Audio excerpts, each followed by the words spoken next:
son. Mad kids out there getting cream for the 9-5, bro. Yeah, and I've been doing this for a long time. You know, shoot the game going for mine. Alright. And this is the year when mad cats get peeled. So I'ma spark this line, kick the real. Bang them out. With all this chaos in the realms of the street, your local street dog got to make ends meet. The average Joe's far too slow for the skeleton pro. You better know, when I hit the streets, I like to glow, I like to glisten. And at the same time, stay low, listen, motherfucker, thing. I'm pursuing the dope. My stilo is symbolic to a kilo. Cash is popping, copies cooking, beefs copping. Ain't that some shit? A player that used to live in riches, now a sticky kid. Caught up in the ditch. In 94, Giuliani kicked down the door. In 95, niggas couldn't stay alive. Peeling caps while I laugh. In the stats, the 4.5. Remy in the glass, spark the boom, then I blast. They wanna confine me, sneak up from behind me. Bust a cap in my back and put me where they can't find me. They hate to see a young player pay. I don't wanna see that. They rather see it spray. But I'm like Diddy, a Terminator, squeeze the lead off. Using verbs and nouns like rounds to blow your head off. Hitting up spots, heating up blocks. Investing in stocks like Colombian blow crops. I'm out to get cream and ain't no doubt in my mind. Fuck this broke shit, I'm hit, I get down for mine. I get down for mine. I get down for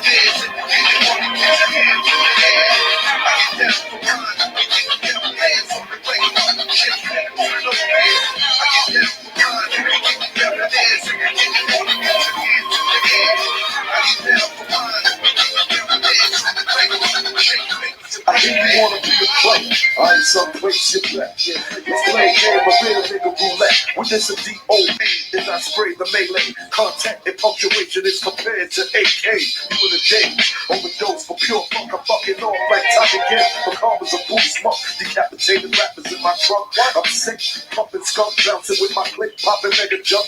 I'm getting back while these clowns be zigzagging. When you talk about putting keys, come on, you're nickel bagging. I'm blasting off wigs and making doubters believe it. You see, I was packing heaters with jokers with banging cheerleaders. Ain't nothing changed, it's still the same in the rap game. I'm known for banging rookies out the frame. Y'all done forgot who was the pimp from the start. Sipping vintage wine, eating a la carte. I'm phenomenal, from the abdominal, far comical lyrics that stick in the brains like barnacles. Never sweet. I'm bringing the drama to the street with techniques and rolling in fleets. Ain't nothing sweet about the street, so I'm poetically ill. I'm pure like cook up and lyrics shine like fish scale. I got the banger at your throat and you ain't showing no signs. Cake death, let them know I get down for mine. I get down for mine. I get down for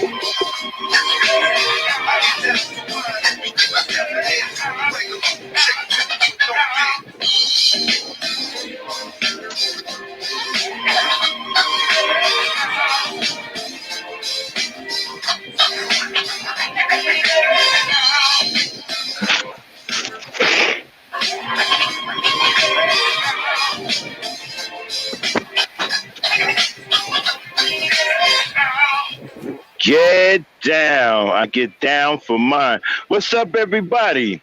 Welcome to Gangsta Talk. I am Mr. Max, Maximum Black, a.k.a. The Black Knight. Shout out to Hassan Burton and T, members of the E Nation, my strong peoples, always showing up to support the Ebony Star Network. Excuse me, my super mods. And we got a wild one for you tonight, man. Gonna punch a couple of people in their mouth, knock out a few teeth, because I'm pretty upset.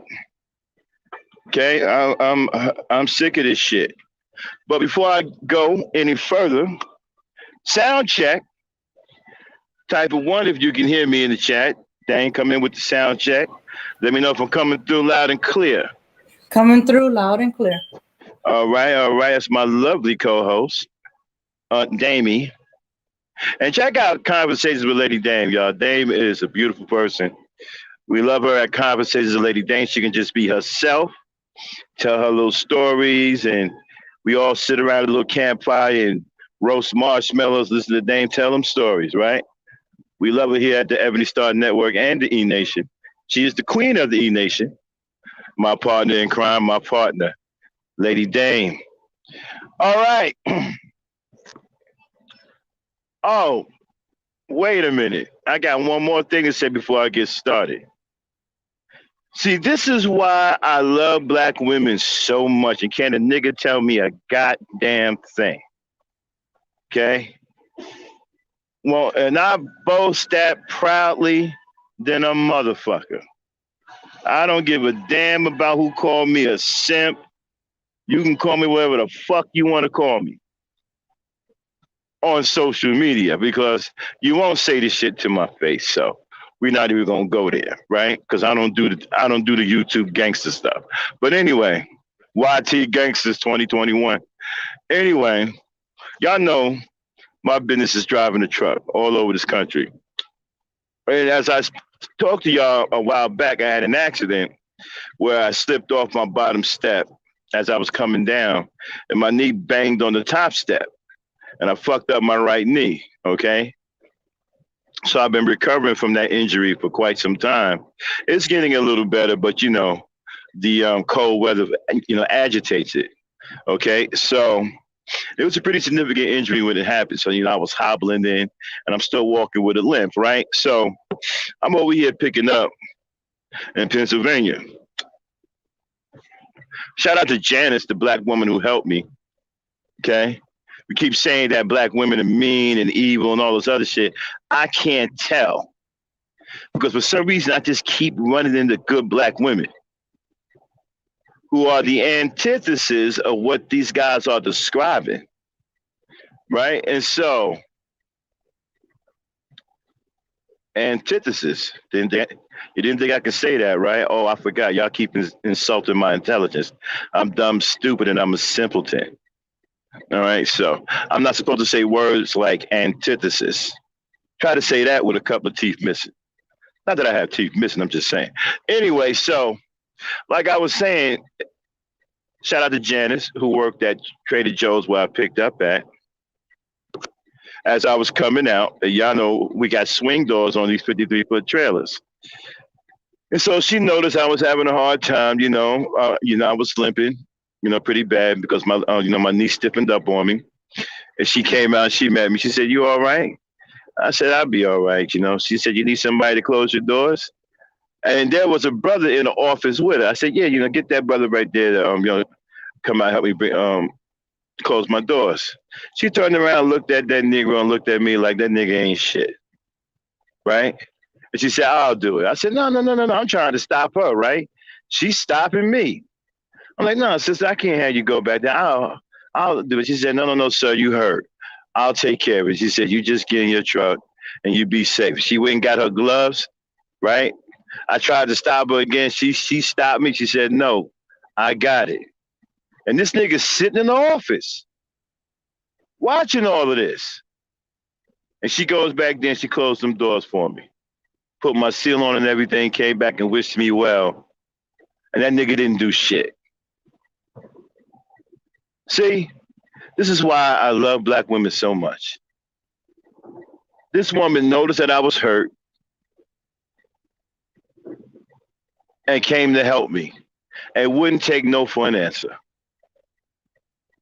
And it was a full nigga, as Irene like to say, a whole black man sitting in the goddamn office watching this shit and didn't do a damn thing. Didn't lift one finger to help another black man. And sat there and watched a black woman go out there and close these heavy doors. See, this is why I am the way I am about black women. This is why I don't give a fuck about you niggas. Because most of y'all ain't worth two goddamn nickels to rub together.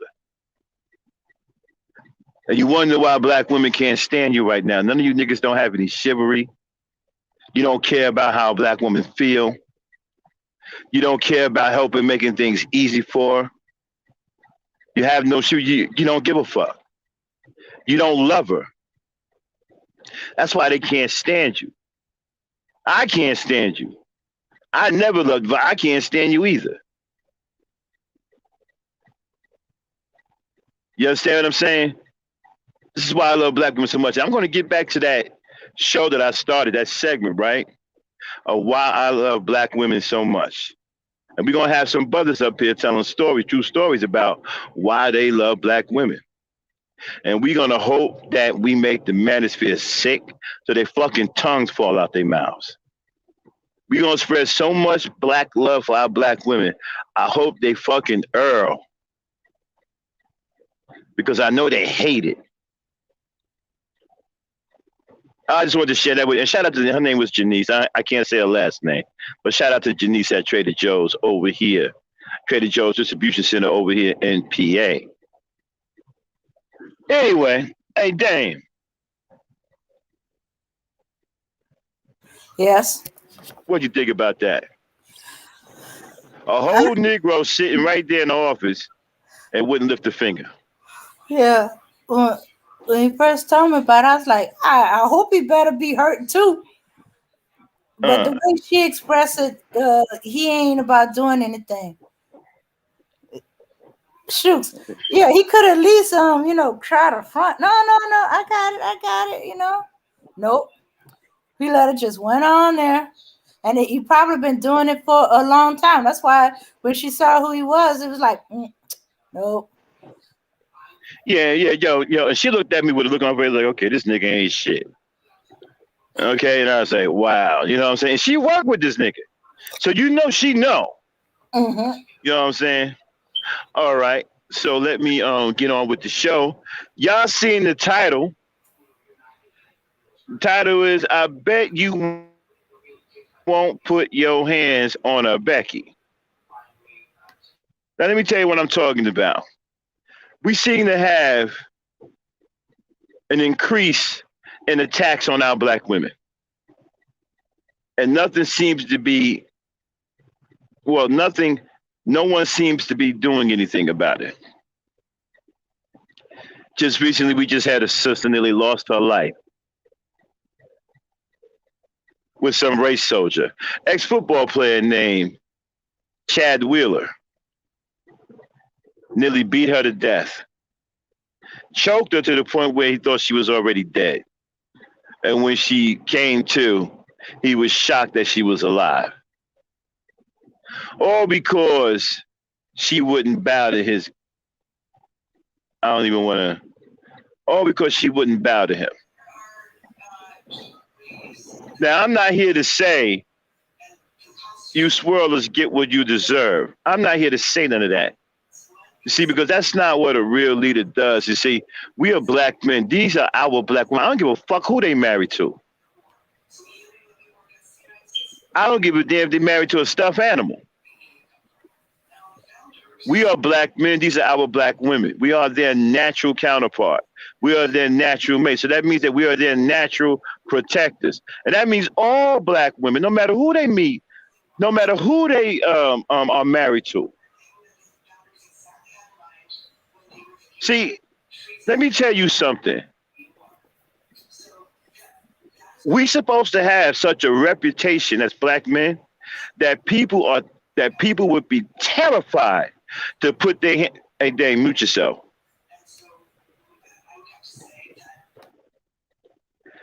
We supposed to have such a reputation as black men that people would be terrified to put their hands on a black woman in a harmful way. But we have the opposite reputation as black men. People are helping themselves to harming black women because black men have become so cowardly and pathetic and effeminate.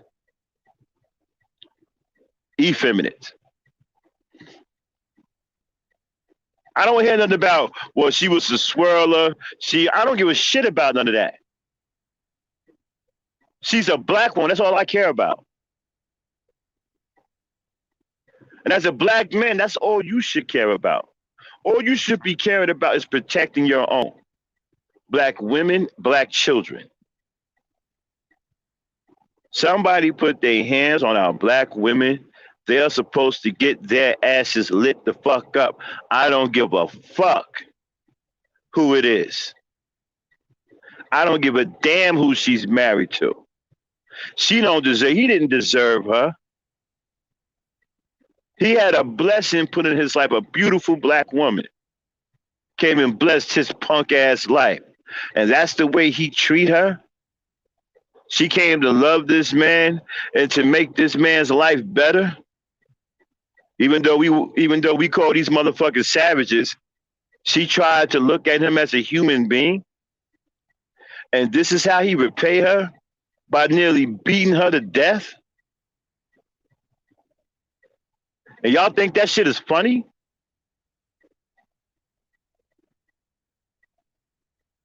That shit ain't funny. That could have been one of your sisters. That could have been your auntie. That could have been your mother if you were a young person. You think you would like it if your mother got with a white man and then he beat the hell out of her? You think you'd be laughing? I know I wouldn't. You got niggas laughing. And you wonder why you don't have no fucking respect. Don't no other race of man respect you because you're a freaking coward. Amongst other things. And the sad part about it is you cool with being a coward. You niggas running around here, shit. Cowardice is some kind of cool ass thing to y'all. Some fucking cool ass attribute. I'm sorry, attribute. Cool cowards. Cowards with swag.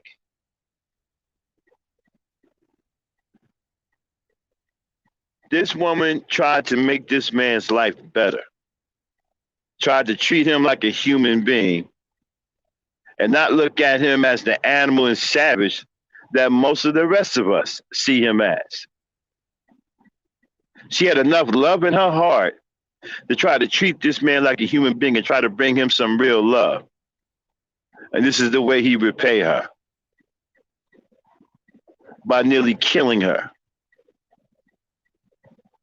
I got a serious problem with that. He needs his ass whooped, amongst other things, by a black man. See, black men, we got to start making a statement. When our women are harmed, it's time to put foot to ass.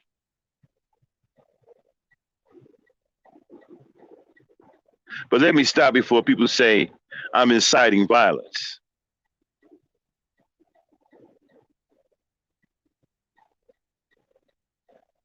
But you see, let me explain something to you.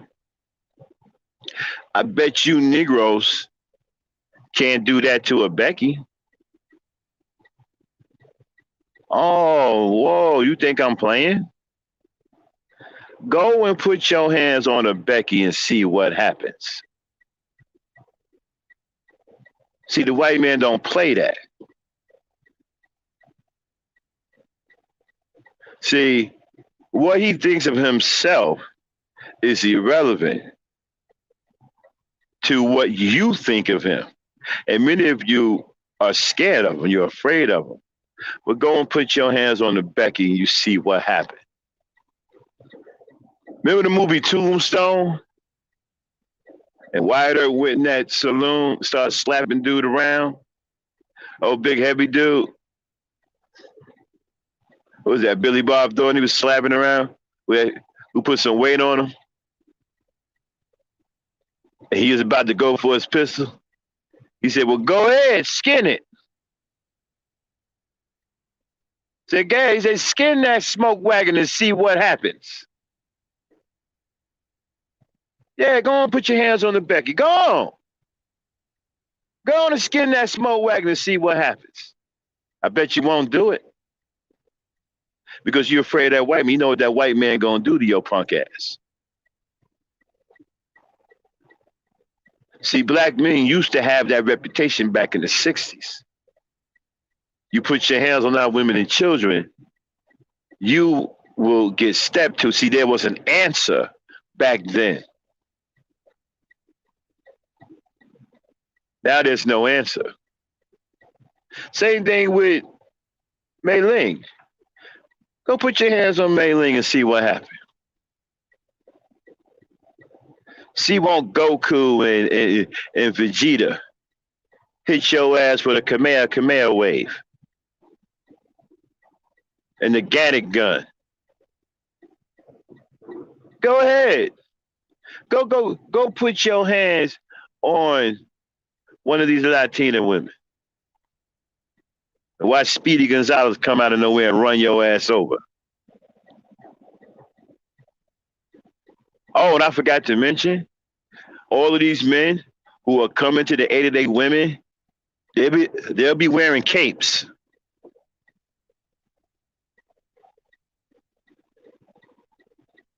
They'll be wearing capes. The white man will be wearing a cape made out of something he stole from a slave. The Asian dude will be wearing a cape he made out of something that, some kind of raw material, silk or some shit.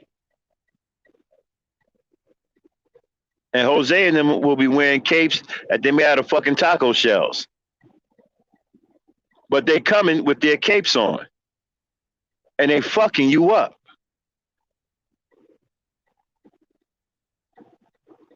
And they don't give a damn about her being married to you. And you, but I don't give a fuck about that. All they care about is establishing to you that you're not going to put your hands on their women. That's all they care about. You see, they're real leaders of their societies. So you're a fake leader. You let other people come into your territory and do what the hell they want to do. You allow your environments to become corrupted. And your women become corrupted. Your children become corrupted. And then you side with your enemy, the very people that are hurting your people. That's not a leader. That's called a coward. See, a real leader is going to protect the people in his race, regardless of who they may be with. It's not about who they're with. It's about establishing maximum protection for your people, for your women and your children. That is what it's about. It's about making other people fearful of putting their hands on your women and children in a harmful way. That they will think 3 to 4, 5 times before they raise their hand to a black woman or a black child. You so damn cowardly and you done dropped the ball so bad and your leadership is so fucking piss poor that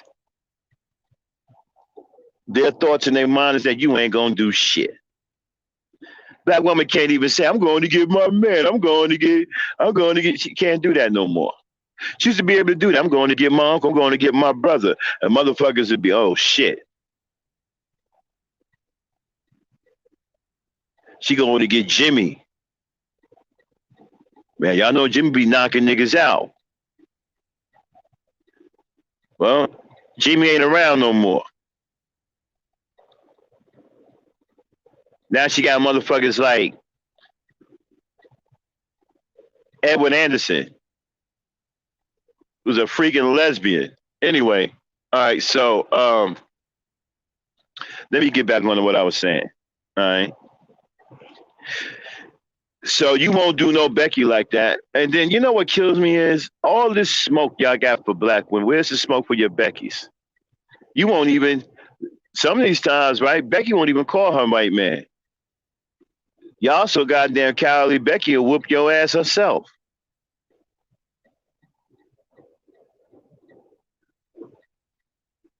And so you have another black woman. Now, people will say, somebody asked me, right? Hey, Max, would you defend Kristen Carolyn? Absolutely. Why? Because she's a black woman. And it's my job as a black man to naturally protect black women and children. I don't give a damn about if she's swirling or whatever. She's a black woman.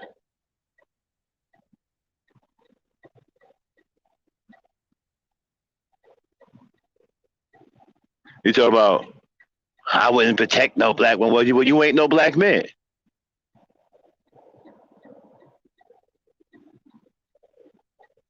Point blank is simple. She doesn't stop being a black woman because she's with a white man. She doesn't stop being a black woman because she's with an Asian man. She doesn't stop being a black woman because she's with somebody that's not black. And that's black men. We protect our black women and children always, regardless of where they may be or who they may be with. Because that's what a real man does. He protects his own.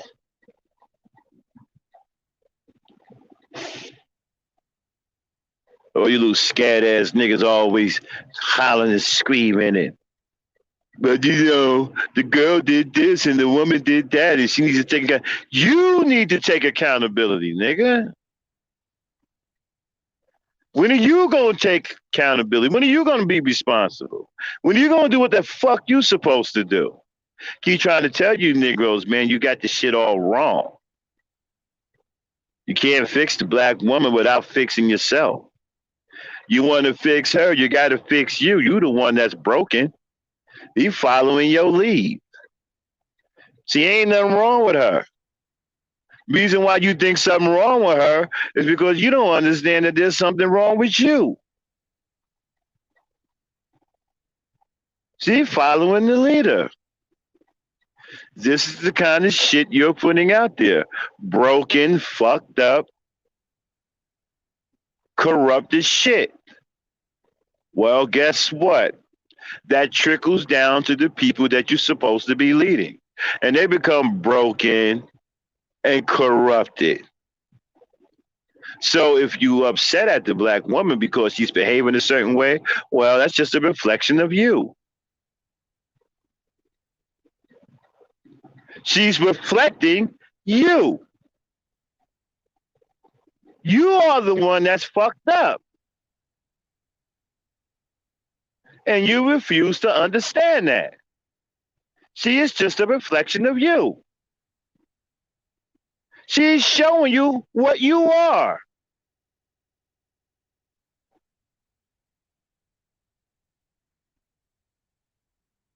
You know, when I traveled around this country, I've traveled around the world. Whenever I've seen strong women, women who have really strong mentalities, right? I saw the men, right? I see where they got it from. The men were super strong mentally. And so they pass that on to their women. See, the woman is going to be what the man is. She's going to adjust to what the man is doing. So if you got a strong mentality, you got an upstanding mentality and integrity, your women will be strong, upstanding, and have integrity. You out here fucking twerking and being effeminate and being ratchet. Yeah, niggas is being ratchet. I see niggas twerking. What? What is a Negro, male Negro doing twerking? Twerking. And you wonder why nobody respects us. All you Negroes do is cry and argue. You got the emotions of pregnant women, and now you're twerking too.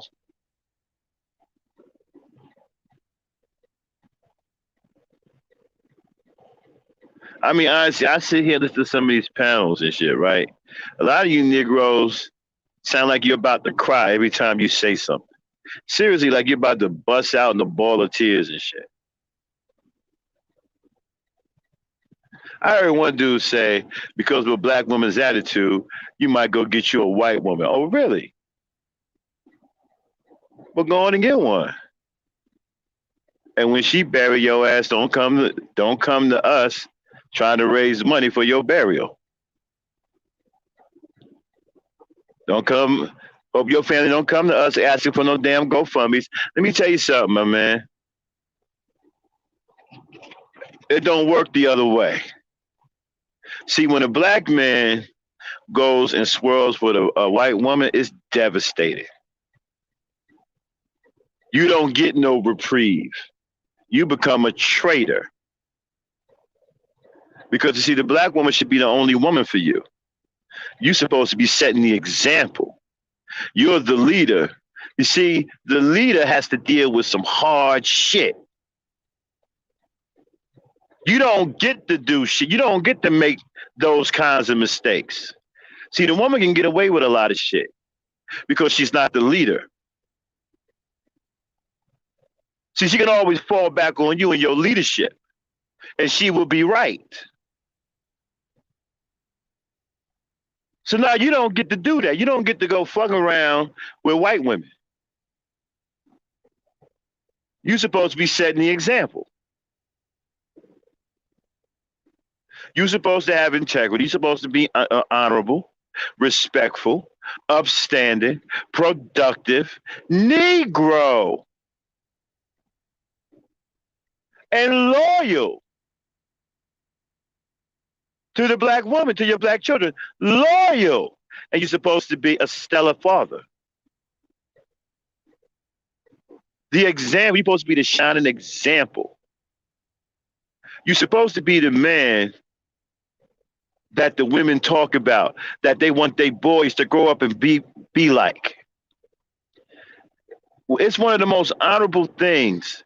It's when you hear women tell their boys that they want them to grow up to be like you, or they hope they grow up to be like you. You know how such an honor that is? But you got black women saying the absolute opposite. They point at you talking about, I don't ever want you to be like this. I don't ever want you to be like them. They're using you as teaching moments for what their boys shouldn't be.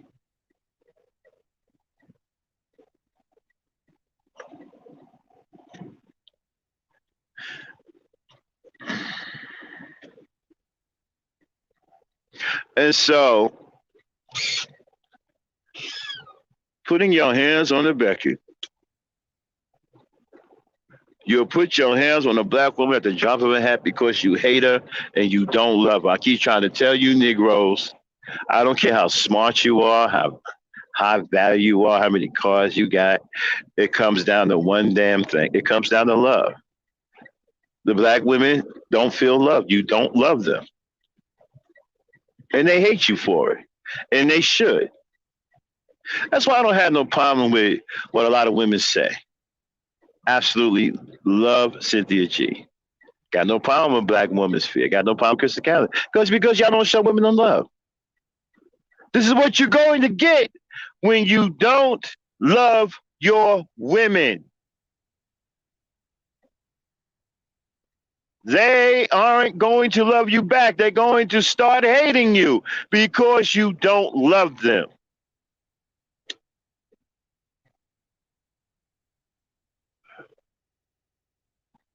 And this is what you get. You're going to get a bunch of women saying you ain't shit. You're going to get a bunch of women pointing out your mentality, your pathology. You're going to get all that because you don't love them. You don't show them any love. You've shown the world that you don't love your woman. And the world has shown you back that because you don't love your black woman, that they don't have no fucking respect for you. They don't respect you. You go ask any other race of man. A man that doesn't protect his women and his children with his life is a freaking coward. And y'all niggas talking about y'all going to different countries. Y'all out of your effing mind. You think people don't know who you are in different countries? They not going for you. You ain't going to nobody's country commandeering it when you might go mess with the whores. Miss me with that bullshit. Don't love your women. You'd rather hurt your women than to love them. You'd rather put your hands on them and try to hurt them physically rather than to take those hands and caress them and make them feel comfort, make them feel protected. You rather use those hands for evil and batter your woman rather than to use those hands for love and give your woman assurance that she's loved and protected. And you wonder why things are the way they are for you. You wonder why nobody gives a fuck about you. You wonder why the black women at every goddamn turn is calling you out, calling you all kinds of fucking names, and don't have no goddamn respect for you. And why no other races of men have any damn respect for you. I don't have no respect for you either.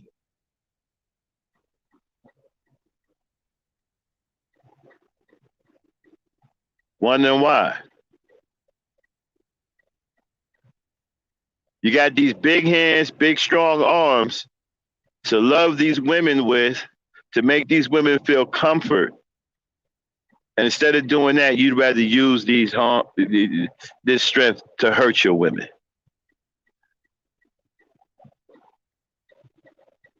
And you want somebody to look at you as a man because that's the kind of mentality that you have? Come on now. But you won't do that to any other races of women.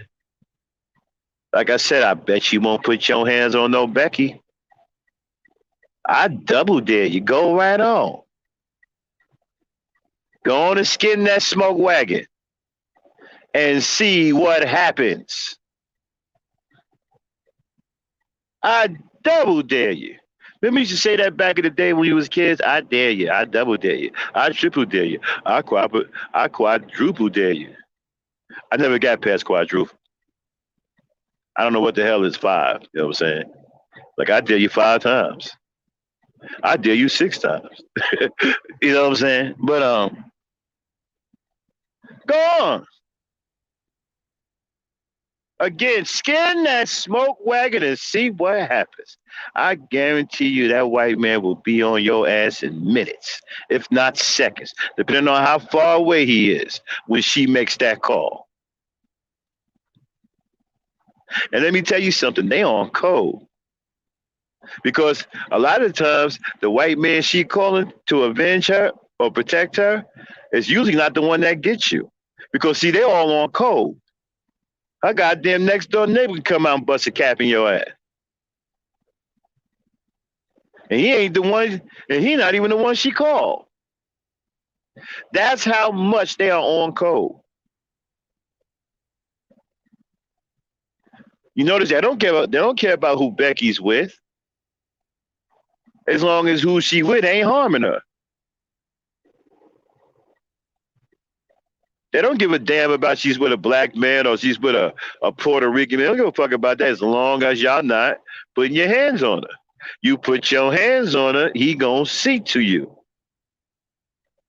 I guarantee you.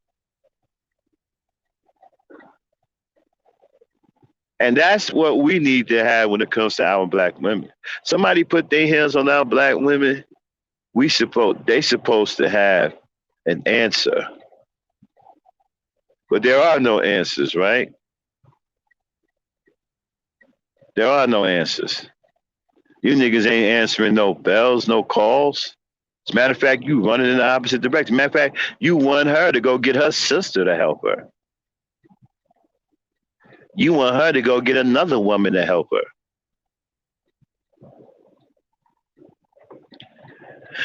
So,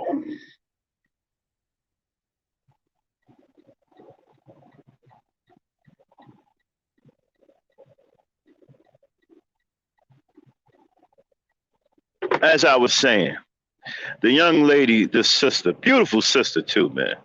I saw a picture of this sister, man, broke my heart how beautiful she was. With this animal that she tried to bring some joy into his life. And he tried to take hers. I don't find that funny. I find that sad, and I find that we have failed to protect our women. Shout out to Des Bryant, who talked about stepping to Chad Wheeler. Why is he the only black man saying something? It should be a whole bunch of black men saying something. Step into this animal.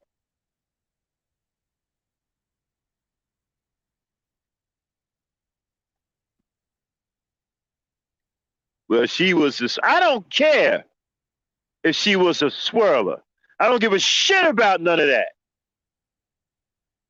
That kind of thinking is for weakness. If you think like that, you're weak. You're not a leader, you're weak.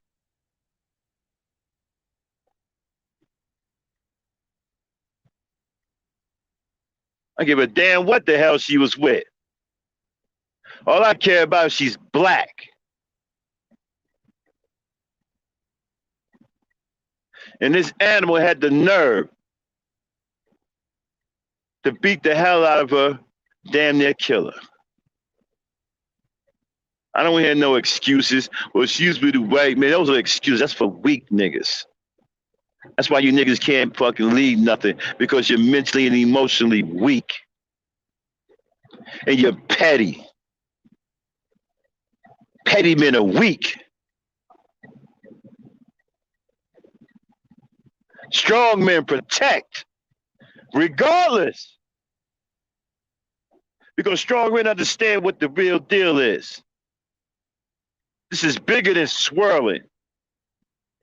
This is us protecting our women and establishing a reputation that our women are off limits to brutality and abuse. Break that standard and you will be dealt with extreme prejudice.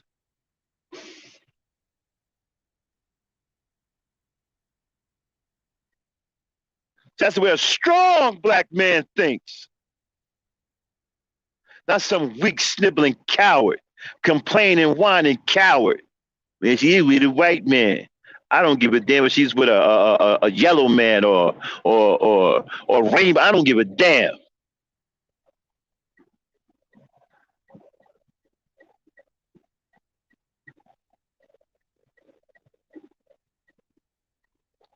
That means nothing to me.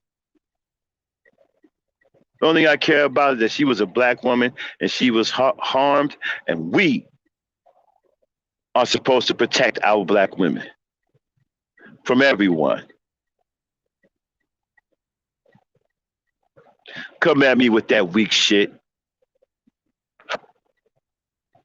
Let's take a look at the article. As Dame, are you there? Yes, I'm here. As Dame getting the article ready and getting her F by, go ahead and get yourself set up, Dame. While she's getting that set up and stuff, let me say, look, let me know when you're ready, okay, Dame? Let me say this. If you sit up here and say, if you are making excuses not to protect black women because she's with a bum nigga or she's with a white dude or a gray dude, whatever, you're a sorry ass nigga and you are not a leader. You're weak. Because that ain't nothing but weakness. All right, seems like Dame is ready. So I'm going to give way to Dame. She's going to talk about this article. Okay. This channel may contain content not authorized for use by its owner. However, according to Section 107 of the Copyright Act of the United States, the fair use of copyrighted work for purposes such as criticism, comment, news reporting, teaching, scholarship, or research is not an infringement of copyright. All right. Now, there be some with this attitude that she shouldn't have been with the white dude, as Max said. I don't give a damn about none of that. Yeah. On the other side, they said that black men do it too. There's a difference. Damn about that either. Mm-hmm. Yeah, because this dude, he choked her. He thought she was dead. So what does he do? He sit down and eat. He goes to eat. When she comes to and runs to barricade herself in the bathroom, he's sipping on a smoothie going, "Oh, you're alive." Like he was surprised. Well, he was surprised. He meant to kill her. He thought he killed her. No remorse. No, I didn't mean to do it. None of that. Just, oh, you're alive. And the worst part is he probably get a slap on the wrist. Oh, he's been diagnosed with bipolar. He's been off his meds. They're already making a defense for him. He's probably going to go to a psychiatric hospital. Ain't going to do no time. Nothing. That's the bad part, with all this, because he's white. He's gonna get off. And the poor girl's gonna have to worry if he's gonna come back after her. He's not gonna do no jail. I think he's already already out on bond. Yeah. Let me see. Seahawk offensive lineman Chad Wheeler thought his girlfriend was dead after allegedly choking her unconscious and was shocked she survived. Yeah. He was arrested early Saturday on suspicion of felony domestic violence after his girlfriend told a cop he assaulted her at an apartment in Kent, Washington.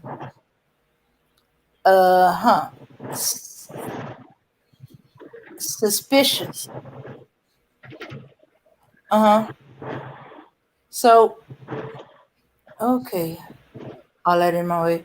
Turn left at the traffic light. So when the officer responded to the residency and found a woman locked in a bathroom after a physical fight. Okay, this dude is 6'7", 310 pounds. How is she gonna be able to fight back? How's she gonna be able to? That's not even a fight. That's not even a fight. It's not even a fight. That's some straight up abuse. He's battering this woman. See, this type of shit. Again, here we got a beautiful black woman trying to bring a sign of life to a fucking animal, and this is what she gets. This is how she repaid. This is how she's repaid for trying to show this animal some love. Go ahead, Dane. And they say a physical fight. I don't know how that's possible against something 6'7", 310 pounds. That ain't no fight. She might have been trying to fight for her life, but she ain't. They make it sound like she was equal footing with him and was able to hold her own for a little bit. No, she was fighting for her life, like you said. See, when people are about to die, when they fight for their life, they get stronger. Endorphins release into the bloodstream. So she's probably, full of endorphins, right? Scared out of her mind, and doing everything she can to survive, fighting for her life. Yeah. Yeah. And she told cops during a 911 call that she'd been killed. That means she was dead. Wait a minute. She said that? Yeah, she told cops during a 911 call that she'd been killed and had a dislocated arm. Wow, I didn't know that. I didn't know she said that. Well, it must have felt like death. She might have been unconscious because he was choking her. He was choking the life out of her. She must have went unconscious. Or she wasn't breathing for a brief moment. Or she had an out-of-body experience. Hey, could have been. She could have been dead. He thought he killed her. She could have been temporarily dead. You're right. Yeah. Yeah. The Seahawk lineman been taking medication for bipolar disorder.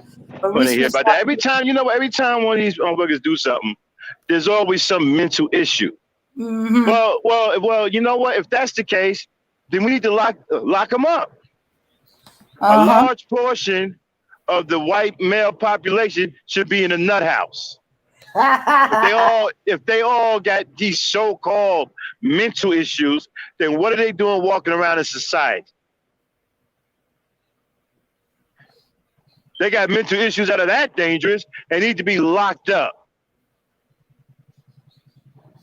Talking about filling the jailhouses with Negroes, they need to fill these nut houses with these white boys. Mm-hmm. Yeah, and see, you think she thought she'd be dead by the time the cops got there? Yeah, there's also a strong possibility. But she didn't say I'm in case I'm. Do She you didn't have say I might be dead by the time you get there. She said she was do you killed. have the actual part where she actually said that? Can you read that word for word? Mm, this is let's see. This is with the she told the cops during a 911 call. Um, they don't have her quoted exactly. Listen, 911 calls are public, right? When you're Mm-hmm. done with the article, and right, while I'm Mm-hmm. ranting again, see Uh-huh. if you can look up the 911 call, Okay. right? See if you can look it up and we'll play it All right. because that's public information. Okay. Mm-hmm. Okay. Uh-huh. Yeah. Okay. Let's see. He was surprised when his girlfriend regained conscious after alleged attack. Wow, you're alive, Willa asked her. Photos of prompting of the battered woman circulated on Twitter showing her bloody nose while at the hospital. Text message alleged sent by her indicate how cold Willa was during the alleged attack. He thought I was dead. Oh, this is her actual quote.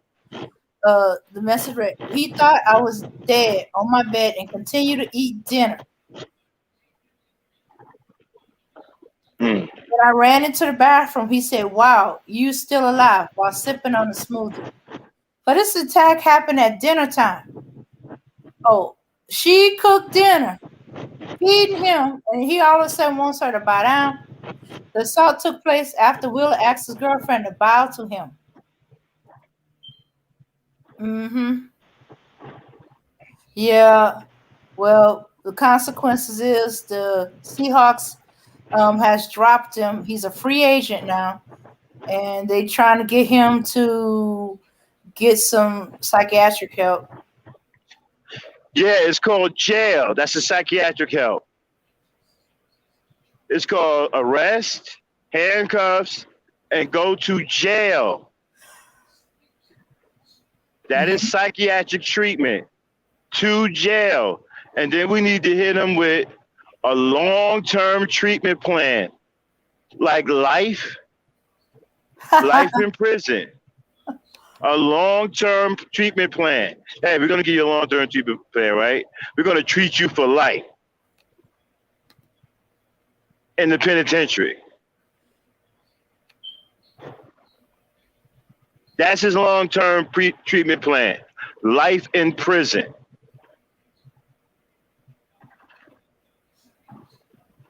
Yeah, man. Okay. Yeah.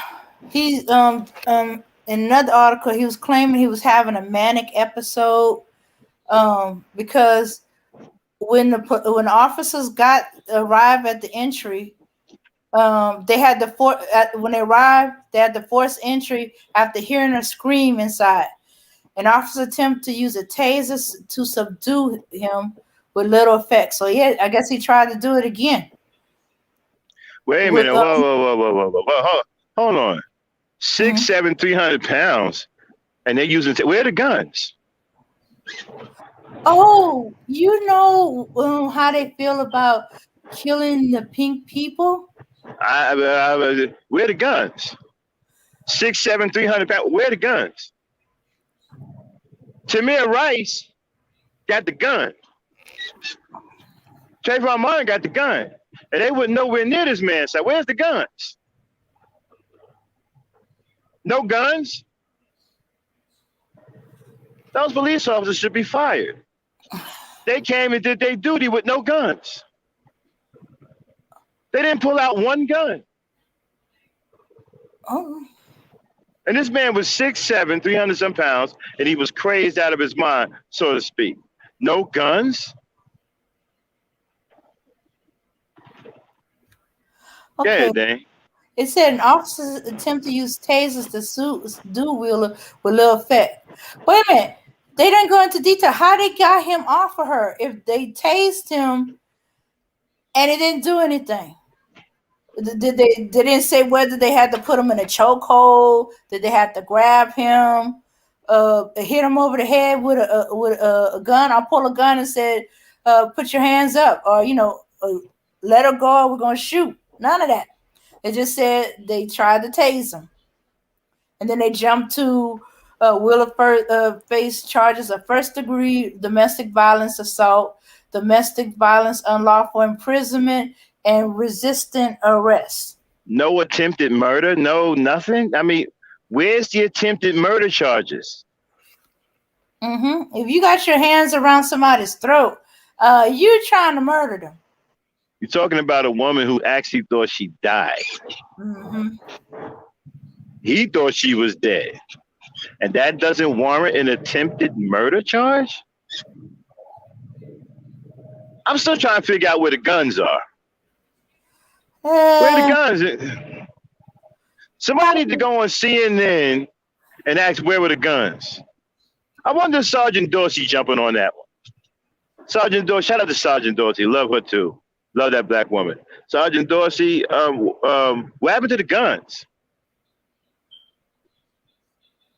Oh well, maybe because he had his hand on the woman, he was afraid to shoot her. Man, what did I tell you about making excuses for people like that? Okay. I'm sorry. Where are the guns? I'm not asking you, Dan. You don't have to answer that question. Being rhetorical. Okay. I'm going to go see if I can find the 911. No, finish telling us a little bit more about the article. This is the CNN article. Okay. Let's see. Okay.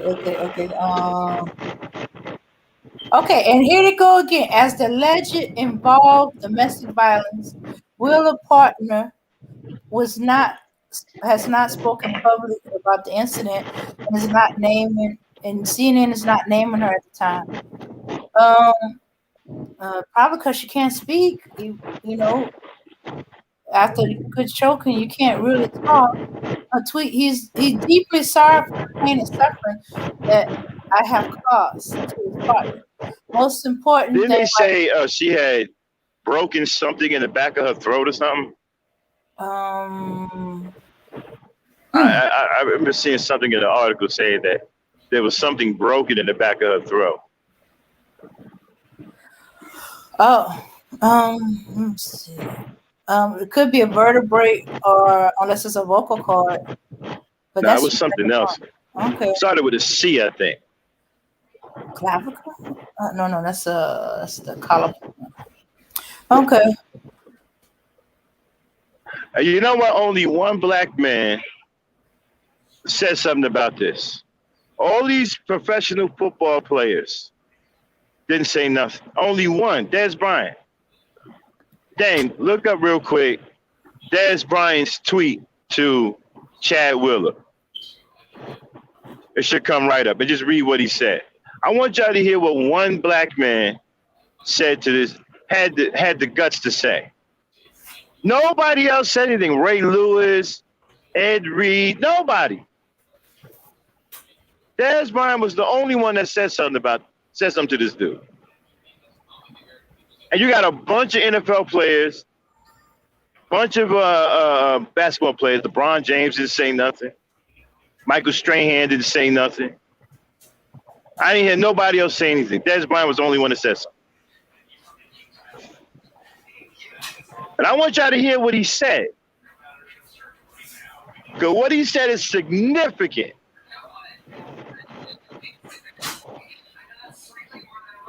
I want you to hear what he said. Okay, I got it. You got it? Read to them what Dez Bryant said. Chad This is Will. Dez Bryant, ex-Cowboy wide receiver. Okay, Des Bryant. Chad Willer, if I ever run across you, we're going toe to toe because I wouldn't mind making the news breaking something across your effing head, then ask you, are you still alive? I know one thing, the media don't mind destroying the black athletes without the facts. Y'all hear that? Now that's a black man. That's the kind of black men I grew up around with that kind of mentality. He said, if I run into you, we going toe to toe. And I'm going to break something over your face and then ask you, are you still alive?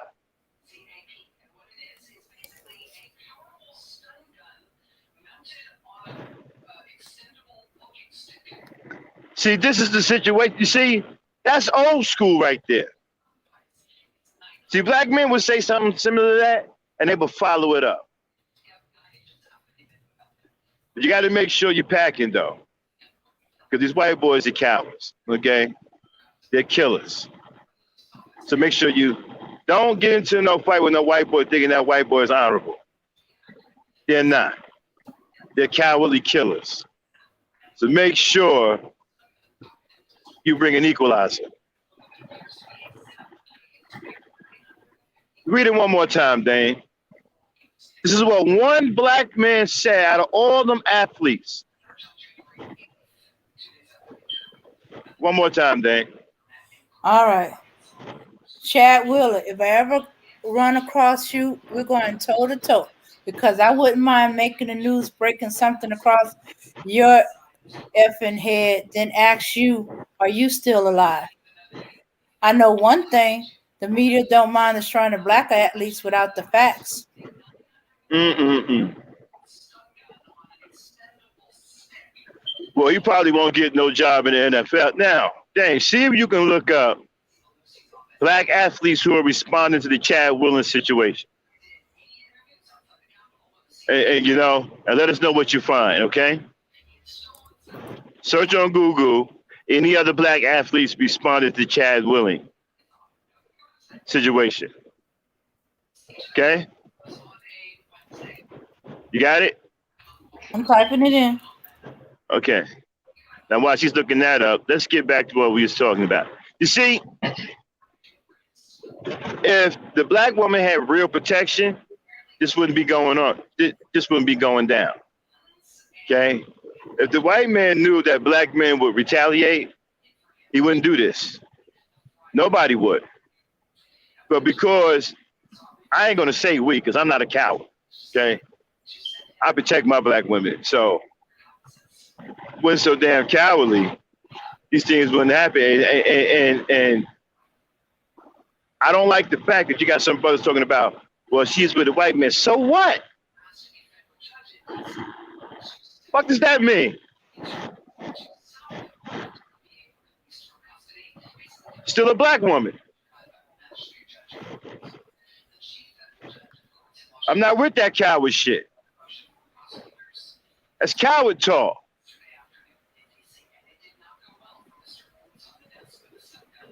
I don't care who she was with. Should have never put his hands on her. That's the mentality you have to have as a black man. You don't give a damn who she was with. He should have never put his hands on her. You ain't thinking like that. You ain't no black leader. You ain't fit to lead our people nowhere.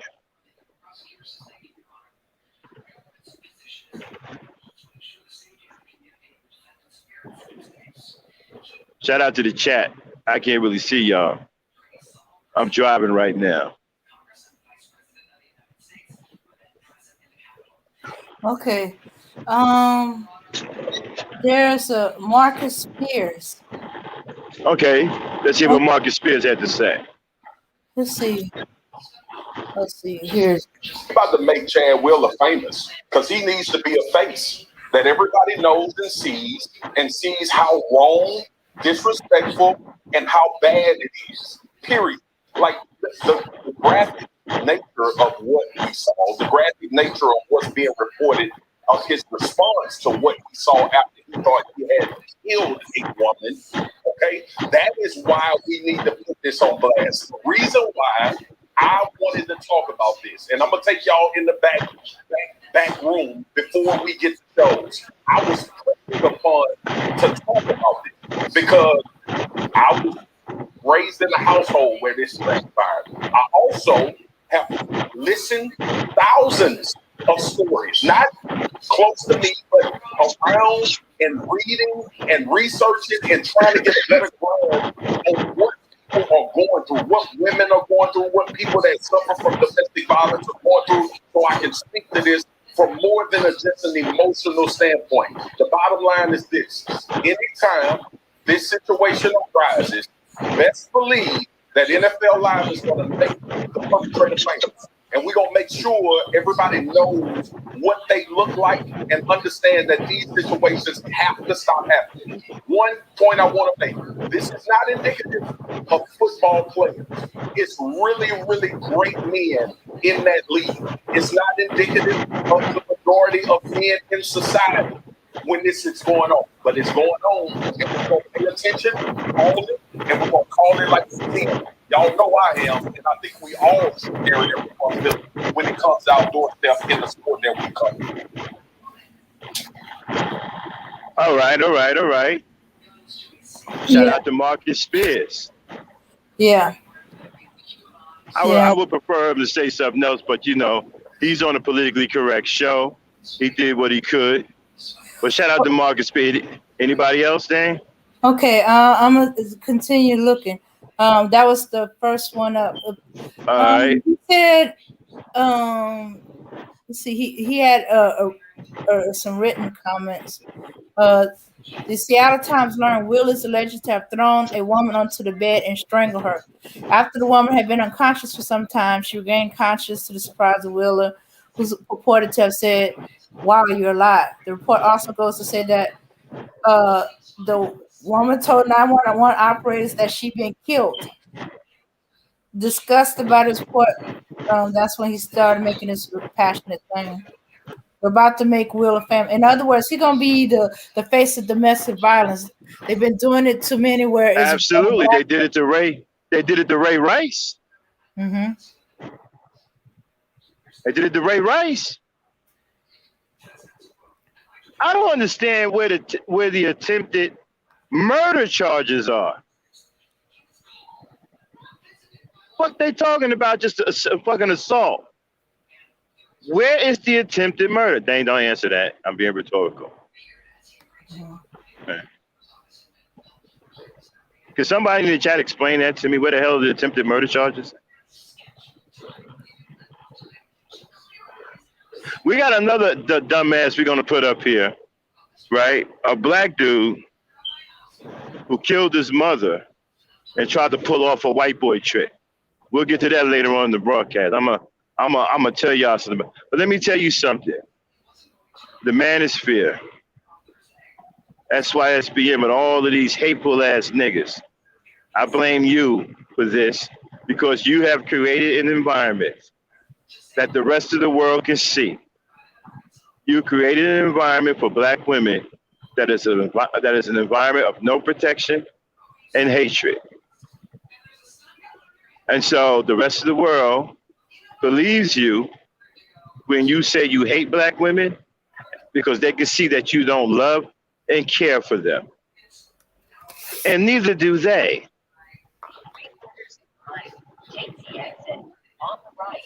And this is your fault. Hold on one second.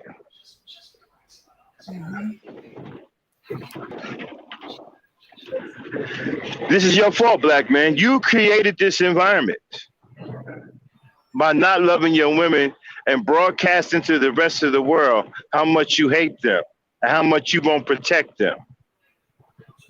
Well, the world has heard you, and they are now answering. Okay, if you don't care about your women, we're gonna start smoking them. We're gonna start making them bow down to us, and if they don't bow down, we're gonna choke the life out of them. And when they come to, we're gonna say, "Damn, you still alive?" See, black men, you have created this environment. I blame you for the actions of animals like that. Because you see, if the black woman was protected properly and protected with some strong men who are going to put it on the line, these things wouldn't be happening. And if they were happening, they'll be dealt with. There will be an answer. But there is no answer. You have nobody to blame but yourself. And you think it's funny. You think it's cool. And you're trying to blame black women. But you see, when the chickens come home to roost and it's a woman in your family that you love, remember, you put her in that situation by creating this environment of no protection and hatred. And I don't understand why people are protecting the manosphere. The fuck is wrong with some of y'all out here? Protecting these sorry ass niggas. That they done created this type of situation. Put the black woman in a dangerous situation.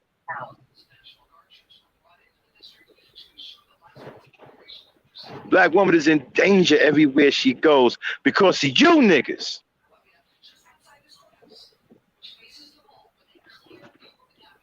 You created this with your hatred.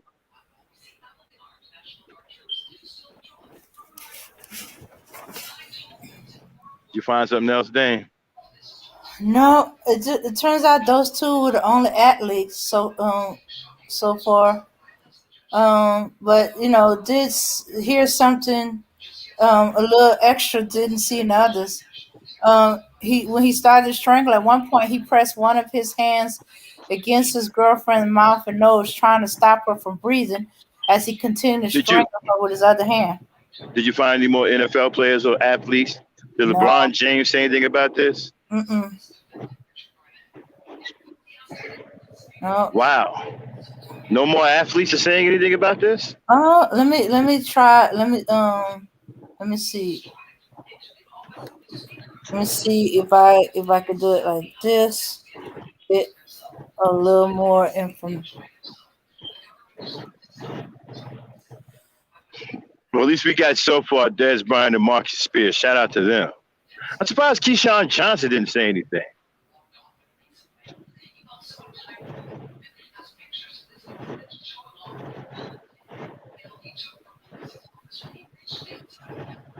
And like I was saying, why is she looking for that? So, like I was saying, so you created this environment, black man. You created a terrible environment for your women. It is dangerous everywhere they go, and it's because of you. And now you can't go nowhere with your woman. Can't go nowhere with your woman. You can't go nowhere with your sister because you created an environment that is absolutely dangerous for black women. Because of your cowardice. Because of your non-protection.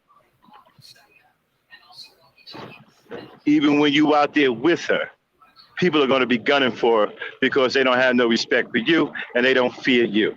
You ain't nothing but a coward to the rest of the world.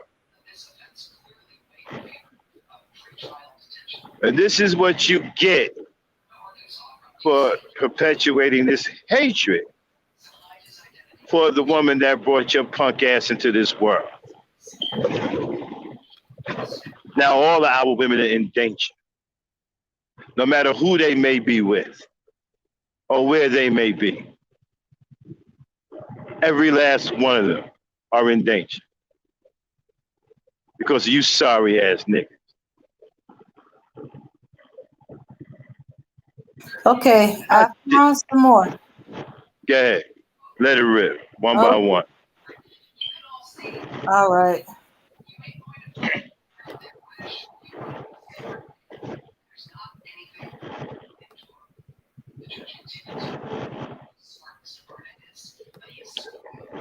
Okay. All right. This is from Jalen Ramsey. Crazy. They moving too fast with that. What is that you got on the screen? That's their tweets. All right, just read them. Don't put them on. Okay. All right. Let me stop it. All right. Okay. Jalen Ramsey, crazy shit going Okay, on. stop. Say their name first, and I'll let everybody know who they are, and then you continue. Okay. All right. Jalen Ramsey is a cornerback for the used to be for the Jacksonville Jaguars.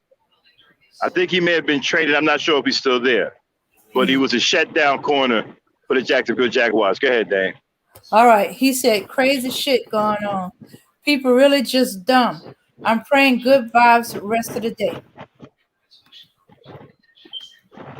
I don't know what the hell that's supposed to mean. He ain't saying nothing about the. You see what? Negroes, are you afraid to defend the black woman? That was some bullshit. Okay, I done lost respect for him. Okay. Next.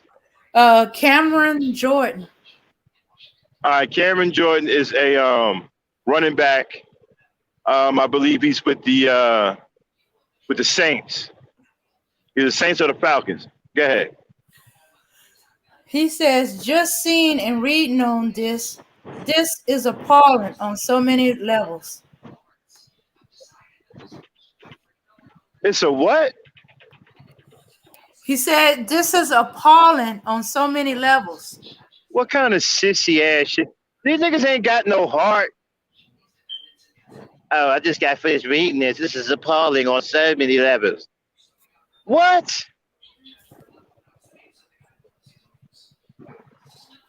Damn. I wonder if he had some bass in his voice when he said that. Next one, Dane.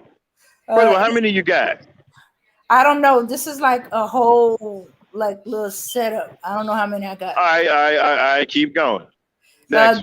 It's another one from Dez Bryant. I guess when he first heard about it. Okay. He tried to make her bow down to him. Okay.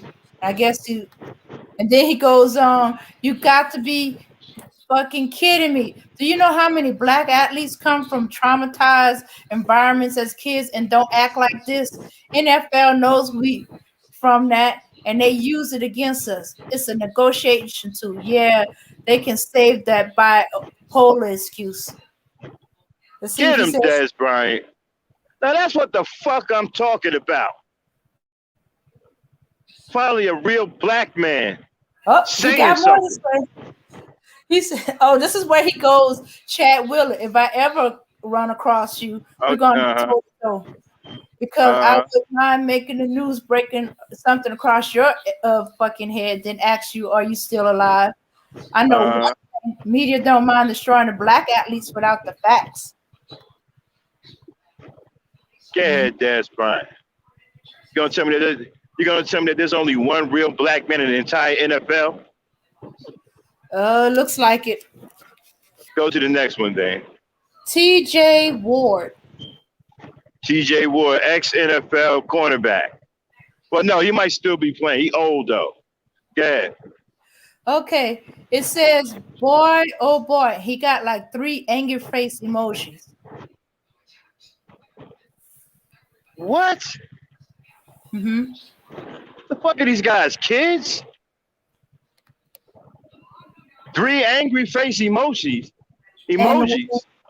Oh, wait. He wanted to say, getting your ass whooped by a black man every day did this to his mental weenie. That was the next thing T.J. Ward said. Okay, all right. I think I know where he's coming from because dude was a lineman and he really wasn't that good. He was always getting beat. All right, so getting your ass beat by a black man every day is probably some get back. All right, okay. I mean, I met that. I mean, we want more, but we'll take it. Uh-huh. Okay, the next one is from Darius Butler. All right, ex wide receiver. Go ahead. He goes, man, I hope this dude Chad Wheeler gets what's coming to him. Absolutely wild that I haven't seen this story on the front page everywhere. I hope the young lady has a speedy recovery and is kept safe. All right. I mean, I kind of go back and forth on that one. At least he did say something about the sister getting speedy recovery, and he did say he hope he get what's coming to him. I mean, what do you think, Dane? Should we take it? Yeah, we should take it. All right, we'll take it. All right, okay. Move to the next one. But so far, our superstar of this is Des Bryant, hands down. Go ahead. Okay. This one is from Demario Davis. Sorry ass fucking I forgot what his position was, but he wasn't that good. Go ahead. The first I hear of this, absolutely 100% unacceptable. All caps. Our league needs to handle this urgently, and the justice system needs to handle this appropriately. The fact that it has little media coverage already is alarming and a sign that we are off to a bad start. All right, okay. He took the political approach. All right, okay. I'll take it. He took the political approach. Going after the NFL on the biggest screen. Okay. I'll take it. Okay, this one is coming from Ryan Clark. That's okay. Ex-NFL cornerback, longtime Pittsburgh Steeler, two-time Super Bowl champion. Free safety. Out of LSU. Okay. I know him well because I used to argue with him on Twitter. Me and him used to go back and forth about how sorry William Gay was. I'm a Pittsburgh Steelers fan. And I used to shit on William Gay. He was one of the sorriest cornerbacks we ever had for Pittsburgh. And Ryan Clark would come in and defend him, and we would go back and forth. But go ahead. All right. Monster, thug, disgrace to the shield should be dealt with harshly by the league and the law. All right, Ryan. That's what I'm talking about. I'll take it. That's what I'm talking about. Okay, this one is from Brad Wing. Ex-quarterback. Go ahead. What the fuck? I played with this kid. What a piece of absolute shit. He deserved the worst. Okay. All right. Put him in the Des Bryant category, but on the low tier, on the low end. Okay. I like the fire. Okay, this one's from Kyle Long. Kyle Long, okay, lineman. Go ahead. Okay. He says, make me sick. #CW. I don't know what's CW. I'm assuming it's Chad Wheeler. Make me sick, Chad Willing. I don't like that one. I can't get with that one. I can't get with that one. I don't know what the fuck that. Fuck was that? Some fucking kindergarten shit. Fuck him. Drop him. Go ahead, Dane, to the next one. Okay, this one is Geno Smith. Geno Smith, ex-quarterback of the New York Jets, black quarterback, was a monster at LSU, but terrible in the NFL. Go ahead. Okay. Deeply saddened and angered. Domestic violence is and will never be tolerated. I pray that young queen gets the healing she needs. Protect our women at all costs. Okay. All right. I like it. That's what I'm talking about. Protect our women at all costs. I'm feeling it. We'll take it. Shout out to Geno Smith.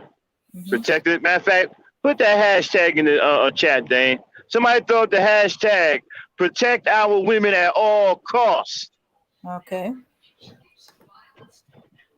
Hashtag protect our black women at all costs. Somebody make it all fit for me. You can abbreviate black woman or whatever. But hashtag protect our black women at all costs. Somebody throw that. Somebody put the hashtag together, please, and drop it in the chat.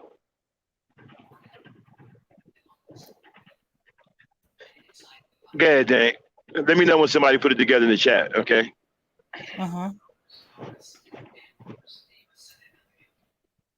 Somebody in the chat, put that hashtag together, please. Protect our black women at all costs.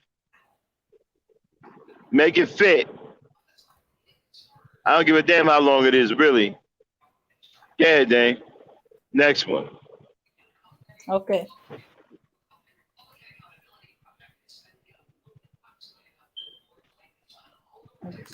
Yeah, I like Geno Smith, man. Geno Smith.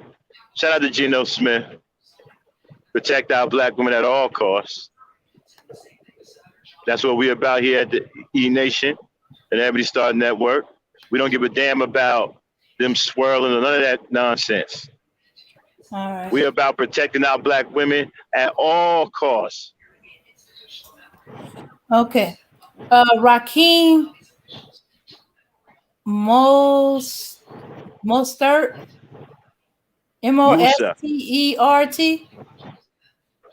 Okay, go ahead. Just say Raheem. Go ahead. Okay, If Raheem. you can't pronounce the last name, just say the first name. Okay. All right. Okay. And Sick should never be on the team again. I guess that's part of his. See, I don't like that because now he's just thinking about the damn football team. Yeah. I don't like that. Mm-hmm.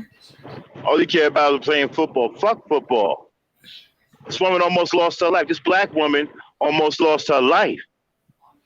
Mm-hmm. Fuck about him playing football. He should never see the light of day again. Fuck football. I don't like that one. Throw it. Nah, he don't get on the list. I don't like that one. Okay. Somebody right underneath him, Darrington Evans. Yeah. He just Yeah. he do just sad face emotion. Gotta do better. Okay, that's some old weak ass sissy. You see how sissified these niggas are? This is the effect of going to a white institution of so-called higher learning. They turn your brain to mush. They get rid of your courage. Start sound like fucking girls. That's not the way a man talks. A man talks like Des Bryant, ready to whoop somebody's ass. I don't like that. He don't make the list. Okay. That was some weak shit. Okay. Who's Emmanuel Acho? Go ahead. Okay. Now he might have been the one that sent it out through the NFL because his got more information and pictures and everything. Chad Wheeler of the Seahawks tried to kill his girlfriend because she wouldn't bow to him. He was even surprised at her survival. If you're not outraged, you're part of the problem. NFL handled it swift and decisively. That's what I'm talking about. Put him in the Dez Bryant category up on a high tier. Mm-hmm. I like that. Not only does he make the list, he makes the Dez Bryant list on a high tier. Mm-hmm. So far, we got two guys on the Dez Bryant list. He's on a high tier. I like that. What kind of pictures do we have? Oh, wait, let me back it up. He got the picture of Wheeler. He got the picture of the girlfriend, and then he got the picture of her after he assaulted her. Can we put can you get a picture of her? I want everybody to see how beautiful this black woman is. Okay. I want you to see what he tried to do to this beautiful sister. I want you to see what she looked like. I want you to see her face and what this monster tried to take away from us. Yeah, okay. Let's see.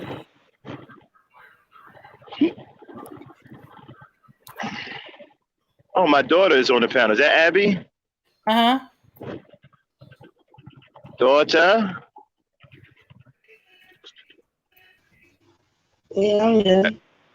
Abby. Everybody, this is my African adopted daughter. We good in Ghana? Mm-hmm. Yeah. I'm going off right now on these dudes. You Oh, listening? okay. Yeah, I'm You like listening what to you it hear? now. You like what you hear? Yes. So while Dame is looking for the picture, I want y'all to see this beautiful black woman, man. This beautiful soul tried to bring some happiness and some love to this savage life. But he's shown her that he's nothing but an animal. And that's the way he wants to be treated. You don't blame her for her trying to do something good in somebody's life. See, you niggas look at life the wrong fucking way. You look at life like an immature child. Well, she should have chose another man. That's some immature shit. Look at the good deed that she tried to do. She tried to love a man and bring something good to his life. Whether he be white, black, green, purple, psychedelic, it doesn't matter. What matters is that she as a person tried to love someone and bring something good to that person's life. And she was repaid by nearly having her own taken.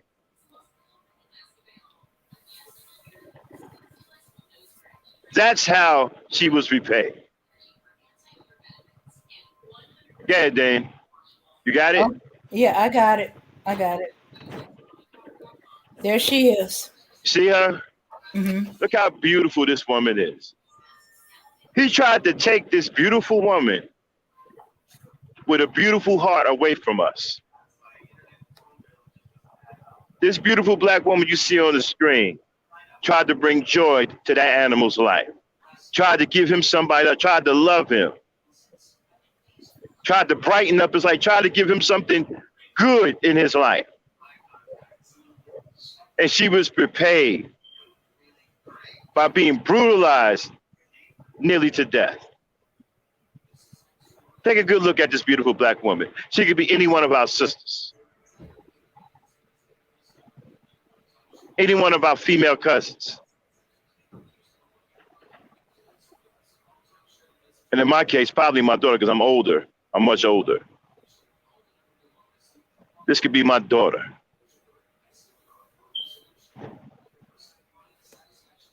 All she did was try to bring something good to a man's life.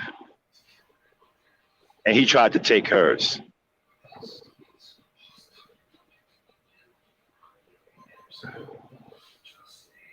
Okay, Dan, you can take her off the string. Okay. I want you punks to remember that. This woman tried to do something good and bring joy and love to somebody's life.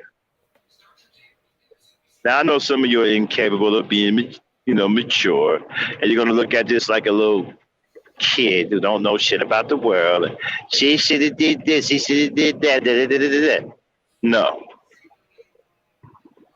It's not the way you look at a situation like this.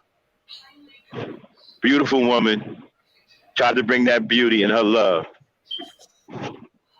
to a man that I obviously think's a fucking animal. I thought he was an animal before this happened. Y'all know how I feel about white folks. 。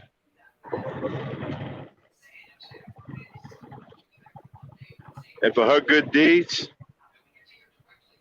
she was met with brutality, evil, and nearly death.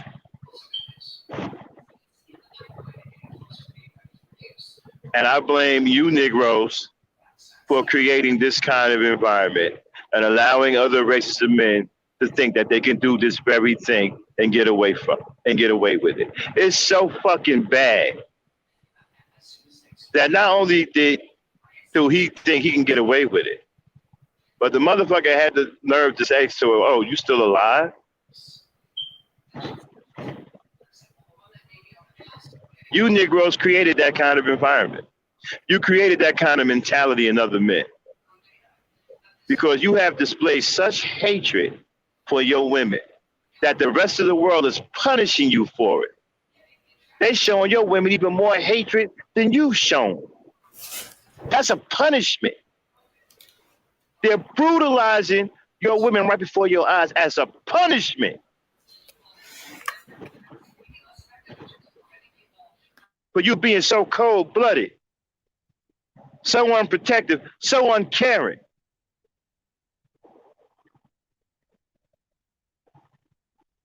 This is your punishment.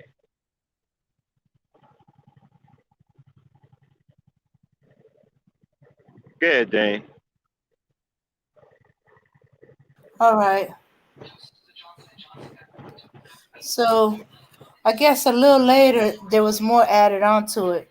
When a black athlete got plastered by media for a year for domestic violence, this guy didn't get any coverage for nearly killing this woman. I'm sorry that media doesn't care about women of color. I will always stand with you. Men needs to check other men. Domestic violence should never be an issue. We have to protect our wives, girls, mothers, sisters. And who is that? That's still Emmanuel Acho. Oh, sound like somebody named Maxima, right?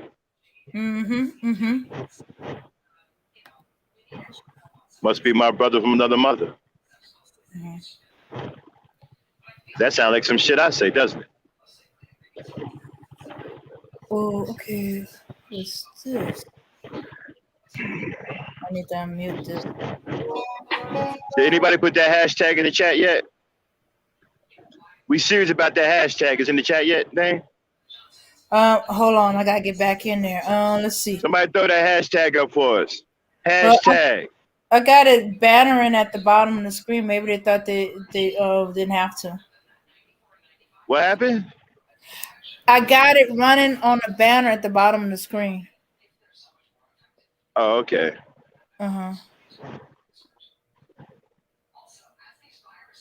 Anybody in the chat put it there? I want to see somebody in the chat put it. Okay. Check the chat and see if somebody put it in there. Let me scroll back a little bit. Maybe they put it and I missed it. Oh yeah, Hassan put it down. All caps. Who? Hassan Burton. Shout out to Hassan Burton. Okay, man, Briggs, he didn't hashtag it, but he got protect black women at all costs, all day, every day. Shout out to Emmanuel Briggs. Anybody else? Let's see. Come on. All right.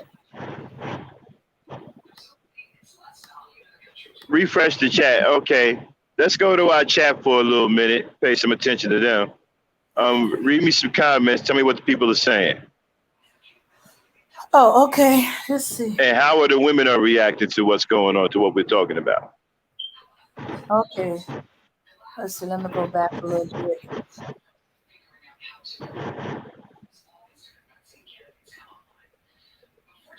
Okay.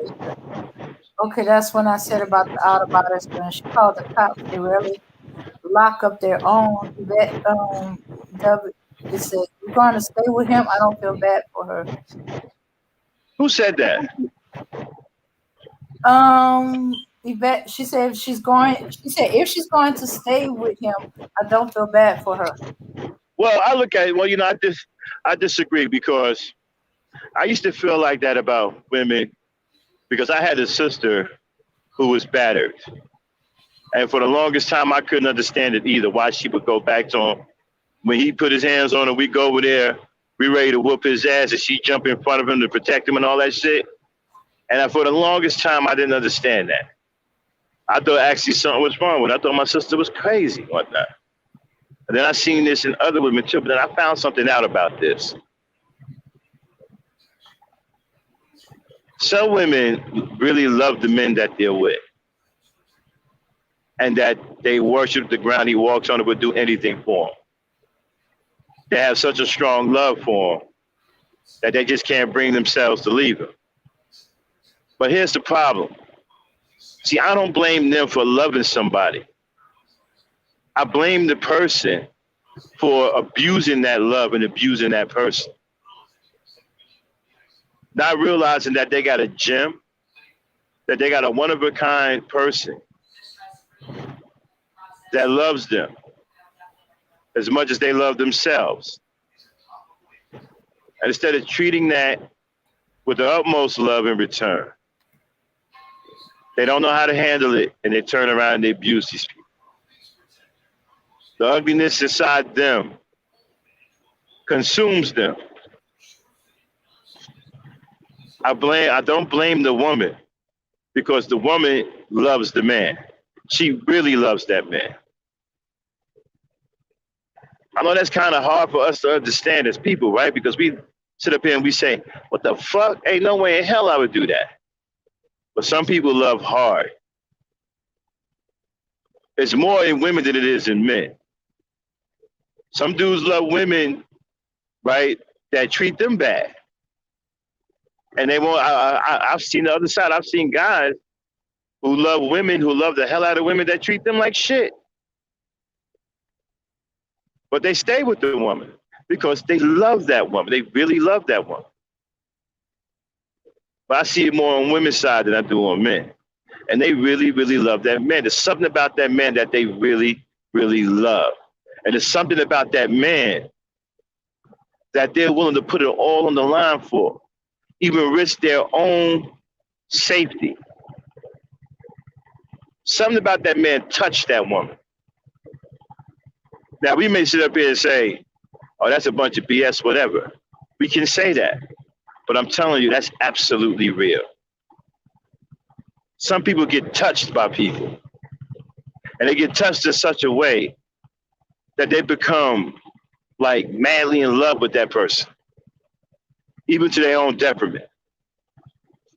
But I don't blame them because it's just love. I blame the people for not recognizing what they have and abusing the woman and abusing the person. That's who's to blame. Sometimes they can't help it. The women who love these men, sometimes they just simply just cannot help it. And I know we'll never understand because many of us have never been in that situation. It's like I said before, I did a podcast before, not too long ago. And I said,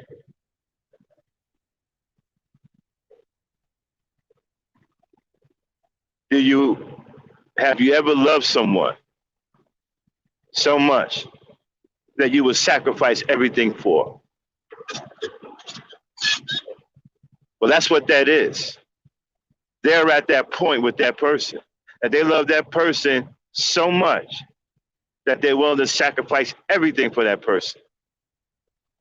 And in some sad cases, even their own lives. But they're not purposely sacrificing their life because they believe so much in that person, they believe that that person won't kill them. They don't realize that they're putting their lives in danger. If y'all remember that podcast I did, go back and listen to that podcast. When I asked y'all, is there someone that you love so much that you would sacrifice everything for? Some people find that person. And though it don't look right to us, it looks crazy to us, but they found that person and they are willing to sacrifice everything for that person. I don't blame them. I blame the person for being a piece of shit, for being a poor excuse of a human being.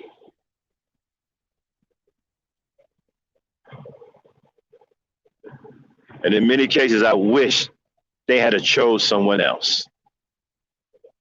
Well, in all cases, it seemed like beautiful women like that, who are willing to love unconditionally and willing to sacrifice, always seem to find the wrong man.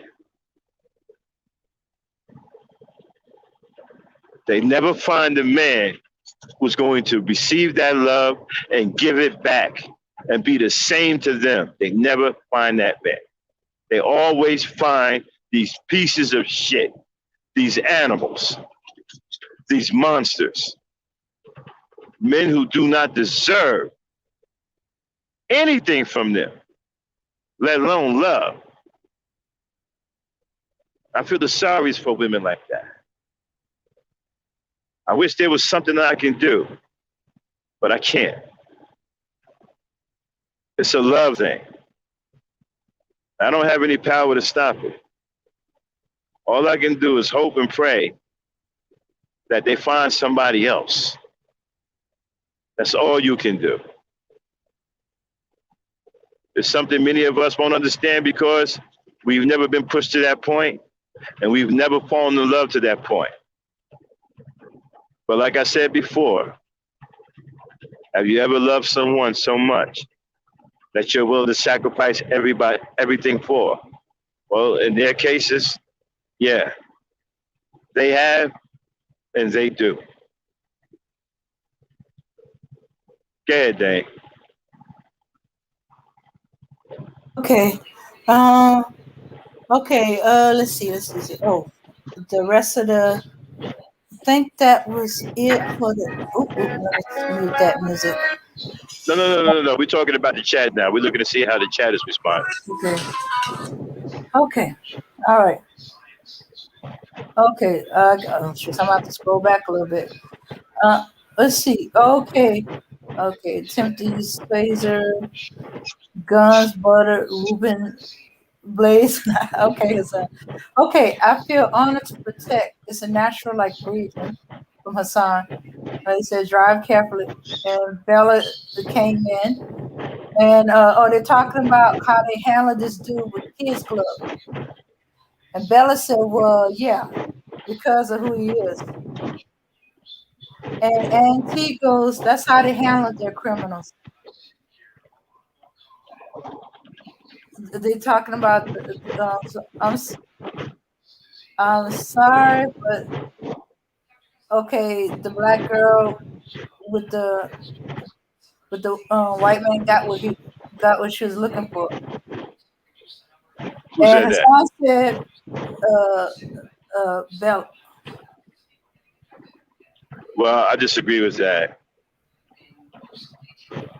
I don't believe that she should have been murdered or attempted murder and beaten like that. She's just a woman.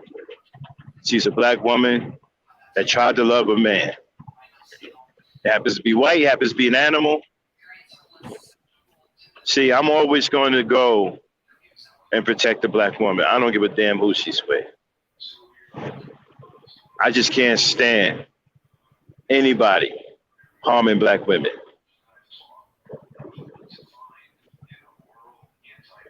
So I'm gonna have to disagree with that one. Love you, Bella, but I'm gonna have to disagree with that one. Go ahead, man. Okay, let's see. Okay. Okay. Lost my spot. Okay. Let me back it up a little bit more. Let's see. Oh. Okay. Hassan says he's giving LeBron James until tomorrow to respond. And Morris Anthony said he got traded. No, he got let go completely. He's what they call that. Okay, we're not gonna get into a LeBron trade thing. No. Not LeBron been traded. He talking about Chad Wheeler. No. He didn't get traded. He got let go. He got waived. He got let go. Uh-huh. They waived him, and nobody. And I believe the people. I think nobody picked him up. Uh-huh. Oh, wait a minute. Oh, they're talking about Ramsey's with the Rams. Okay. Yes, he's with. Okay, Jalen Ramsey's. Okay. Oh, Yeah, okay. because he used to be with the Jacksonville Jaguars. He did get traded. Okay. Bella goes, LOL, welcome to multiculturalism. Hassan goes, boo with unhappy face. Boys Anthony go, Emmanuel Acho and Des Bryant wants to kill Will. Nah, man, I like what Des Bryant said. Mm-hmm. The only fucking black man spoke up. Well, no, him and a couple other people. So far, we only got 3 real fucking Negroes in the NFL who are willing to protect black women, who are willing to show love for black women. Okay. Hassan goes, and that's not exactly what he goes. Ninjas is moist like Duncan High. I guess when we was getting all them lackluster tweets. I know, right? Yeah, like what the fuck? Like, why y'all saying some old soft shit? Man, we got some soft ass niggas out. Yeah, and Hassan wrote protect our women at all costs. And then he put the hashtag protect our black women at all costs. Yes, ma'am. Yes, ma'am. At all costs, all day, every day. Shout out to Briggs and her son. Yeah. Strong peoples. Yeah, that's a Emmanuel Briggs go strong brothers at all costs, all day, every day. Briggs is also in that supermod category. So when we create that, when we start the new channel, listen, y'all, we're going to be launching the Power Network sometime this year. Has anybody had a chance to do it yet? That's going to be a new channel. We're going to have different shows on there, Power Network. It's all about black people working together, coming together, doing things together. Okay, and so that's where we're going to create the supermod. Okay. And so far we got N.T., we got Hassan Burton candidates, and Emmanuel Briggs. You know, we might just have 4 supermods. Then if you want to know what a supermod is going to actually have access to the actual account. We're going to make a general account. Of course, we're not going to have no personal information on it. And the supermods will have access to that account to where they can have full control over the chat to give out wrenches and take wrenches. So one of our mods goes south on us, you know, supermods will be able to snatch their wrench and really be able to control the chat. Like you run the channel, like the channel is yours. So we're going to give our supermods that access. So 4 would be the limit. We already got 3. We don't know who we're going to make the 4th supermod yet. We're thinking about it. But we already have our 3. We have N.T., Hassan Burton, and Emmanuel Briggs. Those are our 3 supermods as of right now. We will be adding a 4th one when we launch the Power Network. Go ahead, Dan. Okay. Oh, sorry about movie night, y'all. I was busy. Forgive me. We will make up for it probably Saturday. You know, no, because we got ladies' night. But trust me, we'll make up for it. All right. I got caught up in some stuff doing business and did not have the time. So apologize for that. We were supposed to have movie night last night. Was not able to. But don't worry, we'll get back to movie night soon. Go ahead, Dave. Okay. All right. let's see. Oh, okay. This must be when we showed her the girlfriend's picture. Song goes, looks like no. Manuel Briggs says she's a beautiful woman. The song goes, she Yeah. looks like Naomi Campbell. Okay. Mhm. Bella is what I guess I'm a kid because miscegenation is one of the 9 weapons of the WS. She committed a crime against her people, so she got what she was looking for when Bet Richard goes wrong. Okay, all right. You already okay, that's when the hashtags went up again. A song word up, protect our black women at all costs. And Emmanuel Briggs too. I hope they put that piece of shit under the jail. Anyone who's abusive and predatory to someone that loves them is a terrible person. And it ends with Mika saying hi. Hey, Mika.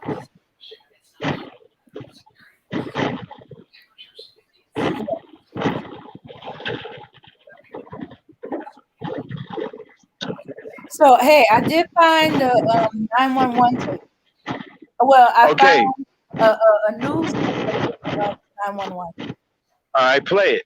All right. All right, everybody. This is the actual 911 call. Victim is whispering. The victim is whispering. Oh, okay, let me back it up. What is it that's happening? The victim is whispering because she's hiding in a locked bathroom. My unsuffocated. I'm really up in this room now. At one point, she texts 911 because she was too afraid to speak out loud. Please come in. He's trying to kill me, reads the text. Break down the door now. According to court documents, the fight broke out when her boyfriend, 27-year-old Chad Wheeler, allegedly asked her to bow down to him. When she refused, he strangled her with both hands until she passed out, leaving noticeable fingerprints on both sides of her neck. When she regained consciousness, Wheeler remarked, "Wow, you're alive?" That's when she fled into the bathroom and locked the door, at which point cops said Wheeler picked the lock. On the 911 tape, you can hear the moment he breaks in. Check what I know. Wheeler is 6'7" and weighs 310 pounds. He played for the Seattle Seahawks, who were eliminated in this year's NFC Wildcard game. Wheeler is blaming his actions on a manic episode, claiming he recently stopped taking his bipolar medication. "It is time for me to get the help I need. I cannot express my sorrow or remorse enough. I am truly ashamed," he tweeted. Wheeler is expected to enter court on February 9th. That's when he's due in court for arrest. Okay. I don't know if you can hear her whispering. Yeah, I heard it. Mm-hmm. Yeah. Okay, I'm gonna turn it over to the chat. Y'all heard it. Tell us what y'all think. Yeah, Dan, take charge of that. Tell me what the chat, because I can't see the chat right now. Y'all heard that. Talk it up. Tell me what y'all think. Tell us what y'all think. What you think, Dan? Were y'all able to hear? Yeah, she said, "I've been killed." So Yeah. she said that she has been killed. And he did attack her again. That's when they tased him. When he broke through. When he broke into the bathroom. Play it one more time. Mm-hmm. Is the volume all the way up? Yeah. All right, play it one more time. Okay, so they can hear it one more time. Okay. Let me get it right at that point. Let's see. Come on. Okay, there you are. "I am truly ashamed," he tweeted. Okay, hold on. Wheeler is expected to enter a play. Trying to get it to go back. All right. Go. All right, just go on mute until you can get it to go back. Okay. Okay. Yeah, so while she's working on that, I don't get into the whole swirling thing or whatever. And I understand how some people feel, pro-black and all that. I'm definitely pro-black. I'm super pro-black. But you see, I look at something completely different. See, as a black man, our duty is to protect our women, all our women. You know, we can't stop our women from making certain kinds of choices of the people that they're with. Do we like it? No. I don't like her being with a white man any more than anyone else. But what I hate even more is that white man putting his hands on her. See, that I simply just cannot take. See, so, and at that point, I don't give a damn who she's with. All I see is blood. He put his hands on a black woman. He tried to hurt a black woman who tried to bring something good to his life. And as a black man, we are supposed to protect our women at all costs. People should be afraid to harm our black women. They should be so afraid of us that they think 2, 3, and 4 times about putting their hands on our women.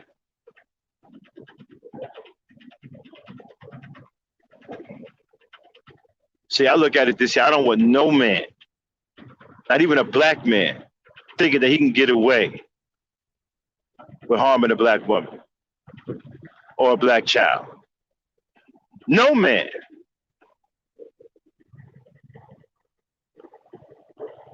That's the mentality that we have to adopt. We don't have the luxury because we are the protectors of our race, right? We don't have any time to be on some, well, she with a white man, she with a green man or a pink man. Got no time for that. It's bigger than that. It's us against the rest of the world. And we have to show the rest of the world that we protect our own. Even the ones who are with people who are non-black, they are still one of our own.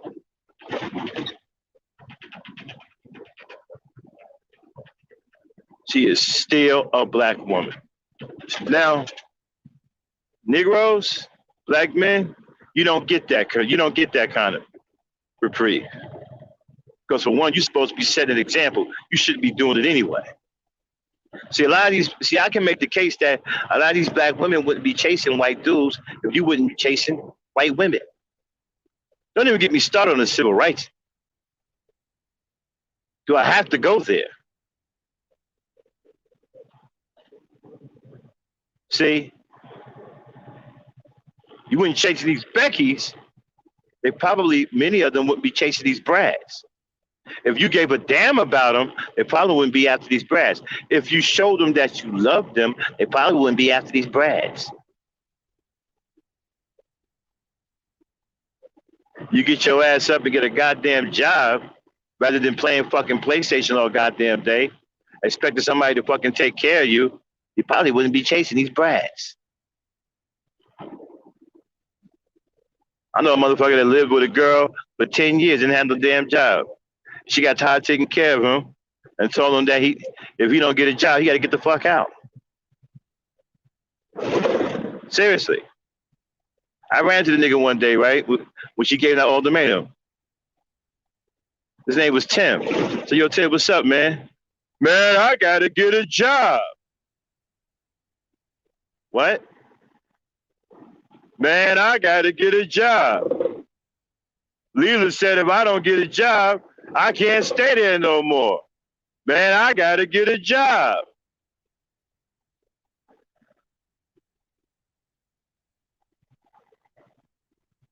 Mm-hmm. Nigga lived with her for 10 years. She took care of the nigga for 10 years, no job. And then finally got tired of it and said, nigga, if you don't get a job, you got to go. Mm-hmm. And I ran to that nigga was on some surprise shit. Like he thought he was going to be able to live with her forever without working.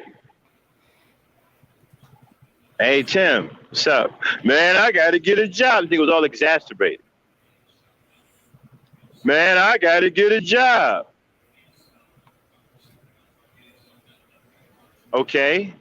Yeah, Leela said, if I don't get a job, I can't stay there no more. I don't know what happened. Just woke up one morning talking crazy. Well, what did she say? Saying some stuff about I don't contribute a damn thing. I don't pay no bills, but I eat all the food in the house. So you say if I don't get a job and start contributing, I'm gonna be on my ass in the street.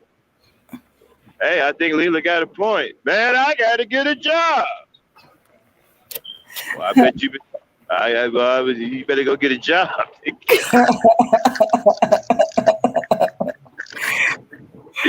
Nigga, you better go get a job. Sound like Leela ain't playing. And nigga, I'm serious, y'all. Nigga, yo, tell me, man, I gotta get a job. That nigga eyes was wide like a motherfucking deer headlights. Man, I gotta get a job.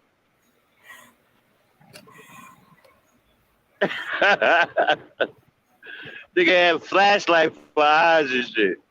Go ahead, Dave. Did you back it up?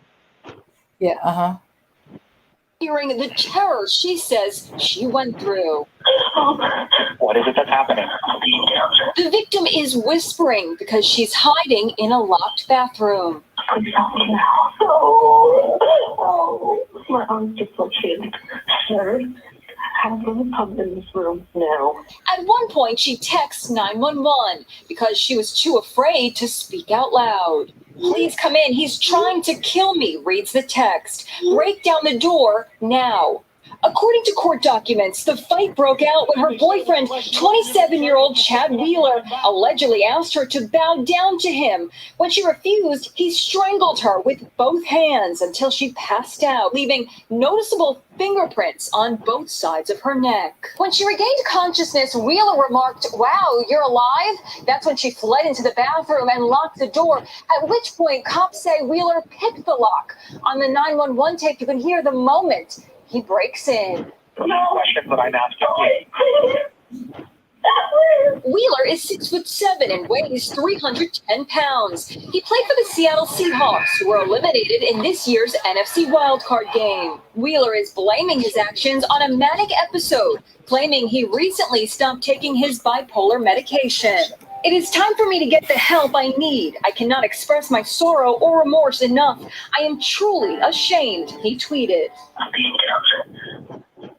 Wheeler is expected to enter a plea on February 9th. That's when he's due in court for arraignment. okay. All right, everybody. Were y'all able to hear that? Give me a 1 if y'all was able to hear it. 2 of y'all didn't. That was her 911 call. They read her 911 text. I didn't even know you can text 911. And so she did say on that call, she did say she was been killed, right? Mm-hmm. I've been killed. Wow, that's insane. I mean, she has no doubt that he was trying to kill her. Both hands. You damn right he's trying to.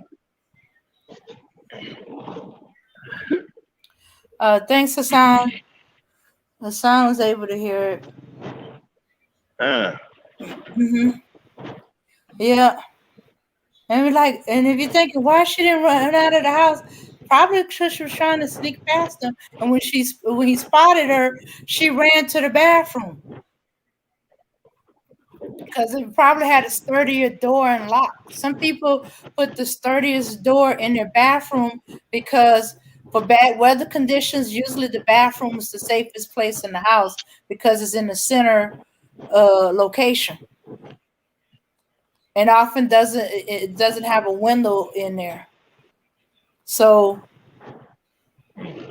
that's why he had to pick the lock.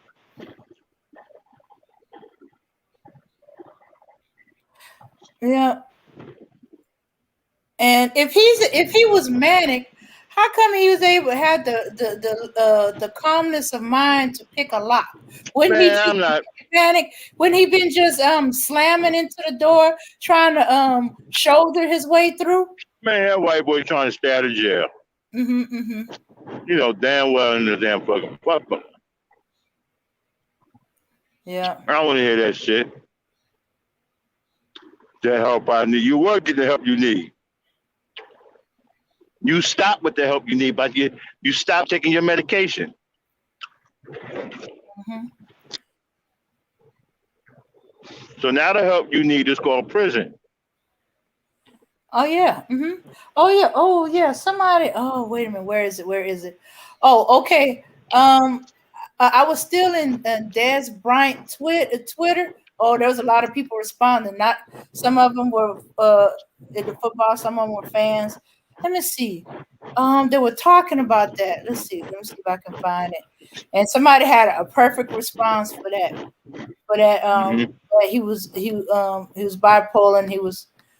Actually, a couple of people had it. Let me see if I can find it again. Yeah, we're gonna get you the help you need. It's called life in prison. Mm-hmm. We can't get life. We can at least get 25 or 30. And there's no not taking medication while you're in prison. Yeah. Mm-hmm. You're gonna get the help you need.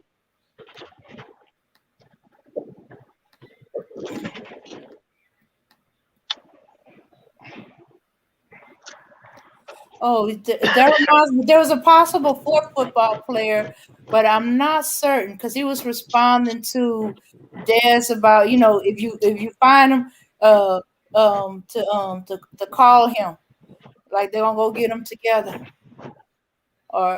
and others are telling them, Des, don't say that. They can somebody made a comment about you're likely to go to jail for threatening the guy before that guy's go to jail for attempting to kill his girlfriend. Let's see. Des is like, I don't care. What? I don't think he said anything wrong. Mm-hmm. What did he say? Okay. I gotta find it. There's a lot of people responding. Okay, read some of the responses. Oh, okay. All right. Okay, there's the usual. He has bipolar disorder, for Christ's sake. The man is sick, and all y'all want to do is answer violence for violence. This post is sick within itself. All right, Thank let me now. God. All right, let me respond to that person. No, he's not sick. He knew exactly what the fuck he was doing. He knew exactly what the. See, let me tell you what white boys do. When they're about to get big money, and they with a woman that they don't want to be with, they try to get rid of her. They try to get rid of her. And then they try to claim insanity. That's textbook white boy logic, white boy strategy. Okay? And he tried to get rid of her. Mm-hmm. Mm-hmm. Okay, this other person go, Des, I love you, but this is a horrible mistake. He has a very powerful mental disorder. It should not be taken lightly. So we're Then gonna he talk should about be. facts. Don't leave that one out. Then he should be in the fucking. Then he should be in the nut house. So you can't tell me that somebody has a very powerful mental disorder and they walking around in society amongst normal people. If his mental disorder is that powerful, then he should be in the proper facility so they can take care of that and monitor that and keep him out of mainstream society, away from normal people. Okay? I don't hear that shit. Everybody want to make fucking excuses when somebody do something crazy and try to kill somebody. Oh, he has a powerful mental. Then he should have been in the nut house. Point blank is simple. They got facilities for people with powerful mental disorders. How come he wasn't in one? Dead, dang. Okay. This other one looked like he's a Steelers fan. He's responding to Des Bryant, the part where he said how they like to destroy black athlete without facts. And he goes, you mean how they They destroy, and to this day continue to destroy Ben. He got some long German looking name with an R. Ben Ben R. Roethlisberger. Yeah, and he was never charged with crime, while the same media blows Ray All right, Lewis. all right, all right. Obviously, that's a racist. Let me clarify something. Hmm. I'm a Steelers fan. Pittsburgh. Ben Roethlisberger is the quarterback of the Pittsburgh Steelers. A while back, right? He got caught in a club with some underage girls that he was trying to rape. And he had 2 off-duty police officers guarding the door so nobody can go into the bathroom. So let me ask you this. Riddle me this. If you're in the bath, first of all, what are you doing in the men's bathroom with an underage girl? That's one. And you're a grown-ass man. Make no mistake, Ben Roethlisberger at the time was a grown-ass man. In the club, in the men's bathroom with an underage girl. And the 2 police officers that were off duty, that was his bodyguards, were guarding the door so no one can go in. So what does that tell you? That the girls might not have been willing, because that could work the other way too. The girls probably. Right, we don't even have to go there. Mm-hmm. I can't get past the fact that there's an underage girl locked in a man's bathroom with a grown man with 2 off-duty police officers guarding the door. Man, corrupt as a mug. And then afterwards, the 2 police officers, I think they quit or retired because they knew it was. And Ben, he got off. He was accused of rape. He got off. And he got to continue his career. And there are people who are crying for blood.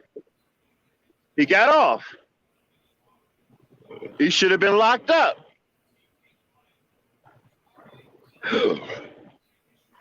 Mm-hmm. So I don't hear no shit about they got it wrong.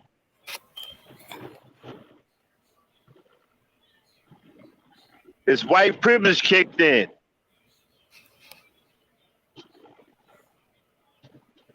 Go ahead, Dan. All right.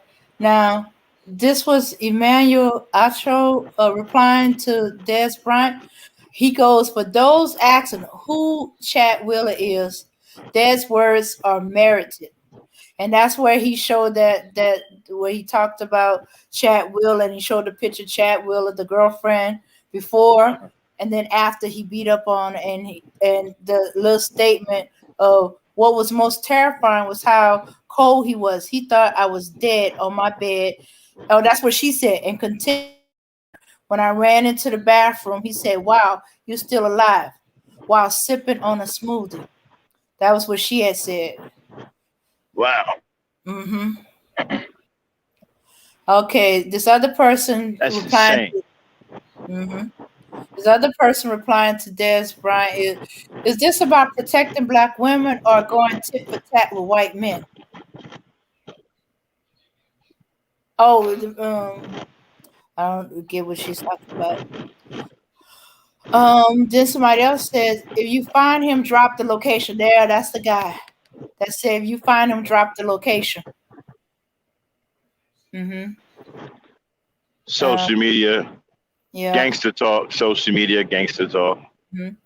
Okay.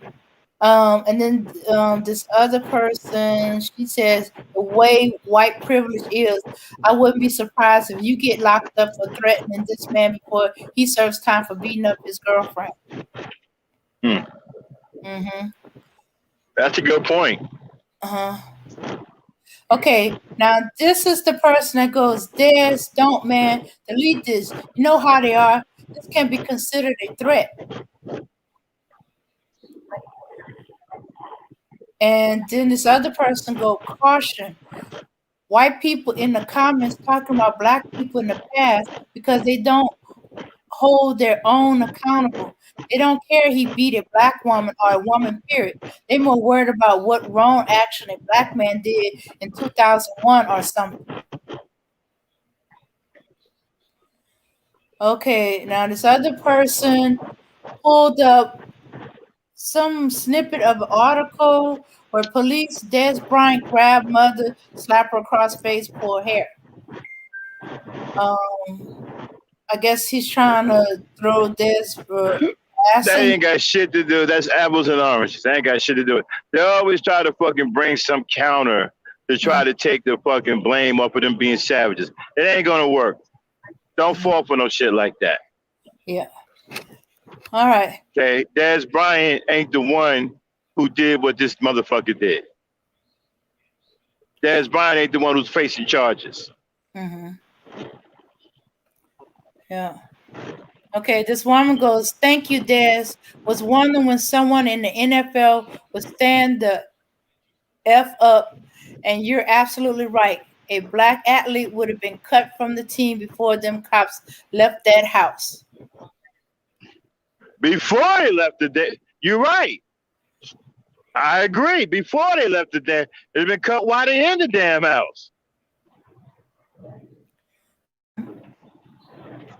And they dogged Ray Rice. I'm not saying Ray Rice was right because he knocked this woman out and dragged her to the elevator like she was a sack of bitch. So, you know, he ain't no angel either. But they lit his ass up. Okay, Ray Rice got lit up. He lucky he didn't go to jail. I think the only thing that kept him out of jail was his wife came to his defense. Mm-hmm. They lit his ass. They took his career, his money. I mean, it was so bad. He had to sue because they made him the face of domestic violence. Mm-hmm. I mean, they lit his ass up.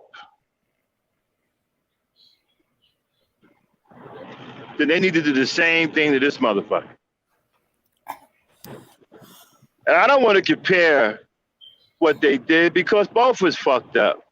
I mean, Des Bryant, you know, that's not the way you handle things, young man. You know, you don't do your woman like that. You know, but he certainly didn't do what this monster did. But in none of the case, but he got treated harsher. And he got a stiffer penalty. Man, they came down on Des Bryant so bad they broke that young man. They broke him, man. He started doing he became a spokesman against domestic violence just so he can have a life. Mm-hmm. I mean, they broke that young man. He couldn't. There was nothing left of him, man. They beat the. I mean, they just broke him. So now he's going around, traveling around the country to make ends meet, talking about domestic violence. Go ahead. Okay. Good job on the troll, guys. Okay. All right. Okay, now this is a back and forth between like two people. Okay, this person go, Ray Rice murdered a man and is beloved in the NFL. Tariq Hill beats the shit out of his son and broke his arm. Wait a minute. You said Ray Rice murdered a man. Yeah, that's gonna get corrected by another person. Yeah. Now Ray Rice, he talking about Dante Starworth. And he didn't murder no man. He hit a man that was jaywalking, and the man died. Okay. And the only reason why Dante Starworth got hit with what he got hit with is because he was drunk. Had he not been drunk, right? Mm-hmm. He nothing would have happened to him because the man was jaywalking against the stoplight. Yeah. He was jaywalking. Yeah. Mm-hmm. Only reason why they hit Dante Starworth because Dante Starworth, dumbass, was drunk. Mm-hmm. I drive for a living. Please do not drink and drive. That's dumb. You have no idea the jeopardy that you are putting other people in, not just yourself, but the jeopardy you are putting people in when you drive drunk. You got people out there traveling with their children in the car. You out here driving drunk. Please don't drive drunk.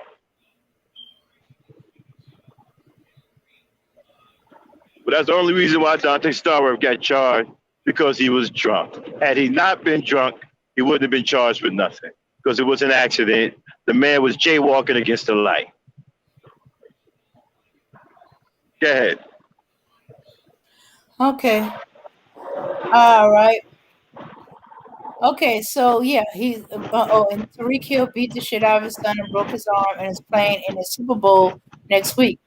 A Peterson beat his son with a wooden stick, is loved by the NFL. And Peterson and Adrian Peterson got his ass lit up too. And I was all over Adrian Peterson. Okay. He got lit up too. All right. And I was on his ass like white on rice.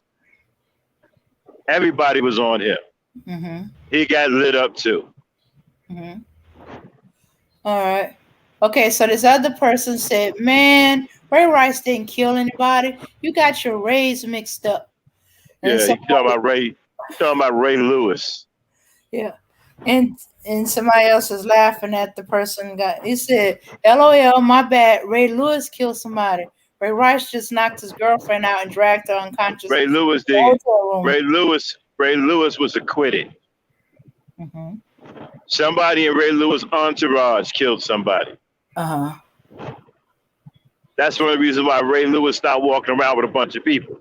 Mm-hmm. See, people, you got to be careful who you around, because you got stupid people. If you got clout, you got stupid people who will attach to attach themselves to you and do dumb things because they think they're under your protection. That's what happened with Sean with P. Diddy back in the day when Sean went to jail. He thought because he was with P. Diddy Combs, that he had limited protection. No, it don't work that way. When you do dumb shit, nobody will protect you. And Sean did something dumb by shooting into a crowd of people. No one is going to protect you after you do something dumb like that. I've been on some, I don't know this nigga. He was some old junk, some groupie nigga. I don't know who the hell he is. And I could know you for years. You do something dumb like that, all of a sudden I'm gonna be on some, I don't know this nigga. Some motherfucker that's been hanging around, he's trying to get rid of this motherfucker. I'm not gonna cover for you doing something dumb like that. Go ahead, Dane. Okay, well, Lucy's in the chat, and she's like, we had a troll. Okay, he was hitting, and he was actually unhidden. So Lucy kicked him out, and she's like, "Don't hide nobody. I want the smoke." but Shout out to Lucy. Mm. Yeah. So hey, trolls. Lucy's in the building, so you better be careful. She trigger happy. All right. Yeah, Dane. Okay. Back to the. Okay. So okay. All right. Here's the next person. Okay. Today is saying, too bad you didn't have this energy for Tory Lanez. Oh, this is a bunch of book. Yeah, it's just a bunch of little petty shit. They done turned it into a fucking shit calling contest. This is about the girl, the black woman who nearly lost her life to a fucking animal. Now they just turned into a shit calling contest. They dropped the link in the chat. All right, y'all, we opening up the mic. Don't be shy. Come on down. You're the next contestant on Gangsta Talk. Come on up here and tell us how you feel. The link Okay. is going in the chat. We're going to be here. I got time. We're going to be here for a little while. At least another 2 hours. I'm full of energy tonight. Let's get with it. All right. Come on up. Don't be shy. Tell us how you feel. Speak your mind. Gangster, gangster. All right. Somebody says, God bless you, Des. You're a true man of integrity and character. Don't change. What is sad that I can't All right, even find headlines on ESPN about the hideous acts he did. But imagine if you were accused of something smaller, it would be all over TV and their website. The sad reality. Yeah, we can pretty much leave that alone now because they done turned it into a shit calling contest. We're no longer interested. Okay. The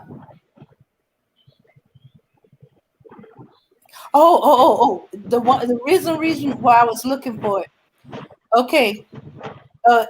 He claimed mental illness, which is a big problem. That isn't an okay. I forgot to take my meds issue. This was I didn't take it for a little bit and has a breakdown. Dude needs help. Putting him in jail on refuse to mental illness stigma and continues to not be taken. Now this is what I like. The person responds to this. He may get all the help he needs when he finishes his prison sentence. Normalization of this atrocity due to his disability is apparent. Many, myself included, have serious mental illness. I've been married 31 years and never once have I thought to hit my wife. So they That say, sounds yeah. like Brandon. Is that Brandon Marshall saying that?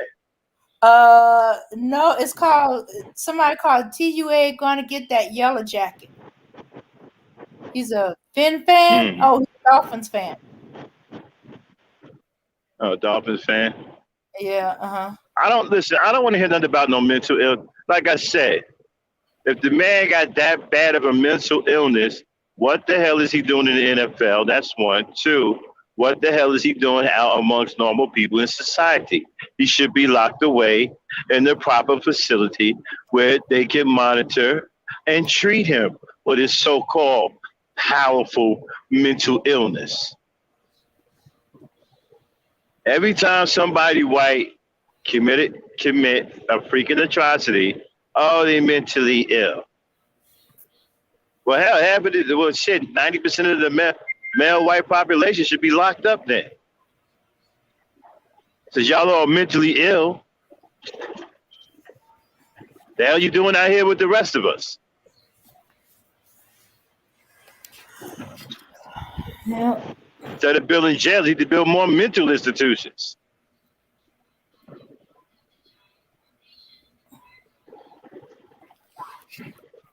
And then got to know, check this out. And then after you commit this atrocity, got to notice that they'll come talking about something. Hey, I didn't take my meds. I forgot to take my meds. My bad. Really?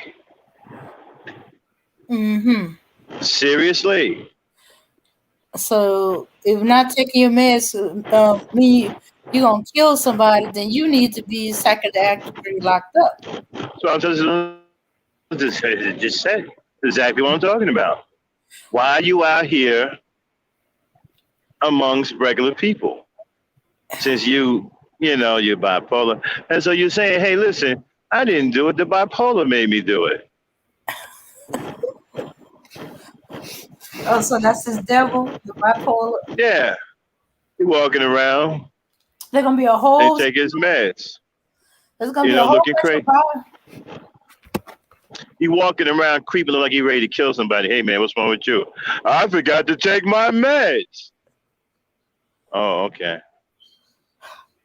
So is that what happens when you? Right. So is that what happens when you forget to take your meds? You walk around like you're ready to kill someone? Yeah. Okay. Just hold on 1 second. Let me call somebody with a straight jacket. I tell you, man. Tim. I'm still thinking about Tim, right? I told you when I first saw you walking down the street, eyes big, like a deer's headlights. Nigga was sweating and shit, walking off bad. I thought something happened. I'm like, man, what's wrong with Tim? Tim, look, something must have really happened. Yo, Tim, what's going on? Man, I got to get a job. Like, man, I thought something happened, man. What the fuck you talking about? Man, Lily, Lila said, if I don't get a job, I can't live here no more. You better get a job. So people, and you know, we started this show out talking about black men afraid to put their hands on Becky. Now, we're not advocating violence. That's not what we do here at the East Star Network. We're just comparing scenarios. Some of you Negroes got all the smoke for black women, but you won't dare say nothing to that Becky, and you won't dare threaten her or put your hands on her because you know what it is. You know that white man will put his foot all the way up in your ass, up to the goddamn thigh bone. And you scared to death of that.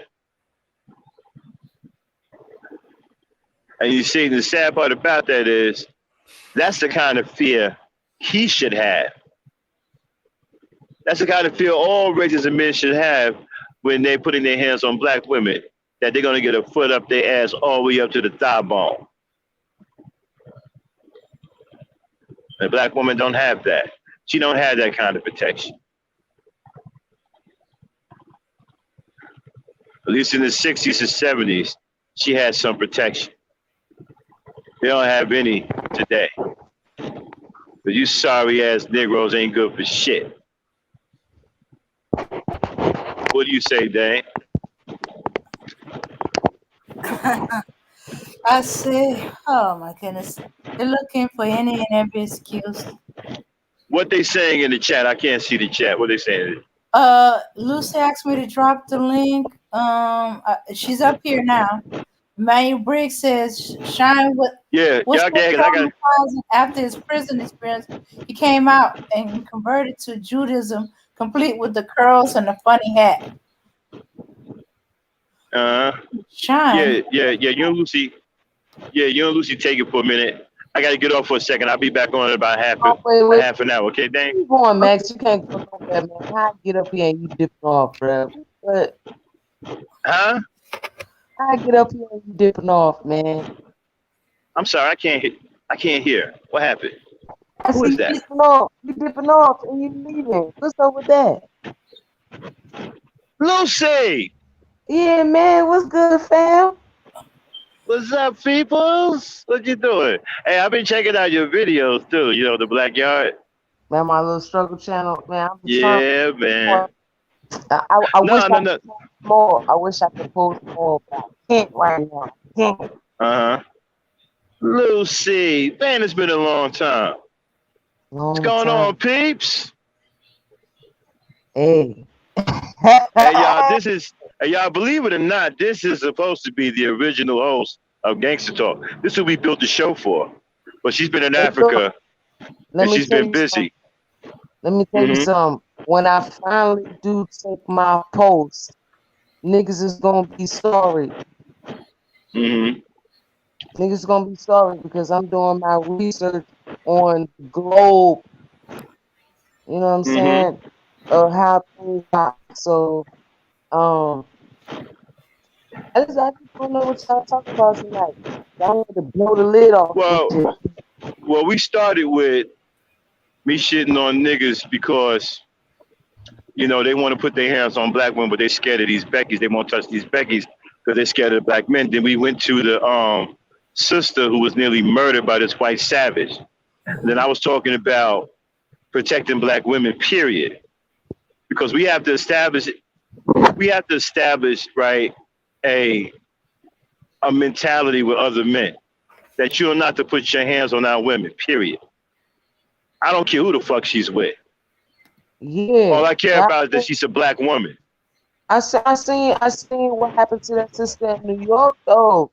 Them niggas bit that sister eye, was trying to bite her eyeball out and everything. Like, This shit is weak as fuck.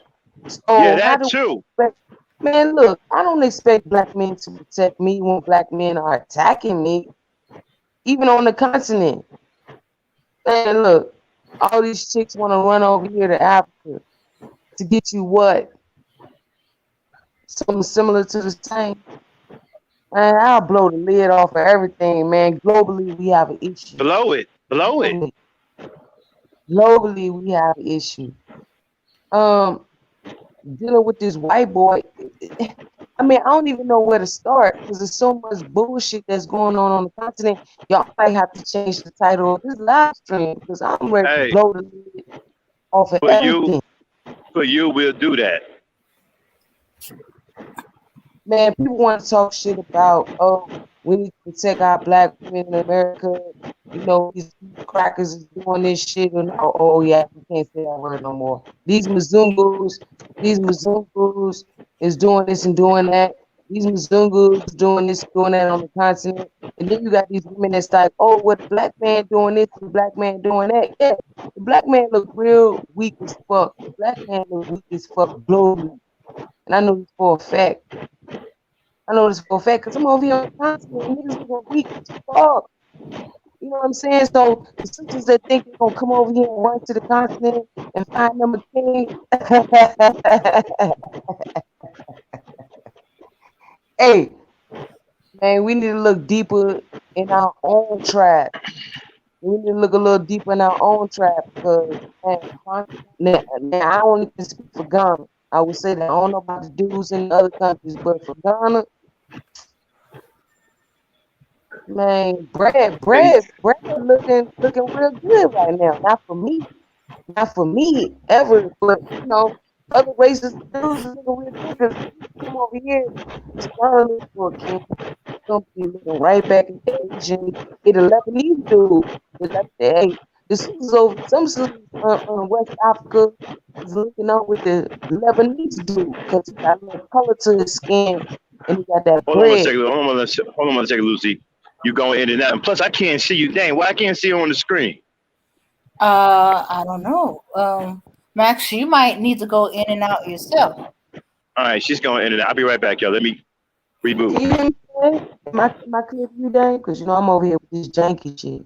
Yeah, it's kind of like you pulsating in and out. It's like you dip low and high, up like it's up low and high, low and high, low and high. So you Yeah, know it's like a pulse. I'm not on the Wi-Fi. I'm using my mobile Okay, data. you clear now. Yes, There we man, go. it's Now I oh can my see it. There we go. I got you now. okay. Yeah, so what I want to know is, you know, with all these diaspora wars, with all this, you know, Black Americans versus Africans, what is niggas doing in America? I want to put the focus back on ADOS, FBA, Moors, and this Turtle Island, Copper Color motherfuckers, whatever we want to call our ass. They ain't doing shit. They're doing the same shit over here, attacking black women, saying the same shit over and over again. Mm-hmm. They ain't doing a damn thing. Then they complain when we do the same thing, when we do some cisbem, like what's the female, whatever the female version of what cisbem, we would spell it correctly because yourself is one word, so we wouldn't have that extra S in there, like they still put that shit in there. Even when we say ourselves and go to the continent, still losers.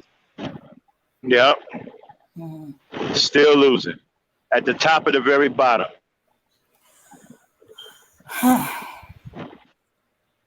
Niggas have a status, they at the top of the very bottom. And then when we do find a good brother, he already married. And so few. Like the woman that got attacked. Yeah, there was some black men that was out there, you know, part of when the rally and the protests and you know around that store that she got attacked at. But I'm thinking out of all of Harlem, why there was only 100 people? Well, see, then they be mad at the fence. See, I don't really want to talk too much because niggas will call me a feminist. I look back at the feminist movement and see where shit started. Once upon a time in the United States, it was illegal for women to work. And so now that women are able to work and fend for themselves, it seems like it's a fucking problem. It seems like it's a fucking problem. So they want women to submit and, be all docile and I guess having a degree and having a career and be able to make your own money and buy your own house and your own car. I guess that makes us masculine too. So if we're masculine, then the dudes that call us masculine, then they got to be feminine, because any man that looks at a woman and says, "Oh, she's masculine," then nigga, you got to be feminine. Because how do you think that anything that a woman does would trump what you do? You got the phallus, right? So even if you're the most chick, you know what I'm saying? You should be able to break that down because you got that masculinity, right? So any dude that even say a chick is masculine, he's automatically feminine to me. And that's what my daughter and even my 15-year-old son said. Because I let my 15-year-old sons listen to some of this dumbass shit these niggas be talking, these manosphere, sissy bim ass niggas be talking.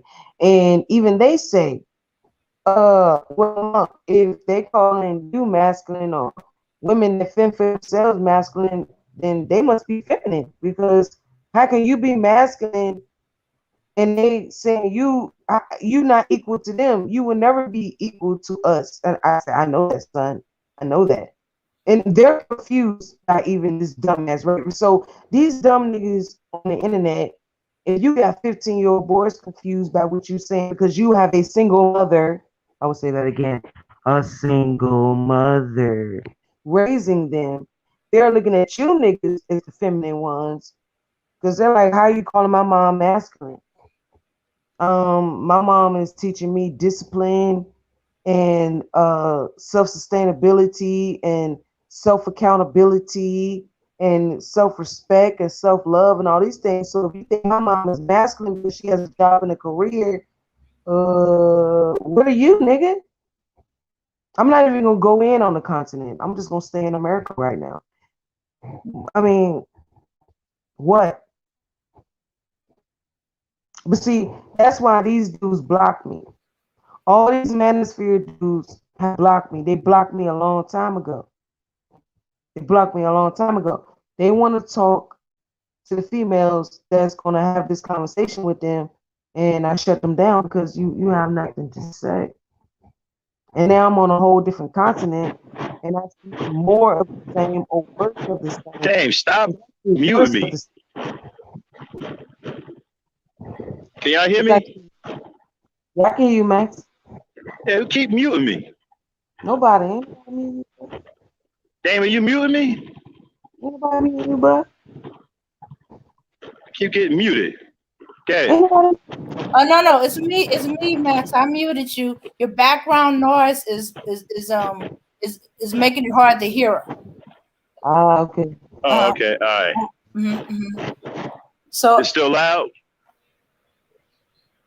Now go ahead. I'm finished. I'm just saying that these motherfuckers is weak and users claim they're weak as fuck because the men that are, what everybody call an alpha, whatever, they refer to themselves as alphas. They're not on here, talking shit. Mm-hmm. So are you starting to see some things on the continent that's going on over here, Luz? Yep. Word. Speak about it. Well, the dynamics are different. So I would say that the dynamics are different. You don't have the ability to just go out and get you a Walmart job, get you a job at the Harris Teeter or Amazon. You don't have these jobs available. So, the financial strain over here is different. But, man, I don't like dudes calling me mommy. Like the dudes over here, they call me mommy. Mommy, oh, mommy. Like, bruh, I'm the same age you is. Or you like 5 years old, and he calling me mommy. Oh, Turns me the fuck but off. Like, Maybe you they're call trying but to is call you it sugar mama. but is it like a term of endearment? Like, are they saying it out of respect? bro, I don't give a fuck. I'm an African American woman, and I don't want no nigga calling me they mama, mommy, none of that Uh, shit. Don't uh, call me, because if you gonna call me that shit, then I'm gonna treat you as such. And then when I start treating you as such, then you have a fucking problem. mm-hmm. But you know, no, because they'll call women empress, queen, madame.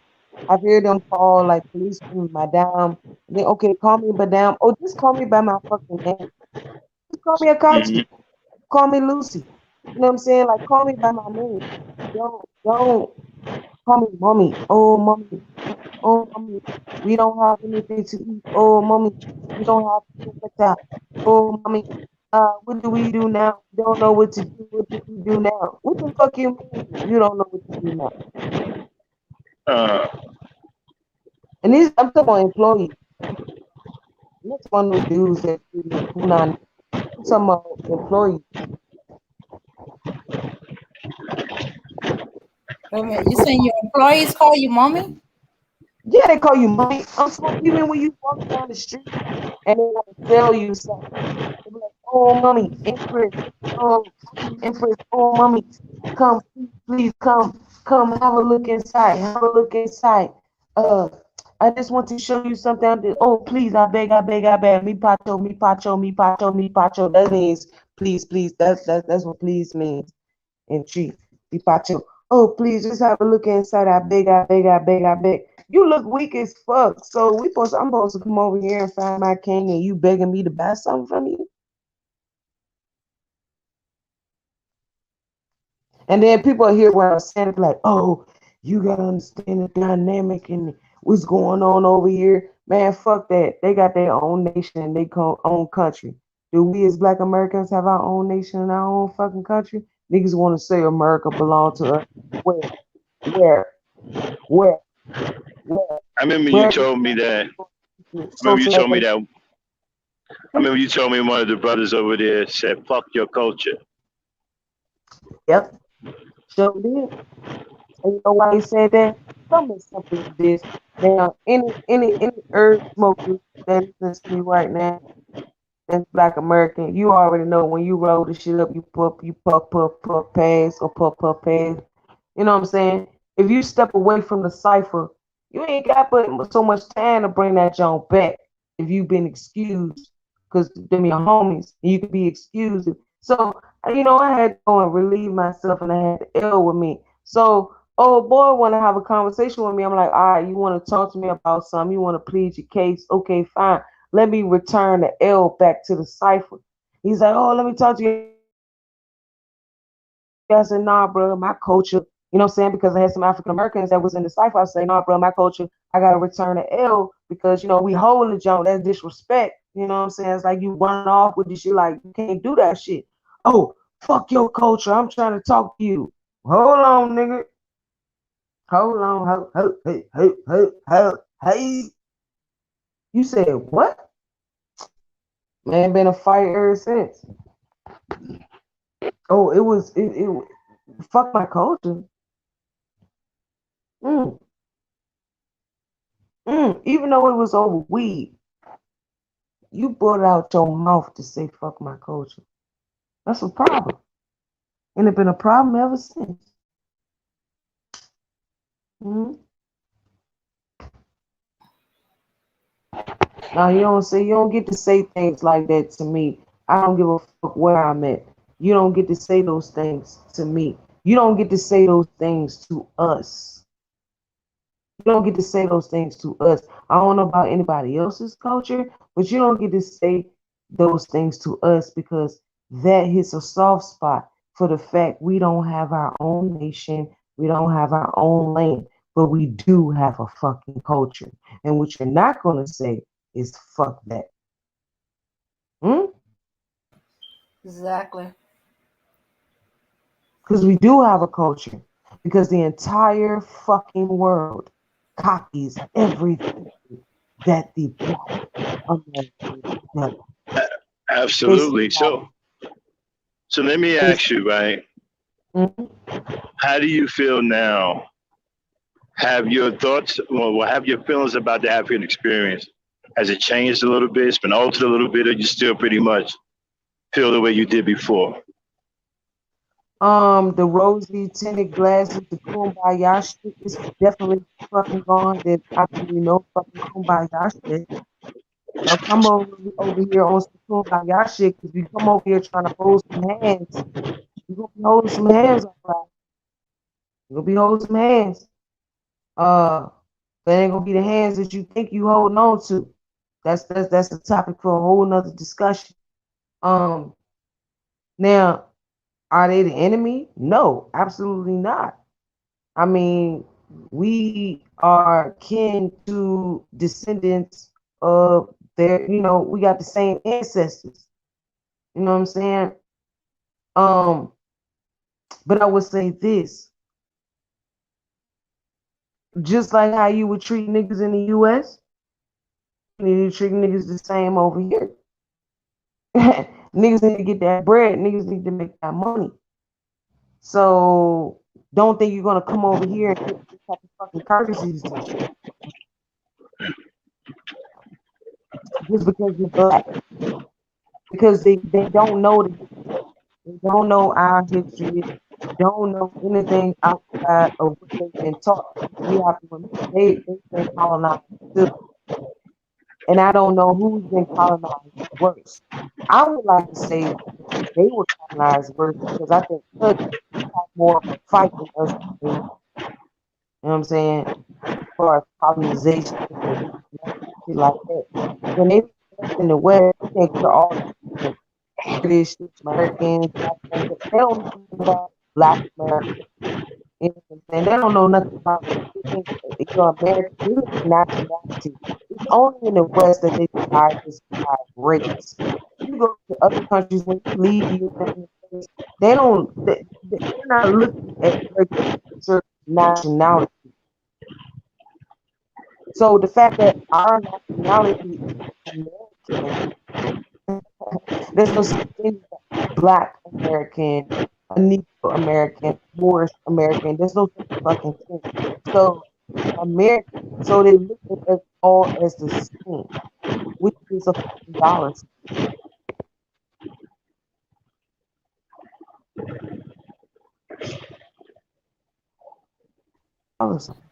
Now you got some good ones.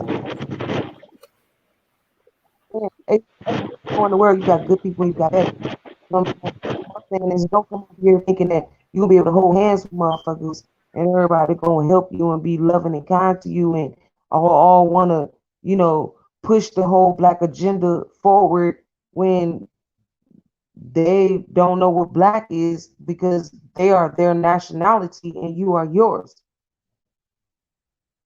Some of them know the truth. I've come across plenty that do know the truth. They did their research. They understand when they look at these fucking dungeons that they call castles here in Ghana, all up and down the fucking west coast of Africa. They know that the royals were stolen. They know. So the Hebrews, when they talk about those 12 tribes of Judah and all that stuff, see, I don't get down all that, but when I tell the truth about that, we were the royals. They stole the royals from this place. And that's why things are amok. They're running amok because they've stolen the royals, and the royals are the ones that they took to the Americas and enslaved them. Why do you think we got the most highest intelligence? Man, look, being over here makes me appreciate even more being a Black American because of the advantages that we've had, because that we were stolen.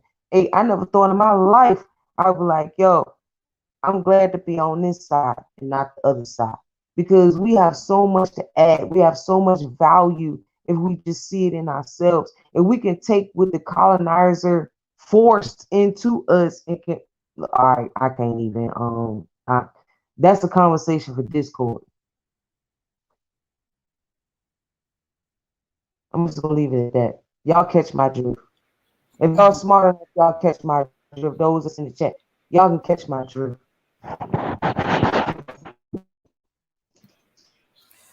Yeah.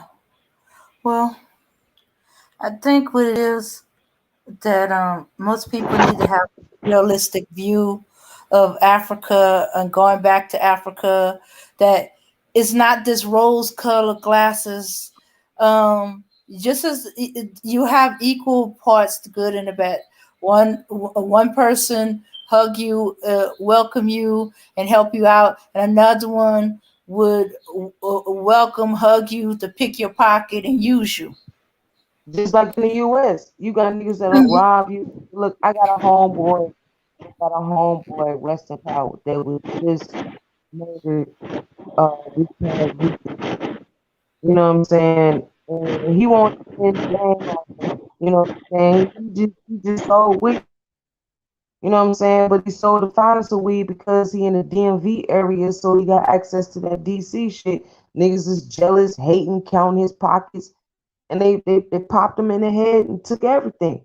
You know what I'm saying? But see, in Ghana, you ain't gotta worry about no shit like that. It's some different shit you gotta worry about, though. It's some other shit you gotta worry about. You know what I'm saying? Some other shit you gotta worry about where a gun ain't gonna fucking protect you. You know what I'm saying? The gun is useless on the continent. Let me say that again. All y'all niggas that want to bring your guns to Africa, them shits is fucking useless other than a direct threat. And if you're in no direct really confrontation like that, you know what I'm saying? Once you start speaking your proper English, they gonna fucking back off you. Once you start hollering the US embassy and shit, and you start hollering police, they gonna fucking back off your ass. Like we the crockers over here. Like you can really come over here and be a crocker. I hate to say that. You know what I'm saying? You know what I'm saying? You can really come over here and be on your crocker shit. If you got that money though, you gotta have that money. You can't come over here on some broke nigga shit. You know what I'm saying? But if you got that bread like that, you come over here and be like that. Ain't nobody gonna fuck with you. You know what I'm saying? Because they happy to get that bread, but at the same time, I ain't trying to be arrogant like that. You know what I'm saying? So you gotta tread softly when you come over here. You know what I'm saying? And at the same time, you got people over here like, man, I've been in the chat and listening, but sometimes I don't comment. I see my sister Abena up here. You know what I'm saying? That be up here, man. That's my dog, yo. That's my road dog right there. You know what I'm saying? If it wasn't for her, if I ain't have her, I would have left Ghana a long time ago. I would have left a long time ago. You know what I'm saying? She's solid people. And she's, you know what I'm saying, just the good people that we have in the US. So you got good people here, you got bad people here, just like the US. But the thing is, you can't come over to the continent on this whole holding hands with everybody because you're black.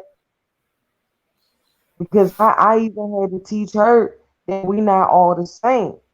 You know what I'm saying? We're not all the same. She thought we could look at nationality, American, you old Bruni, you know what I'm saying? Like you foreigner. Like you okay, you come from America, you the same. They think we all the same. And I had to teach her, among others, that we're not the same. Now, once they have an understanding of our history and um and what we went through and that we're not the same, then they're like, oh, okay. You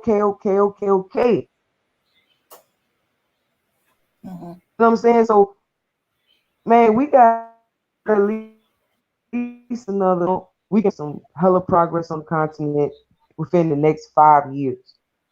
Mm-hmm. But at the pace that we're going now, it's gonna be at least it's gonna be at least another 50 years. You know what I'm saying? Because I'm seeing what Black Americans are coming over here on the continent and doing, and it's the same individualism shit that like niggas want to be on their own individuals and shit like that. And there is some are mixing with the culture, some are not. You know what I'm saying? It's just it needs to be better conversations between us and I call them homegrowns, you know, continental Africans. It needs to be better dialogue and conversations between us because they don't know. And it's a lot of stuff that we don't know. And if we have these type of conversations, without getting upset with each other, and we can do a whole lot of things. But Mhm. again, Okay, well, while we got you got Avena here, fuck boys in Avena, Africa, and you got in it. yeah, I'm thinking while we Havana got up here. Avena here, yeah, she's Oh, up she up here. here. Oh, what's up, Avena. sis? Man, that's my nigga right there, man. Yeah, I'm here. Okay, all right. Lucy was saying that a lot of Africans don't understand that we're not all the same. We're not like the if I understand it, the white people or the others, that we're different. Could you tell us a little bit about uh first meeting Lucy and how she made you learn the difference? Oh, okay, yeah. The first time I met Lucy was where I was working, and I reckon them being Black American because we saw them when we see them, we know that they are Black American. So I reckon them being like, oh wow, these are our home people, but we don't normally understand that Black Americans, most of them are from Africa. All we do that, oh, they are from America, but they are home now. So we do welcome them, but that time I don't know that they don't like the whites. You see, so through that I been with Lucy, they understand that okay, Black American doesn't like the white much. And I said, okay, why is that they don't like the white people? And they tell me about the reason why they don't like the white people is this because they betray them, they hate them. So I kind of says, okay, then that means we the blacks here too, we have to hate the white people because if they are hating our brothers over there, then we need to also do the same thing over here. We don't need to give them the opportunity, but most of us don't understand. That's why it looks like most of them like the white people more than the Black American that are coming. And you see, I wish that we have to be taught so that we're going to know much about the history in America. Most of us don't know about the history, especially the young children that we are coming. We don't know anything about the history over there.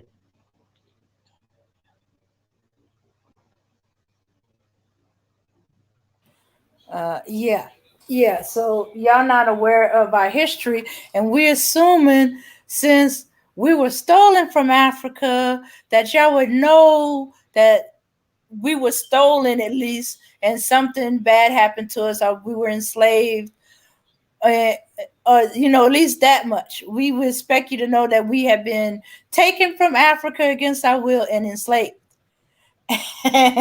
And that y'all would have a better understanding since y'all are in Africa. And and you Let me know, tell you what they told them. They told them that they took us away for a better life and we could bring things back and all those things. But we didn't come back for 400 years. So for those 400 years we didn't come back, they was telling them like, oh, they left you. They said, fuck you. So you need to be doing this and you need to be doing that. Man, I'm telling you, they separate us like completely.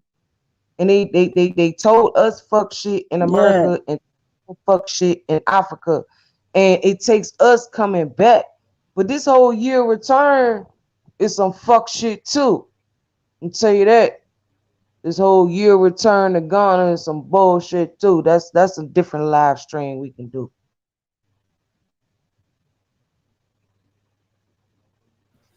There's a whole yeah, lot you of different think it, stuff, if they've been going on told here this we can lie that they thinking they telling us to come home so they can finally get the stuff that was supposedly we were supposed to be bringing back, and they That's some believing that we have bullshit, like man. 100 It's years about the of money. accumulation. It's about the money. It's about the money. It's about the money. But see, I don't let that deter me, and I don't suggest that deters anybody else, because you can come to Africa and then meet people like enough. You know what I'm saying? That's serious. That want to help, that want to learn. You know what I'm saying? And make things better for themselves and the country. And they want to help you and what you want to do, because helping you helps them. You know what I'm saying? And see, I see a lack of that in America. Man, for years I've been trying to get niggas to start businesses with me, even just getting single mothers together to run a household together, to make shit easier for us, because we're single mothers, we chose wrong, and we ain't got daddies, all that old bullshit. Okay, well, I've been trying to do that for years. We don't have no type of collaboration. So if going to the continent and going through fire, trying to find honest people like Abuna, and it's a few others, to make collaborations and be able to teach and get a hold of the children in the future, then we got a chance. You know what I'm saying? We have a chance. But yeah, they don't know what happened to us, just like we don't know what was going on over here.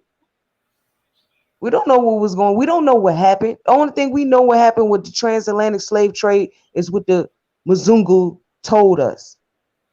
You know what I'm saying? What the Mzungu told us, and what information we find now. What, through Google, through what? Is anybody reading any ancient scrolls and reading some old books and going through the scribes? Is anybody finding this information to actually see if this even, like, what really happened?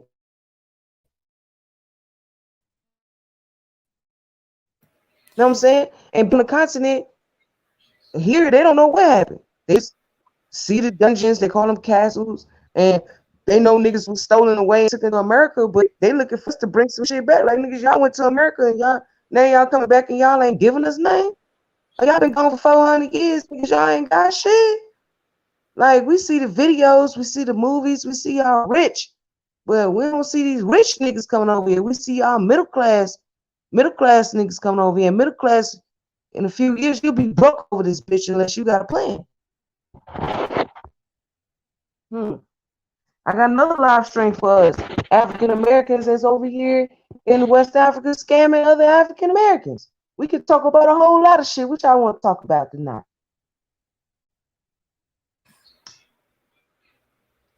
Okay. I blow Auntie was like 400 years. They didn't realize what was going on.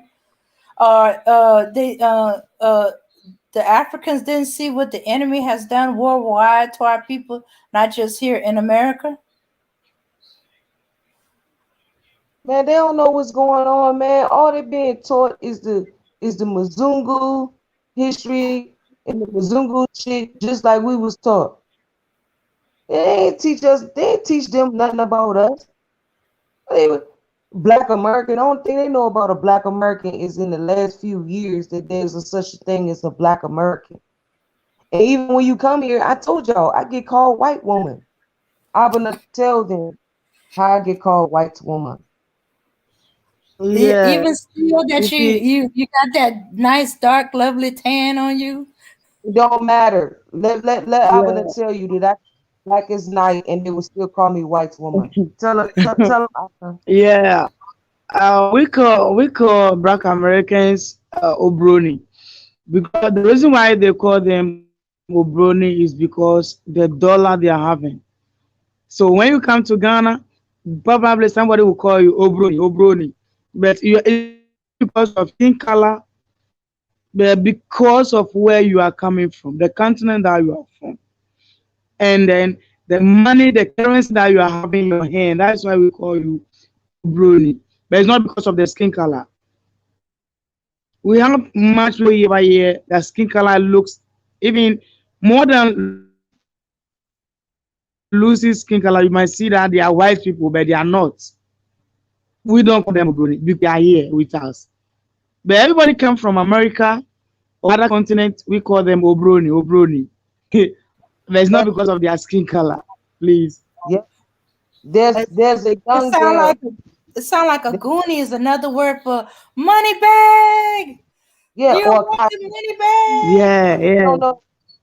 Kata, they get this Akata, and I have yet to find what country that word Akata comes from. Each African country has their own language. They have multiple languages, and they all have their own word for foreigner.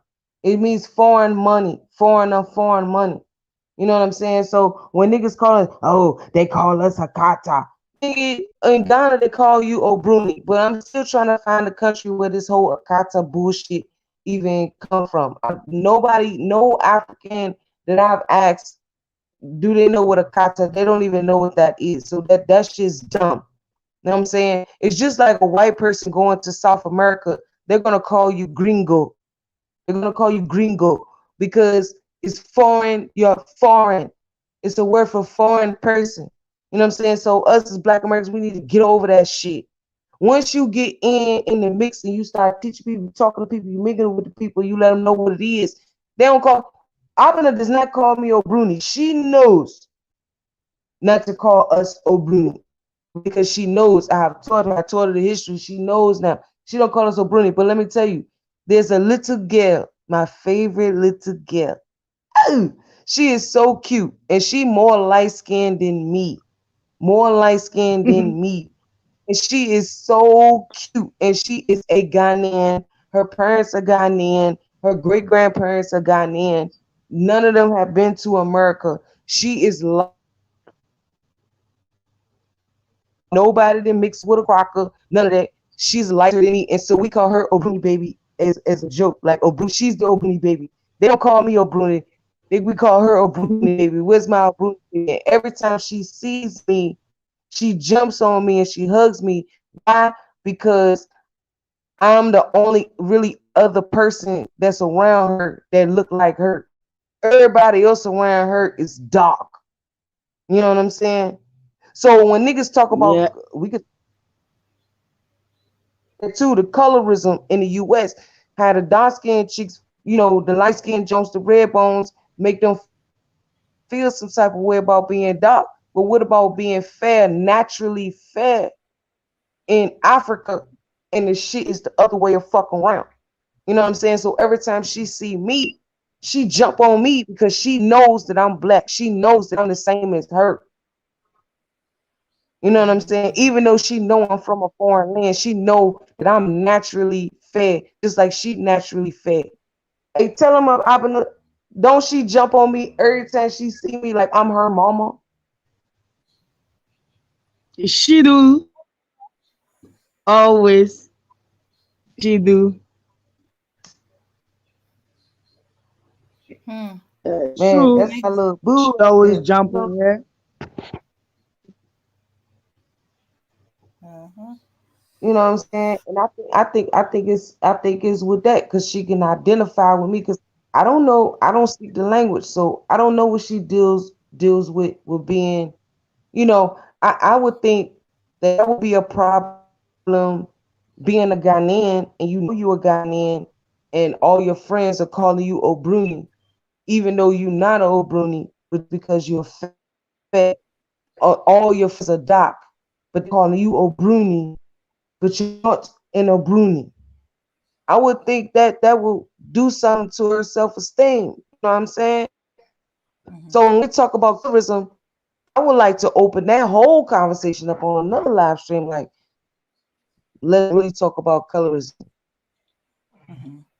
And when you got women over here bleaching their skin to be naturally fair, you got a child over here like 3 years old, 4 years old, naturally fair, and she could be, I don't know if she is or not, but could potentially be teased for being fat.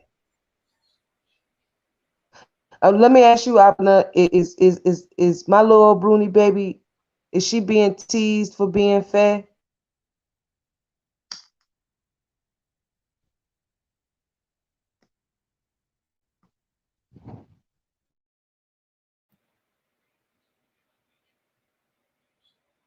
Uh-oh. Lucy? All right.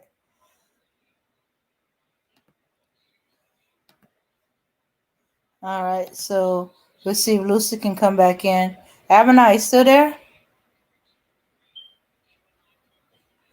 All right. Looks like it's me by my lonesome. But it was kind of reminding me of one of my baby cousins. She took after her father's side of the family, which is my uncle, and they fairly light skinned, not red bone, not technically yellow bone, like maybe a little caramel color. Darken, get a little darker in the summertime and stuff like that. So my baby cousin, um, she, as I said, favored her dad's side of the family, and her brothers favor a little bit more on her mom's side, which they're darker. So when she was in Seattle, I mean not in Seattle, when she lived in Atlanta, her people kept wondering if she was adopted because my aunt married again. Husband's also dark skinned, and her siblings born after her are dark skinned. But here she is, the only fair one in the family.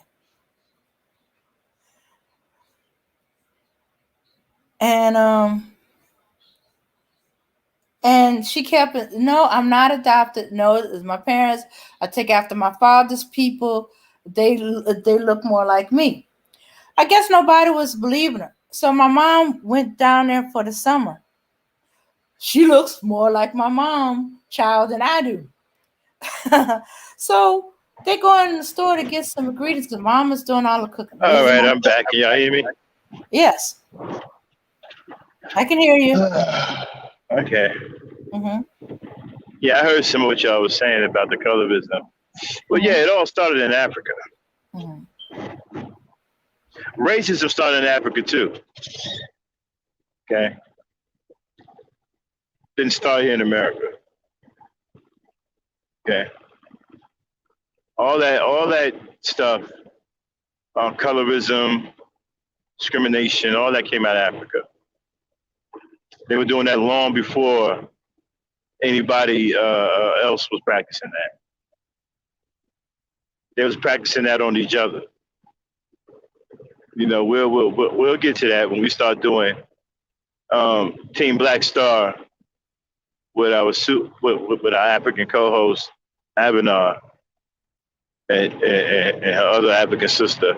When we launch Team Black Star, we'll be doing a lot of African history, real African history, not some shit you was taught over here by these white folks. Okay, we're gonna bring up some real shit, some real authentic shit. You'll be surprised about how a lot of African culture was stolen and twisted for evil. Okay? So, did we get so far off track here, Dane?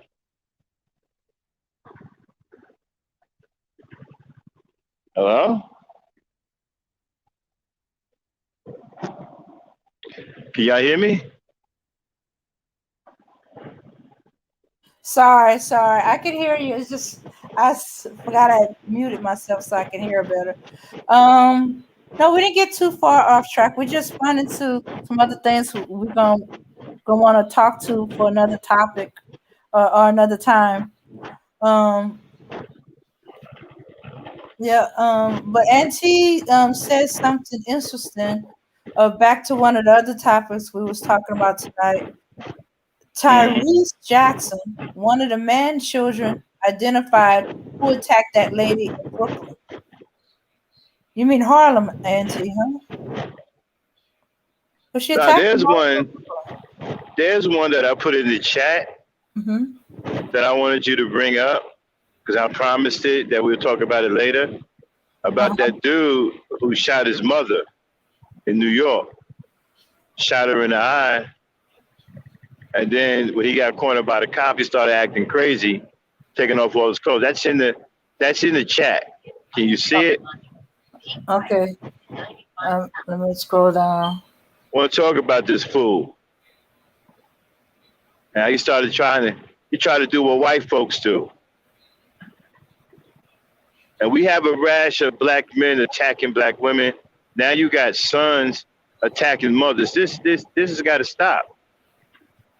And all of this stems from the corrupted environment that's been made by the hatred that many black men are spewing about black women.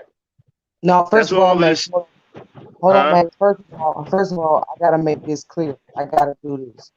That dude that shot his mom in New York because she asked him to get a job, he was not African American. Oh, he wasn't? No. He was from the Gambia. He was from the Gambia. So the Gambia gotta hold that L. Because now let me tell you. Yeah, let me tell you. See, we all black, right? We got the same lineage, but what you're not gonna do is you're not gonna come to America and commit a crime, and these Neanderthals are gonna lump us all together. No, because we got enough shit on our fucking back. So that dude was Gambian. He was from the Gambia. Okay, his parents. He was an anchor baby. Okay, he was parents are Gambian. He was born in America. So okay, so then niggas want to say, oh, he was westernized. That's why he was westernized. I don't give a fuck. You supposed to hold your culture, right? Right.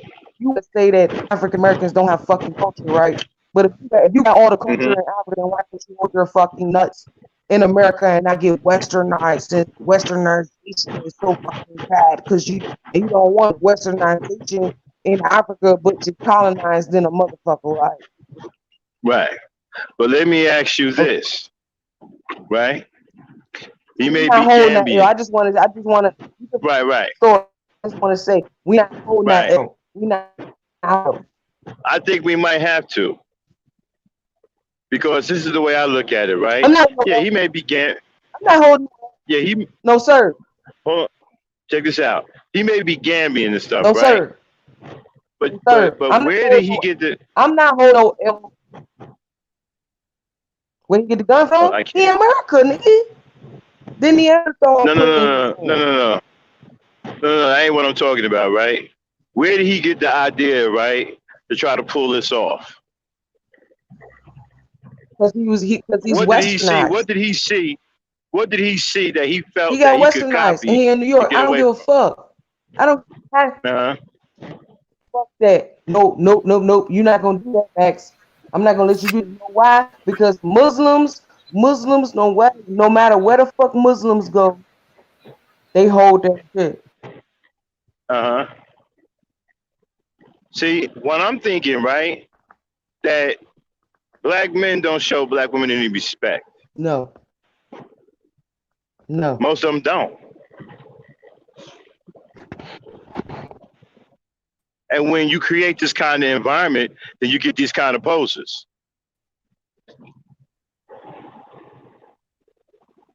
See, we got poses now. Or is it Max Borden? Am I echoing? It could be me. It could be my because I'm not in a very good area. Could be me. Can y'all hear me? I can hear you both fairly well. You know. So y'all might need to check your Yeah, I hear what she's saying. Right? And they should hold that L. I'm looking at it like this. No, you're not Borgen. I'm saying. Oh well, she went out. But go ahead, Max. Okay. Yeah, I hear what she's saying, and Gambia do need to hold that L, right? But I'm looking at it like this. Where did he get the idea to pull this shit off? And how did he feel doing it? Well, nobody cares about black women any old way. And they're going to look at my mother as a black woman first, right? So where did he get that idea? Because, you see, if we had a true environment, right? If we had a true environment, he wouldn't get those ideas. He wouldn't be able to pull that off.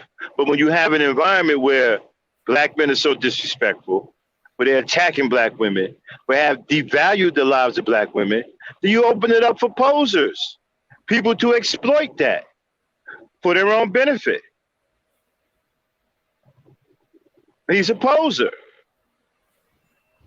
He's definitely a fucking poser. He's definitely a fucking poser. But Yeah, he's a see, poser. But he can't. If And I that's blame, true, but wait a minute, and I blame niggas for creating these poses. Because if niggas, right, was treating their women with fucking love, you wouldn't have these poses. No, see, when you got niggas, listen, when you got black men coming on TV, listen, when you got black men, when you have black men on a big machine like social media that reach all over the world, and they letting the world know that they don't value the life of black women, then you're gonna get these kind of poses. Man, this because dude killed his mama though, bro. Right, because he feels that she's gonna be looked at as a black woman first, and nobody gives a fuck. I'm not giving these niggas that pass. Right, you know right, why? because niggas. No, I'm not giving him a pass for killing his mother. I'm saying, right, niggas done devalue the life of black women to the point that now, not only do you have any man who feels he can do whatever he wants to a black woman to get away with it, but now you got posers exploiting this opportunity to their own benefit. To me, that shows me that he didn't truly absorb a culture, especially Black American culture, because he would have known there was no way, even if he killed the black woman,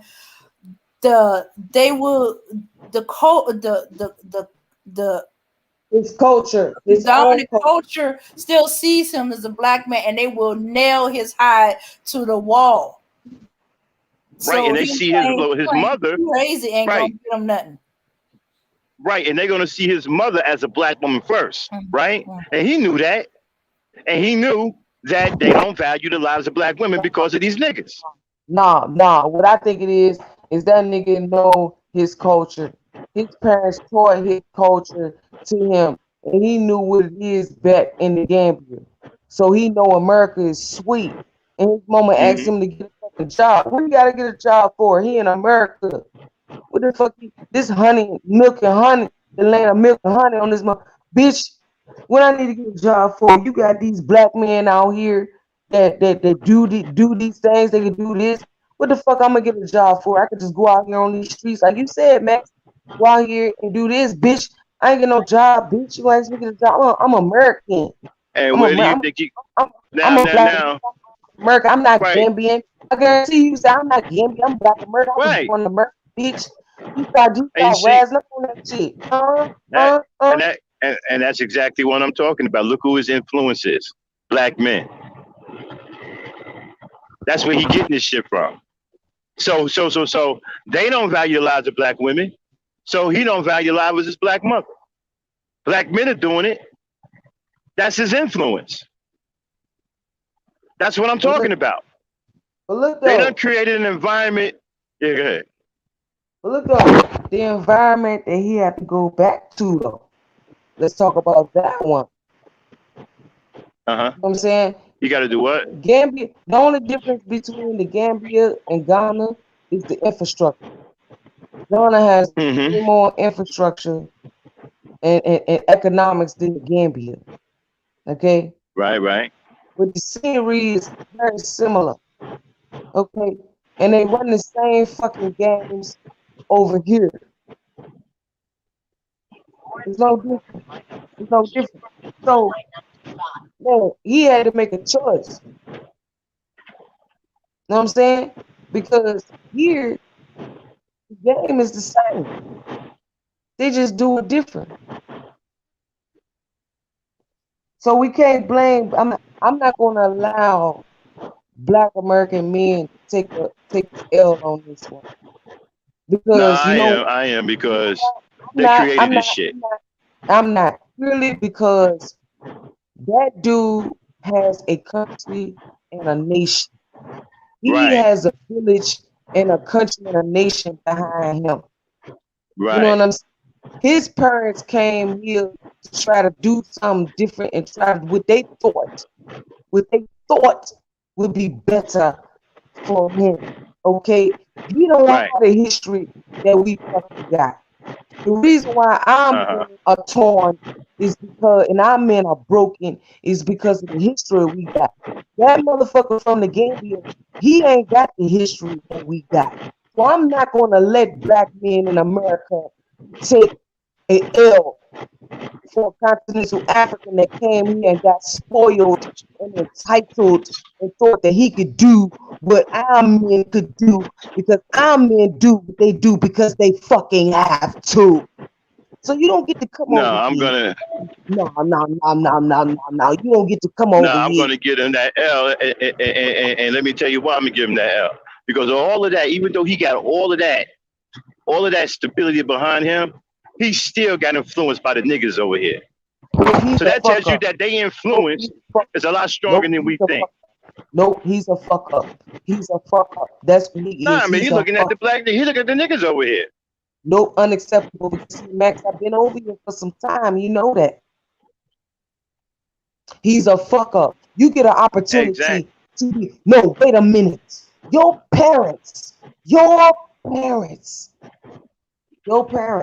Abner is up here. She can back me up on this one. Your parents either were chosen ones or they were able to work hard and have that money to be able to move to America and birth you in America so you can have that fucking civil rights that we already fought for.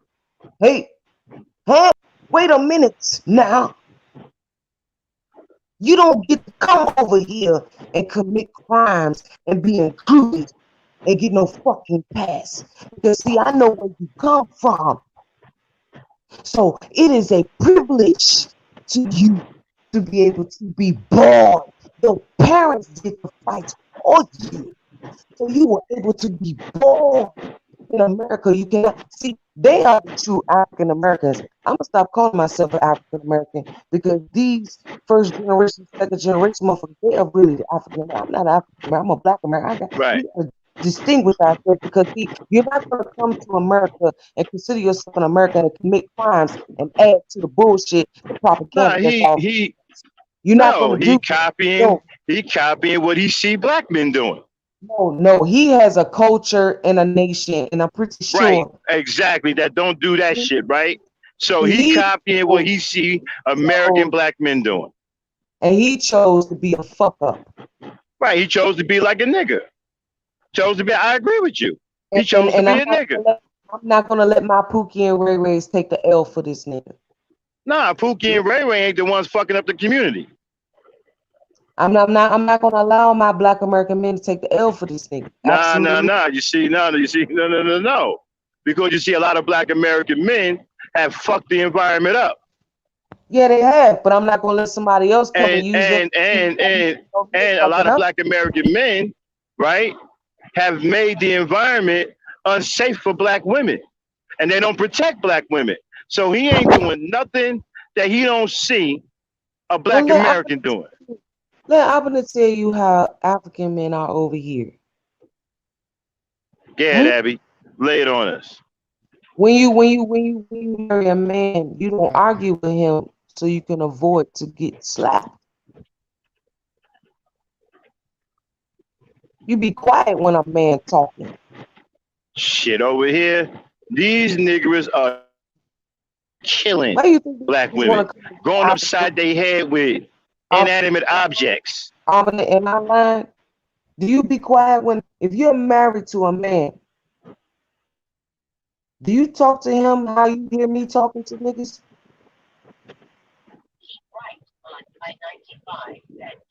Is she there? I think her oh shit. She might be frozen. Damn. Went to the wrong. Man, these chicks over here avoiding to get slapped. You know what I'm saying? Shit. It's only the black American woman and the black American woman. Well, actually, American women, period. We don't tolerate, nigga. You ain't gonna disrespect any man. You're not gonna disrespect me and get away with it. You know what I'm saying? That's the Western shit. And see, they laugh at us over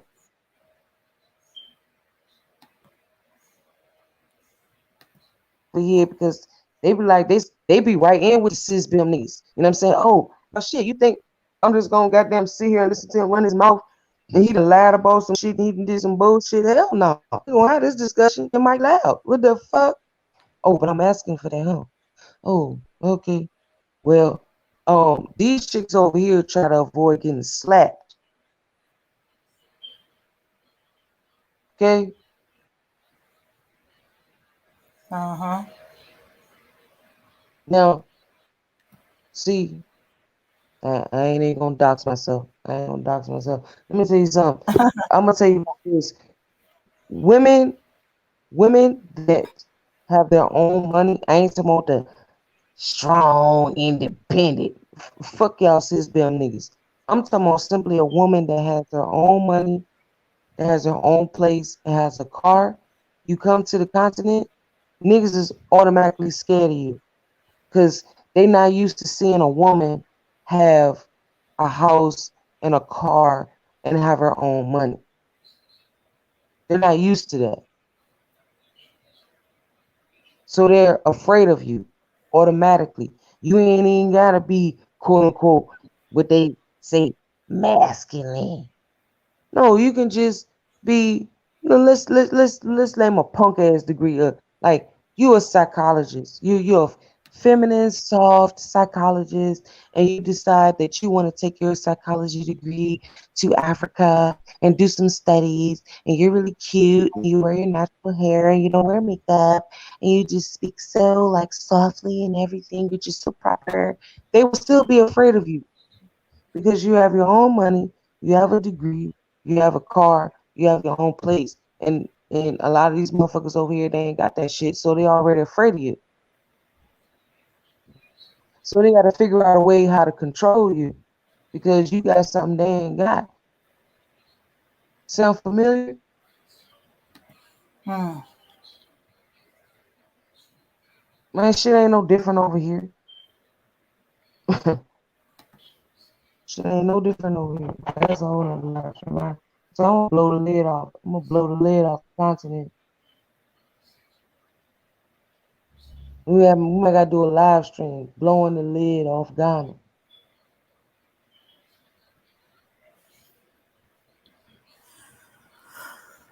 Okay, let's see. Blowing the lid off the black community, period, globally. You know what I'm saying? Blowing the lid off because we read about everything. There's Black Americans that come over here entitled, Hasidity, and all that shit. You think you're gonna come over here to the continent and get the same shit that you getting in America? What the fuck wrong with you? You stupid. You looking at them damn YouTube videos, thinking everything over here perfect, bitch. You better be ready to go back to the old days. And if you won't raise, see niggas that's from the South, they will do fine over here.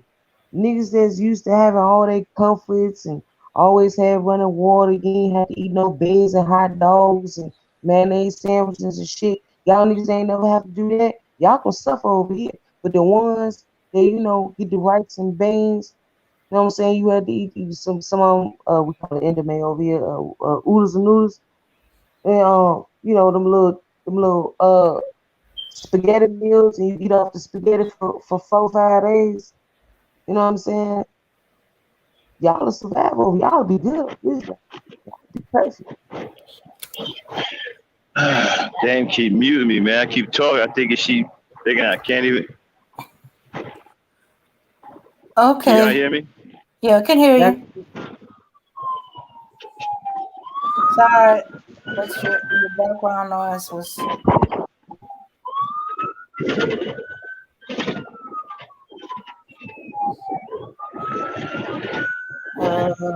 Am I hearing a fire truck or the ambulance? Yeah. So what's up? That's both. Okay. They escorting somebody to the hospital. Uh-oh. Another accident? No, it looks like it was serious. I don't know if it was an accident. So is Abby there, or is she? Abby, are you there? I think she's froze. She's there in the appearance, but she's muted. Ebony. She might be asleep. It's almost 5 o'clock in the morning. Yeah. It's 5 o'clock in the morning over there. It's 4:45. What's that, like 13 hours or something? No, 10, no, 5 to 10. Oh, What is it, 11 over here? 11, 12, 1, 2, 3, 4. Where you 6 at? hours. I'm in Maryland right now. I'm on my way to Florida. 5 hours, so it should be 11:45 for you. Yeah. Yeah. Yeah, the roosters looking.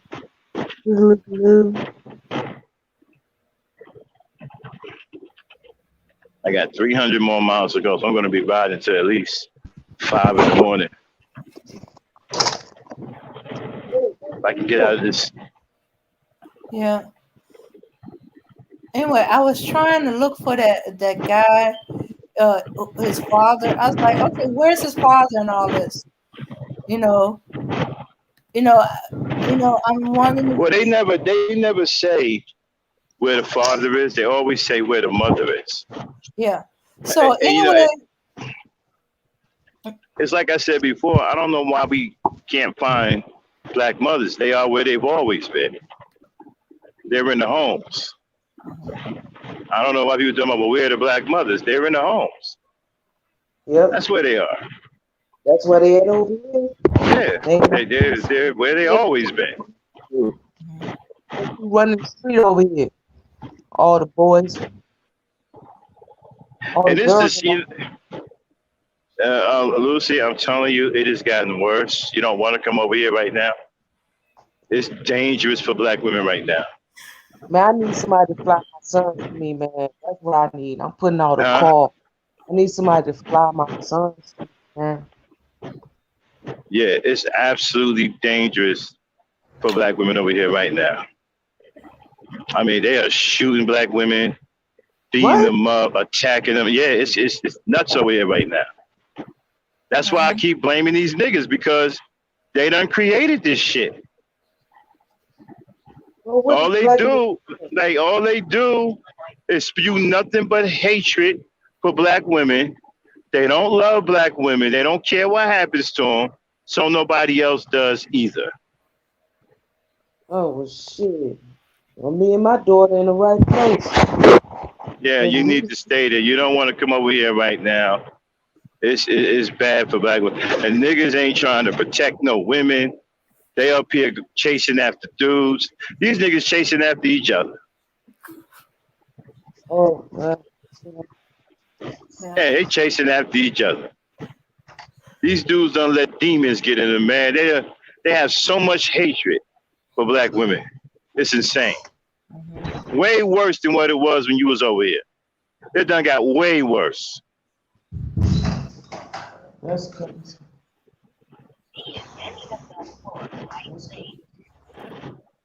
Like I said, you don't want to come over here right now. You better off where you at. Every time you turn around, somebody killing their black mother or their sister. You heard about the sister that avenged her brother's death? Yeah, I know about that one. And the sister got her face bit. She got a who? The sister in New York that got her face bit. Oh yeah, because she wouldn't cop for them. That's what we called it back in the day. Standing out in front of the liquor store, you was too young to buy it. You ask somebody to go in and buy it for you. We called that copping. No. She was going to get her own shit. She was just getting all work, going to get her own shit. And the niggas was trying to pay for her bottle, because you know what it is. The nigga pay for okay. I thought they said she was copping. Oh, no. And then when she politely turned them down, that's when they, when she got outside, they be like, well, shit, you think you too good or something, bitch. And somebody told her to run. Actually, it was both. When she I was had that outside, they happen. tried to get her to cop. I She had that told happen. no. And then when she went inside, the dude was trying to pay for her wine. And she told, no, no, thank you, I got it. And then one of them got an attitude saying, oh, you think you too good for us. And she was walking out the door and they followed her out. And that's when they Mhm. attacked her. I had a dude do this to me when I was 19 years old. This was over 20 years ago. He asked me for my name and my phone number, and then I was like, nah, I'm good. You know what I'm saying? He was like, yo, shorty, like, what's up? I'm trying to holler at you. And I was like, no, I'm good. He was like, well, fuck you, little bitch. And started, you know what I'm saying? And started advancing on me. So I started running and shit. You know what I'm saying? This was right around the time I was getting ready to go into the military. So I was super scared of this shit. You know what I'm saying? I took all, and I used to run track too. I was all the way up the fucking street because I wouldn't give him my name and my fucking phone number. Here it is, 20 something years later, niggas is still putting on like that because you don't get no play. So we do give you play from hoes, but we choose wrong. So if I did give him play and then have a baby, then he ain't around and I'm a single mother, I'm fuck that baby. But I told him no, I dissed him because I seen he was an ain't shit nigga, and I dissed him, and then I about to lose my wife. So black men in America can't win, we fucking lose.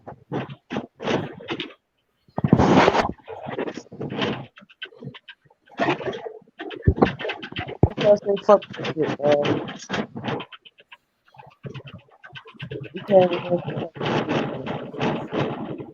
It's a nigga because he an anxious nigga. The problem.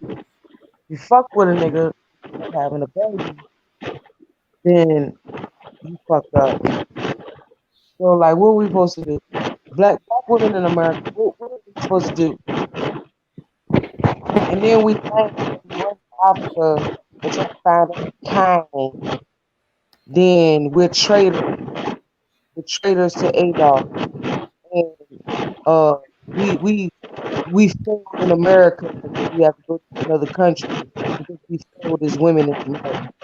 But when they go to other countries, it's inspiration. They're finding them a star. You know what I'm saying? Like we can't win. Fuck all these niggas. I get tired of all these niggas. Talk about some real shit. You know what I'm saying? Some shit we can fix. We can fix these broken ass niggas that hate their mama.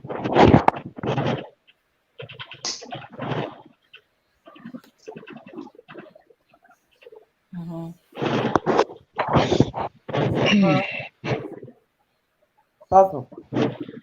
Yeah, well, it turns out this dude that killed his mama, he assaulted her all the way back in August. Let me see. Let me make sure I got it right.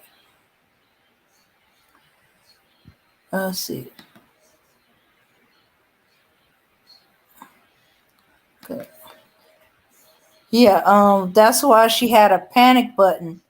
And let's see. Turn shot his mother. Okay, let's see. I know. You know And the his Gambia. Fuck that. yeah, Fuck yeah, that dude. he um let's see. He He a bitch ass nigga for killing his mama. mm-hmm. He a straight manosphere. He a straight manosphere nigga. Fuck that nigga. In fact, his uncle, his mom's brother wants the book thrown at him. Hell yeah. Will Mm-hmm. be.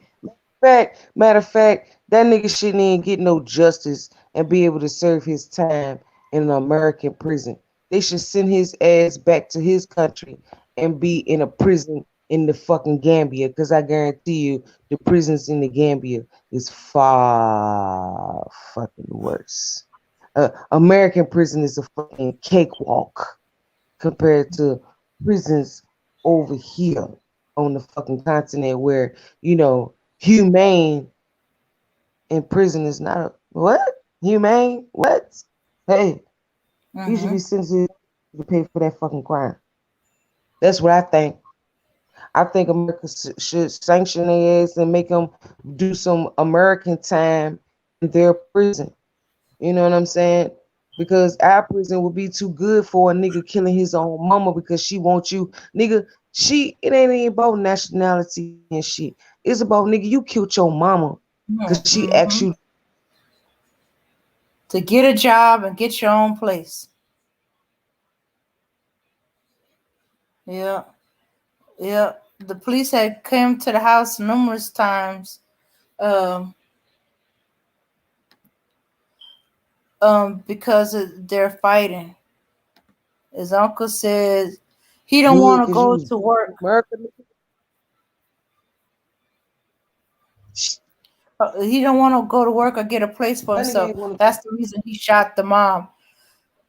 Kamara uncle said, "I want him to go to life in prison." Well, he need to do life Shit. in prison in a Gambian prison and not in a fine ass American prison. Cause see, American prison gonna feed you 3 hots in a motherfucking cot. See, you get 3 hots in a motherfucking cot in American prison. The Gambian prison, I'm sure they're not getting 3 hots in a cot. Automatic, government mandated. Even if the food is slop, you still got a mat to lay on. You got something to lay on. Yeah. You know what I'm saying? An American prisons, I would say, far better Mm-hmm. than prisons in any other fucking country in the world other than Europe. You know what I'm saying? So if this nigga go to an American prison, he getting off easy. Bitch, Mm-hmm. you killed your mama. You Yeah. killed your mama, nigga. It could be No, they might consider it premeditated because look, the son was due to appear in Manhattan criminal court just hours later Tuesday to face charges. He body slammed his 40-year-old mother last summer, then told what? her, "I will kill you." Yeah, Oh hell yeah. before she had a Oh hell panic yeah. button. And He yeah, needs to be prosecuted and convicted in America and then do his time in a Gambian prison, though. Cause see, America give you them football numbers, right? America good at burning your ass in the judicial system when you on the wrong side of the color spectrum. So we'll get our nigga some football numbers, but he gotta do them football numbers in a Gambian prison. And like I said, the infrastructure in Ghana is way better than the Gambia. And I've seen Ghanaian prisons, and you ain't gonna last a week in that motherfucker. You ain't gonna last a week in that motherfucker. So if he go to a Gambian prison, nigga, you killed your mama. You embarrassed. First of all, you embarrassed Gambia by going to America and fucking up. mhm. Fucking up. You killed your mama. Hold on. You killed the one that tried to save the whole family. That went there and gave you a better life, bitch. And you fucking and killed your mama because she asked you to get a job. Why the fuck do you think your ass is in America? Why the fuck do you think you went there and birthed your ass in America? And you want to be like these regular ass New York ass fuckboy niggas? You want to be a fuckboy in America. What he want to be? You want to Hey, be a fuckboy in America. hey, wait a minute. Did I hear you say he body slammed his mother? That's what Yeah, I'm saying. mhm. Fuck. Yeah. Fuck Man, I them. This will was in whoop my August. brother's ass if he raised a hand. Where was the man? Where was his brothers or uncles? He's the oldest. Oh, Yeah, bro. so all his siblings are He's younger than not him. American. I don't His give a yeah, F. I he would have whooped. My don't have brother's no older than family. me. That's what I'm saying, bro. He don't have no family here, so that's what I'm saying. They should I would burn have his ass in whooped my America, brother's give ass him for putting his. and send him No, back to his he village. got some uncles. He got some uncles.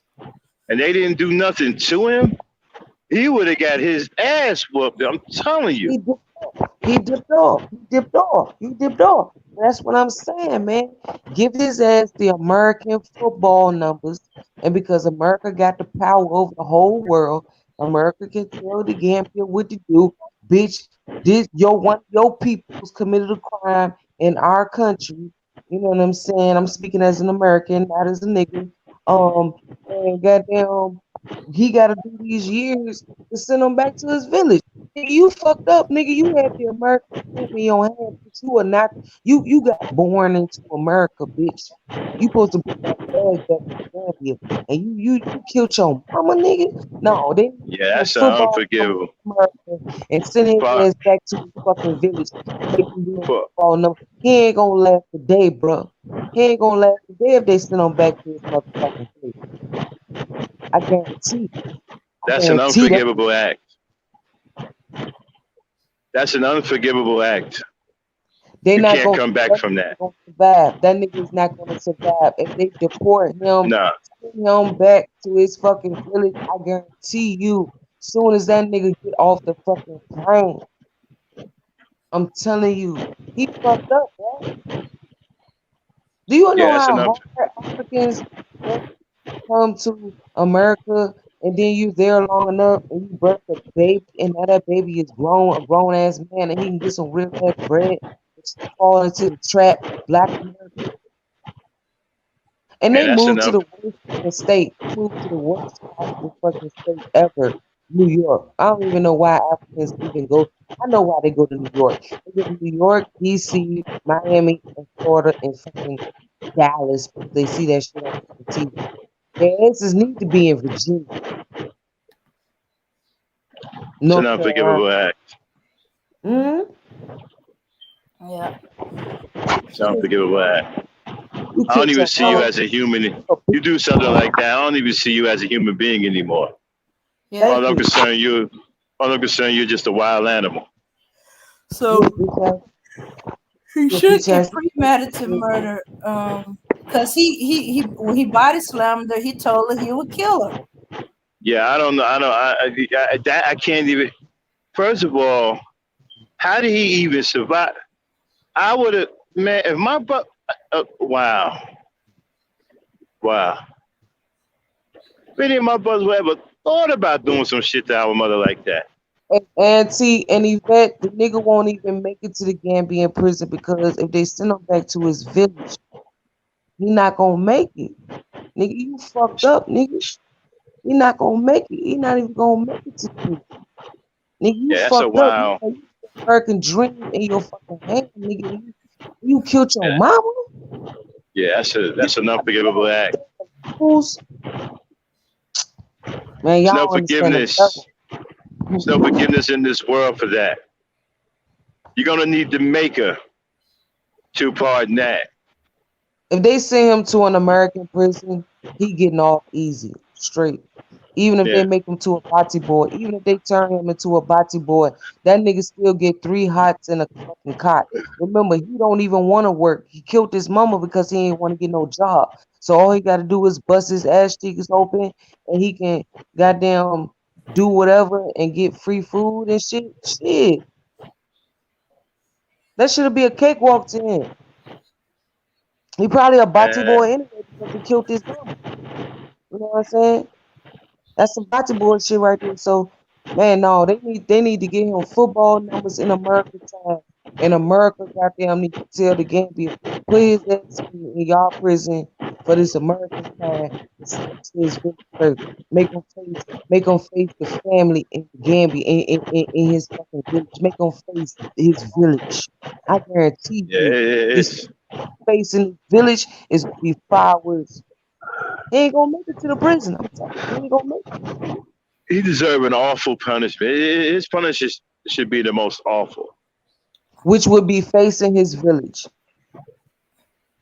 I I Yeah, mean, wish that's I your what I wish was mother, because you they killed the mother that brought you into this world.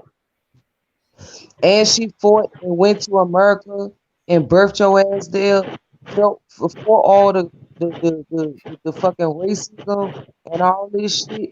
You know what I'm saying? Dealing with the shit, all that shit, and then birth your ass there so you will have a legal right to wait a this shit minute. over there. And then So, she actually get a job when you get up age and you kill her. She says she get a job. Oh nigga, no, he need to go face his village. Fuck prison. He need to face his village. I guarantee you, they'll have a Yeah, whole that's how does ceremony. he even? I'm still, Mm. I still can't get past the males. What the fuck is that? I don't. Nobody Man, did Max, nothing to him. They weak as fuck what over here too. they Man. didn't get a chance to get. Wait a minute. When he slammed his mama, probably Yeah, they probably he probably went into he should have hiding. lost every goddamn tooth in his mouth for that. That motherfucker should be walking around here with false teeth. Well, that go to show his daddy weak too.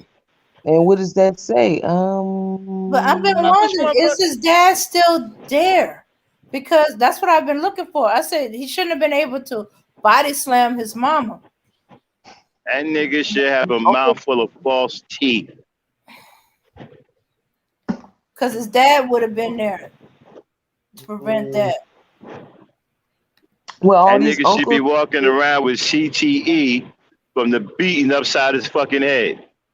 well, all these uncles is showing up and stuff now. So the uncles is showing up, and all this I'm stuff, and they sorry, man. all and You all you that. you kill your mother, man. You're done. You may as well Look, kill yourself. man, that's why I said, man, they need to send that nigga back to the Gambia and make him face his victim. You know what? And Whoa, whoa, people whoa. say, well, why you put so much value on mothers and not fathers? Because mothers do something fathers don't. Your mother went Mothers, to yeah, a my bad. the I'm gonna mother leave. carries the child. She's there when the child, once she gives birth to the child, and she takes care of the child and shelters the child. The fathers don't do that.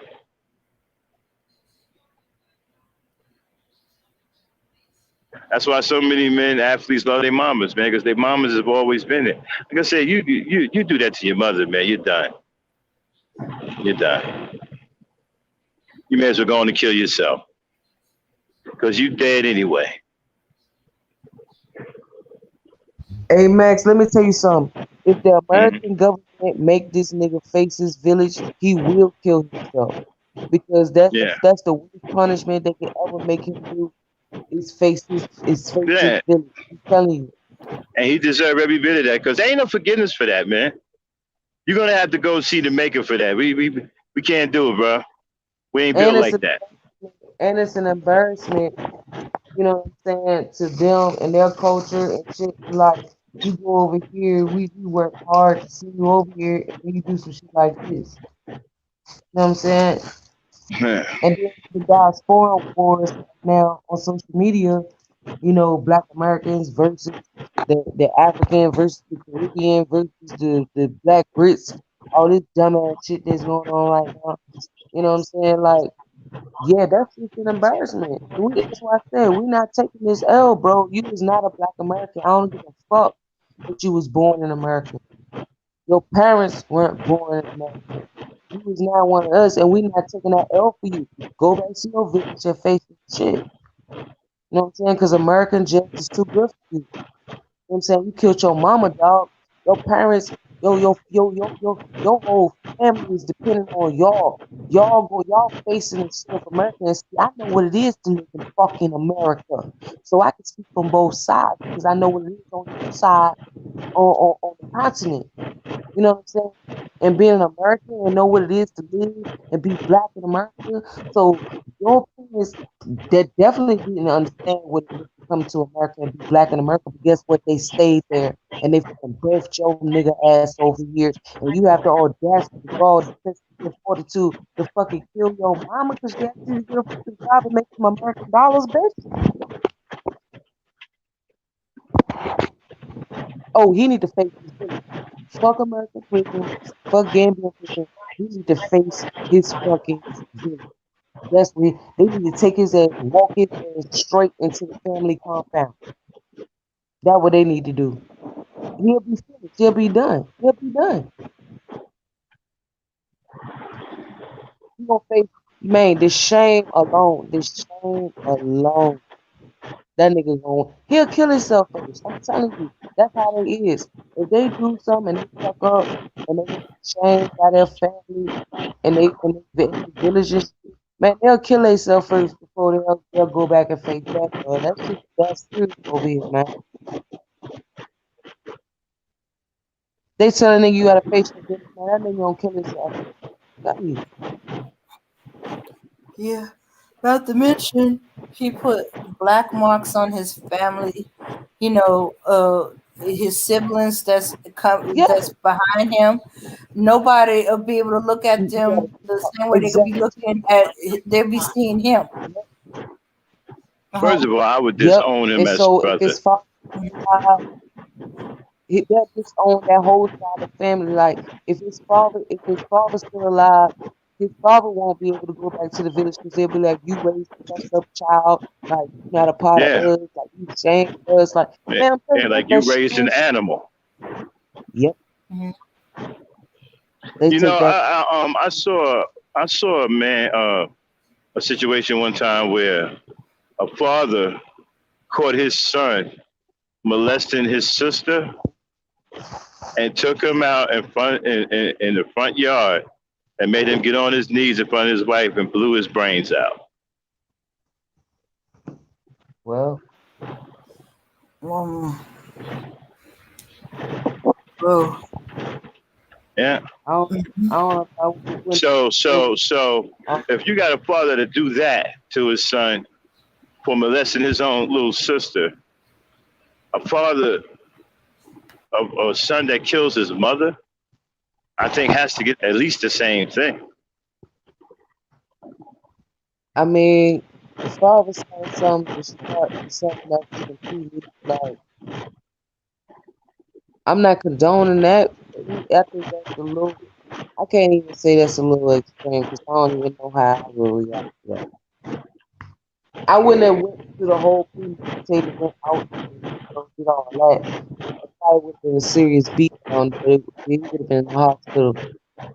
He'd been in the hospital, um, fighting for his life. Um, but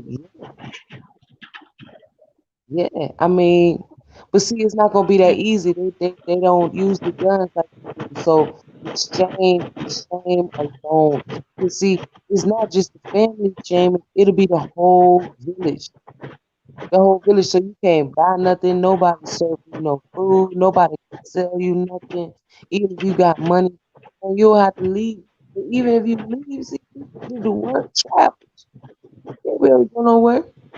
Yeah, because that's like, dude, you killed a mother. Not only your own mother, Yeah, but a mother of civilization. You killed your mother, dude.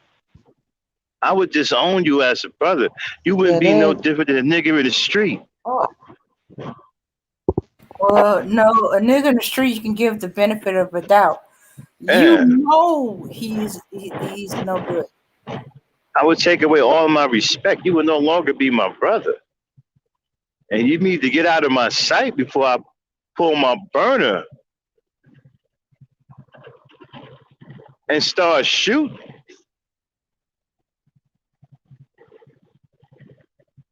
You wouldn't be allowed to come to the funeral or you're going to get smoked. You show up at that funeral, you're going to be, the next one going to be yours.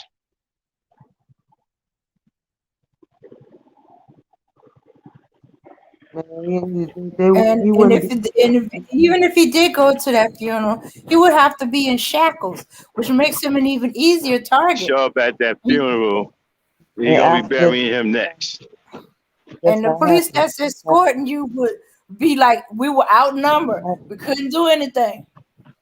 I think they Look, will look away. Hmm. by the time the funeral come, the nigga is already finished. Do you hear me? There's no way that he'll be able to go. That would be the most ultimate disrespect. Man, you know how many fight? Do you know that everybody would jump on this nigga if he tried to come to his own mama funeral in his village? Man, he wouldn't come nowhere. Man, he look, if they deport him to Gambia, if they deport It'd be him, like he had the mark of Cain on his forehead. the nigga had to run to Senegal or some shit, man. Because I'm telling you, Nah, Shoot, they wouldn't accept him. that might They ain't actually gonna. happen to him They wouldn't in accept him in American there prison. either. Depending on which ones.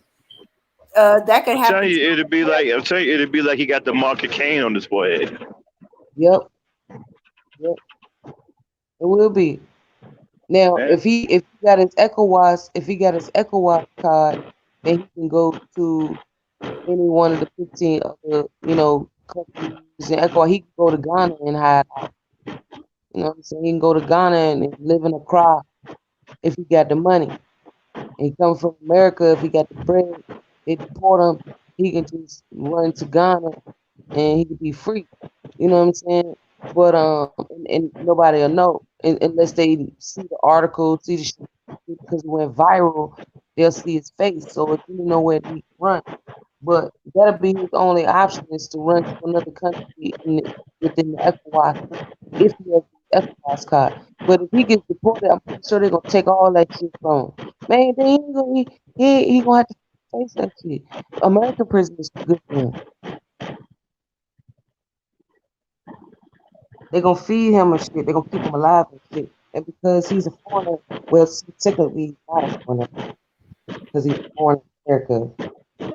And it happened in New York. So does New York have the death penalty? And because he killed an African, do you think America give a fuck to waste resources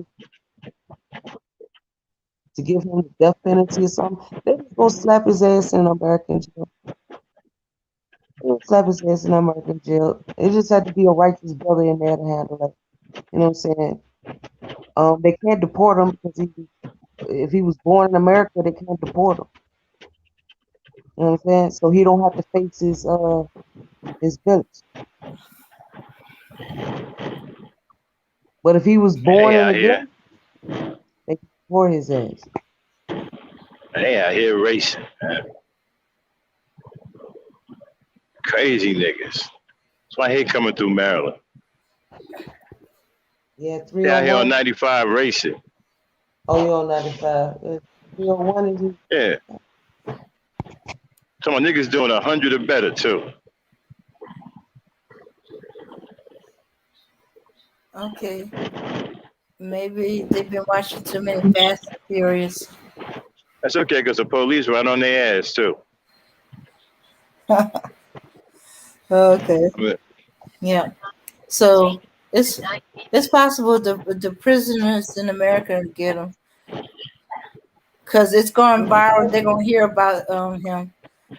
If they go for the slow torture, he's gonna be getting glass in his food. He's gonna be yeah, every night. where it should be where the crime. But I'm like this. Um, if I was president, because I'm black, you know what I'm saying? If he was born, I would put his ass. I would give him American phone numbers and make sure that Gambia make him do that time because he committed a crime. I will make him do some time in America because I would get that up off.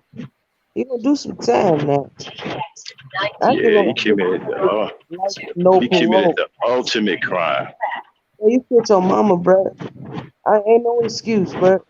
Unless your Yeah. mama was molesting you or doing some old shit like that, she asked you to get a job, bitch ass nigga. Get a You know job what so he I'm can saying? get He's his own supposed, place. he's supposed to tell you to get a job. You bitch ass nigga. So for that bitch assness alone, he would get the harshest punishment. If I was president, I'd give him time, and I wouldn't even let him do federal time. I let him do state time. And the most nastiest, I will research the most grimiest, nastiest prison in America, state. Federal prison is too much, it's too good for him.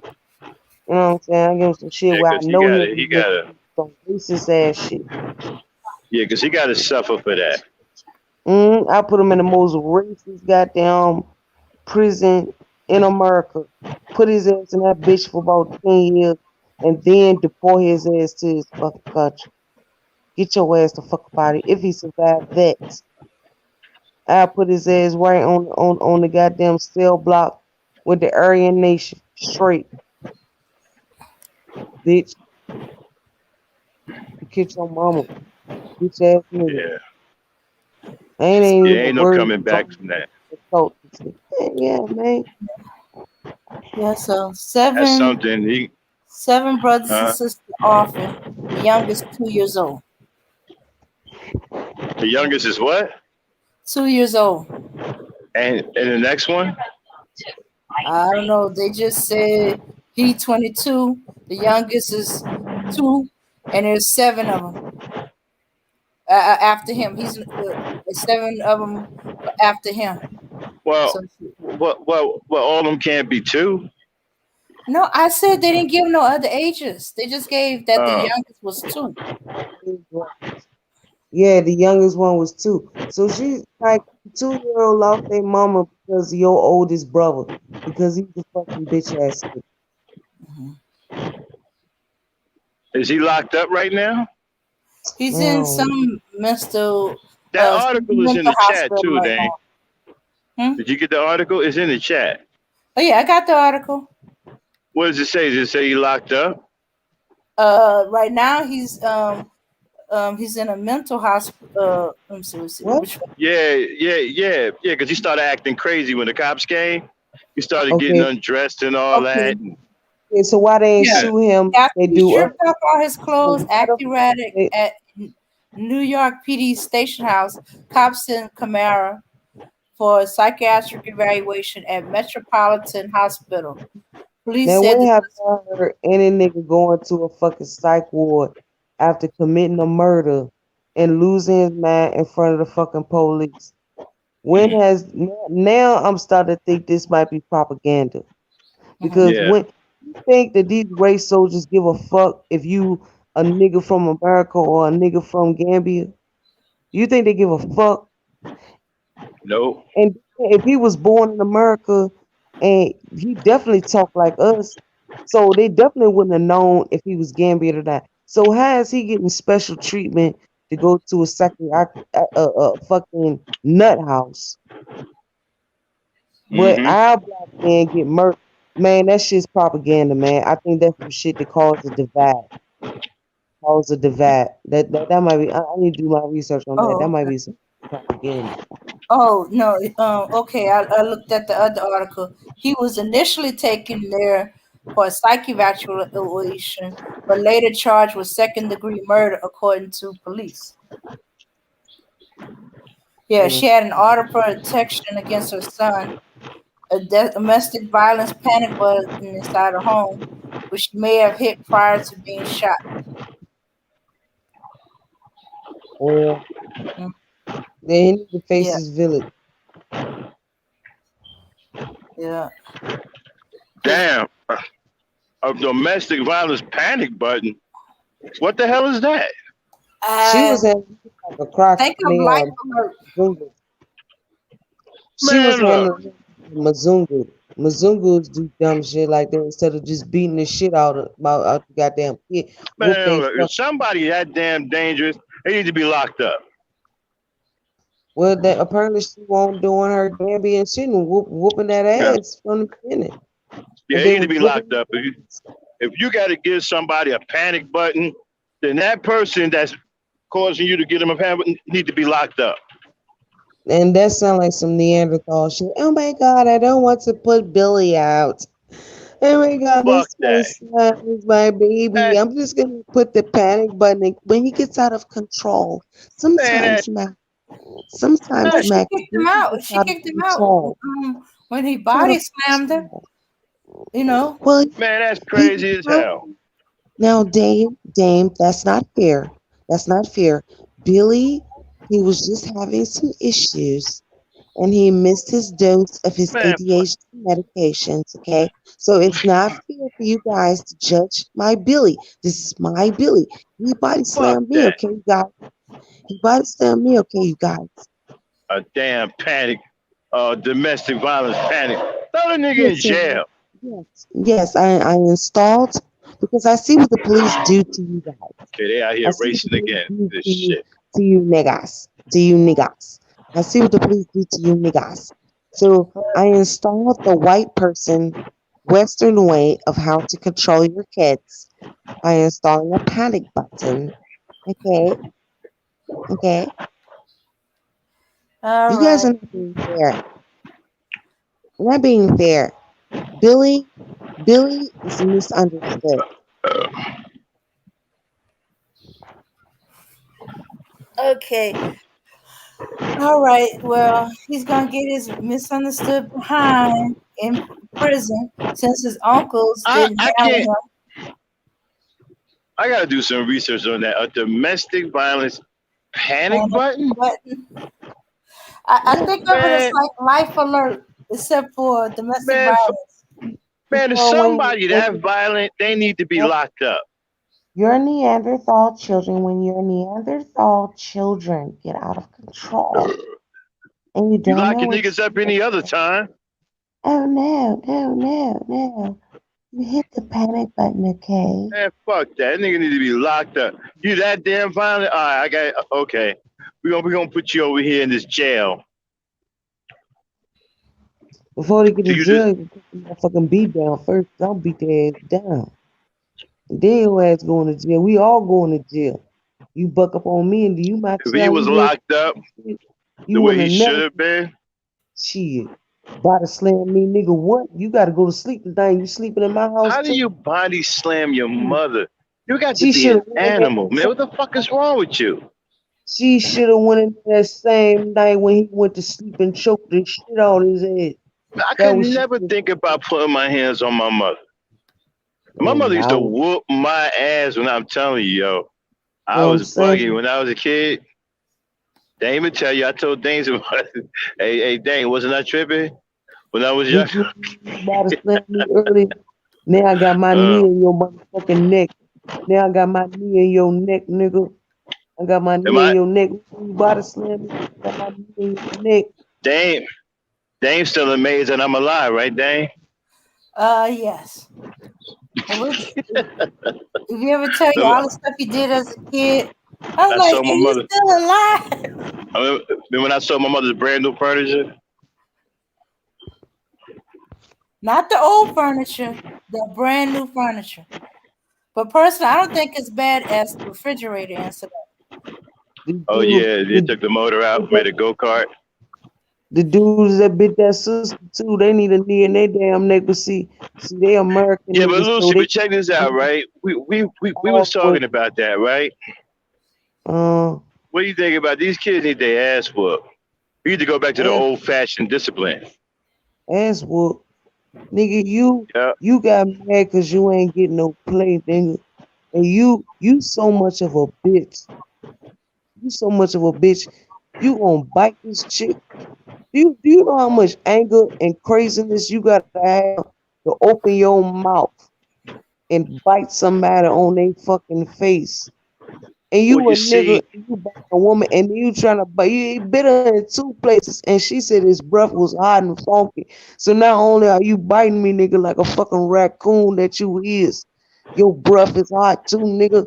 I wish she had a but we gun. have, but we have a remedy for that. It's a gun. That's what it's called. Pow pow. Nah, nah, nah, nah, nah, nah. It's pow pow.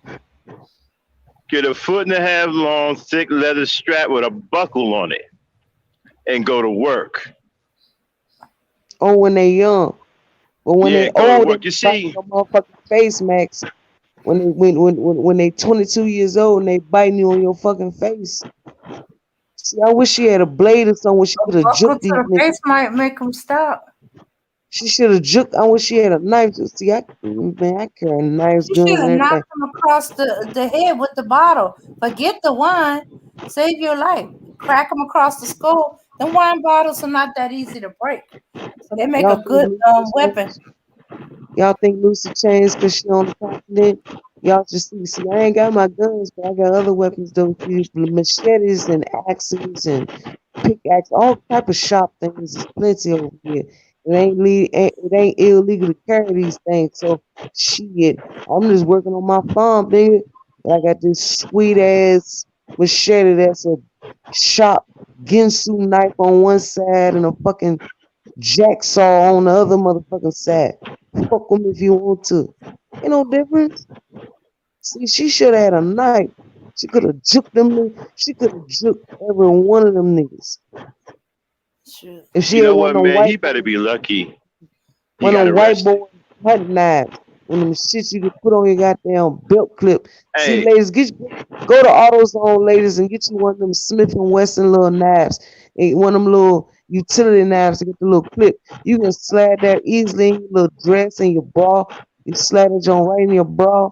You can put that joint anywhere. It's nice and smooth, made by Smith and Wesson. It's real pretty. It's only about hey, $16. hey, let Yeah, me ask you a only. question. Uh-huh. Hold on a second. Hey, Dane, the guy that killed his mother, where was that at in New York? Okay. Let's see. Because I East think that Harlem. the police say, oh, okay, the police saved his life there. Mm-hmm. See, now Yeah, I'm he at the was shooting police. at people. Yeah, He shot at a bystander after he shot his mom. He shot at somebody in a car. I guess he was trying to carjack them. yeah, Oh, he wouldn't have last long anyway. The oh, police saved his life by arresting him. yeah. East East Harlem. 108th Street near Oh Park yeah, Avenue. oh yeah, oh yeah, oh yeah, oh yeah, oh yeah. Oh yeah, Loomis he House. wouldn't have. He'd have got smoked over there. Maybe You know what that's I'm why he saying? was shooting at people. They were coming for Yeah, him. yeah, I mean, he'd have got smoked over there, and the police actually saved his life by arresting him. He wouldn't have lasted long anyway. Especially when niggas found out those street niggas over there. A lot of those street niggas love their mothers. They would have Fuck found these. out that he killed his mother. He wouldn't have lasted. Somebody just spoke to him. I'm telling you, he'd have got lit Yeah, up. shit. Any continental motherfuckers listening right now, that's one thing we don't play with in America. You don't kill your parents. Nah, That's some fucking Neanderthal white boy shit. That's the shit yeah, that them Neanderthals, them colonizers do. We don't nah, do we that don't type do of that. We don't do that. Exactly. no. Black folks, we don't do that.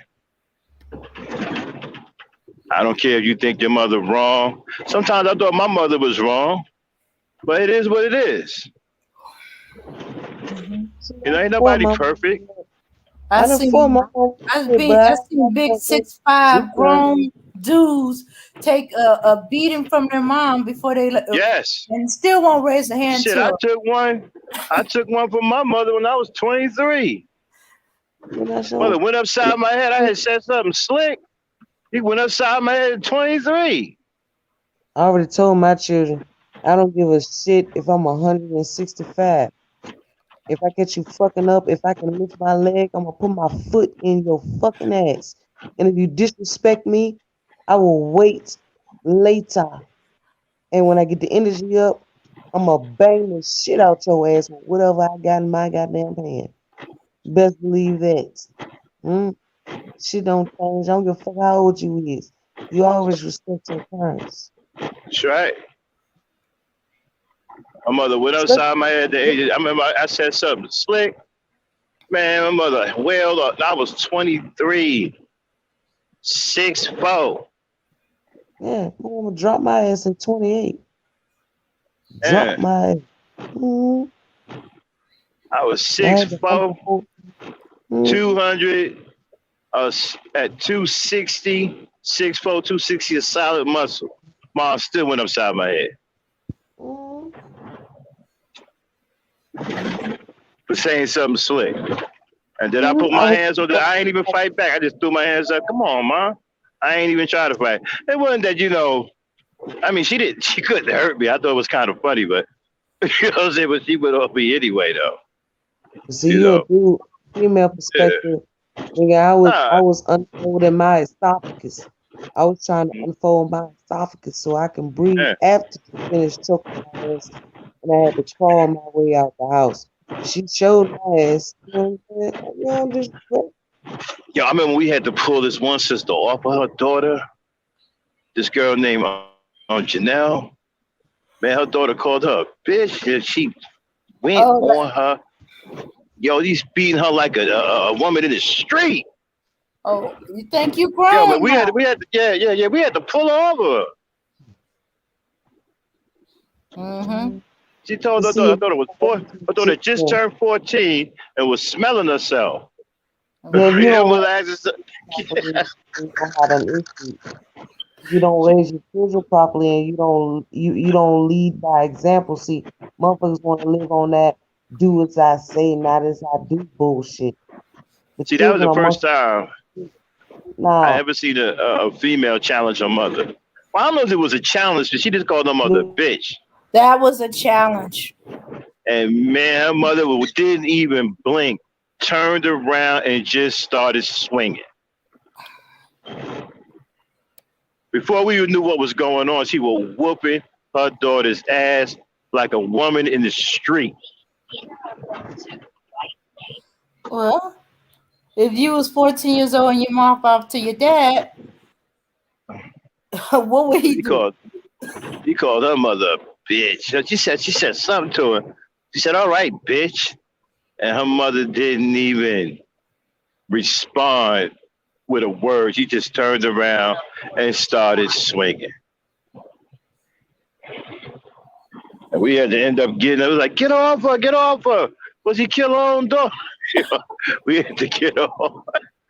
You whooping her Was she ass. talking to her daughter while she beat her behind? Yup. Uh-huh. Oh Mm-hmm. yeah. Oh yeah. She said, "I got you, bitch. You watch this bitch whoop your ass." She never Okay. called her mother. She never talked back to her mother since then.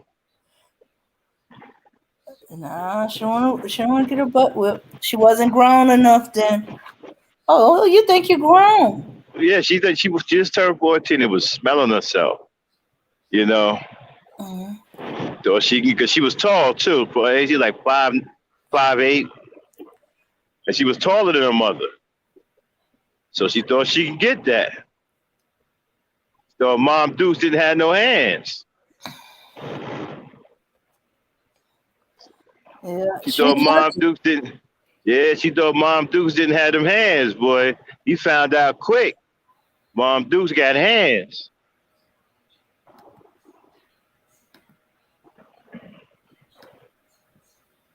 Yeah. I Shoot, mean, she's she lucky. was I whooping knew her. a girl that did that, and her mom not only beat her behind, but kicked her out of the house. Yeah. I'm saying, man, to me, mothers are more. I'm sorry, fellas. Mothers just get more respect. It's not even a gender thing. It's just you just bond with your mother because your mother carry you. It's a bond. You know, it's just an automatic feeling. You know, no real man should have a problem with that anyway. I don't have no problem with that. My father never had a problem with that. Everybody know a real man should know what that is.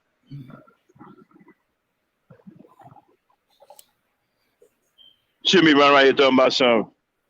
Well, why do the mothers get more respect than the man? Shut the fuck up. Okay, 9 months of carry. What was it about? What 9 months of breastfeed, or is it 6 months of breastfeed? That's an additional bond. Changing your diaper, wiping your behind, taking care of you when you're sick. I don't know how y'all deal with dirty diapers. I mean, I smelled the dirty diaper one time. That shit, I could use that as a weapon on a motherfucker. You hit a motherfucker with a dirty diaper, he'll never fuck with you again. Especially if the baby's around like 2 or 3 years. No. Get him when the baby's eating solid food. And they be dropping that nuclear waste. The poopy in diaper. them diapers. Yeah. Like, okay, you got a problem, nigga? Hit that motherfucker with one of them nuclear waste diapers. I guarantee you'll never see that nigga. that nigga disappear. Like, yo, where that nigga at? I don't know. I guess he left the planet. I saw some shit shooting up in the sky the other day. You know what I'm saying? Nigga get going. Them diapers ain't no joke, boy. I'm telling you. I had the misfortune of smelling one of the motherfuckers by accident one day. Goddamn nose of it fucking almost fell off my face.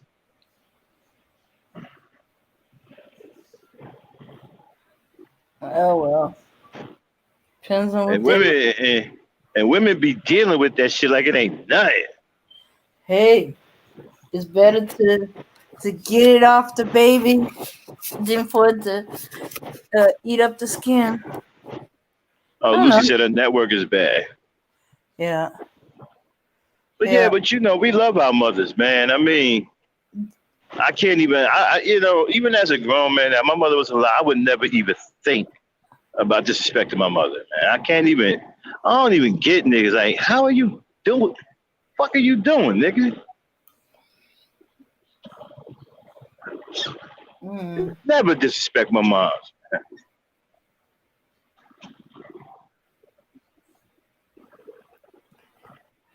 But what time we got, Dan? Oh, okay. 4 hours and 40 minutes. Auntie All got right. me laughing. She said Huh? she said when she was 13, she called her mom the B word, and while her mom was cooking, and she beat her behind with a bag of pinto beans. Yeah. I'm telling you, man, Janelle didn't even, I mean, the way it happened, it's like when her daughter called her a bitch, she didn't even speak. She just turned and started swinging. Yeah, her mom was not playing with her. Went straight to, oh, you think you grown? Yeah. Mm-hmm. She was a little taller than Janelle. She was like, all right. Janelle was like 5'6", so she was like, she had about 2 inches, and she thought And Janelle didn't probably, have no hands. I grew up with Janelle. I know Janelle, right? And so her daughter, whose name is Crystal, by the way, Crystal thought that her moms didn't have no hands.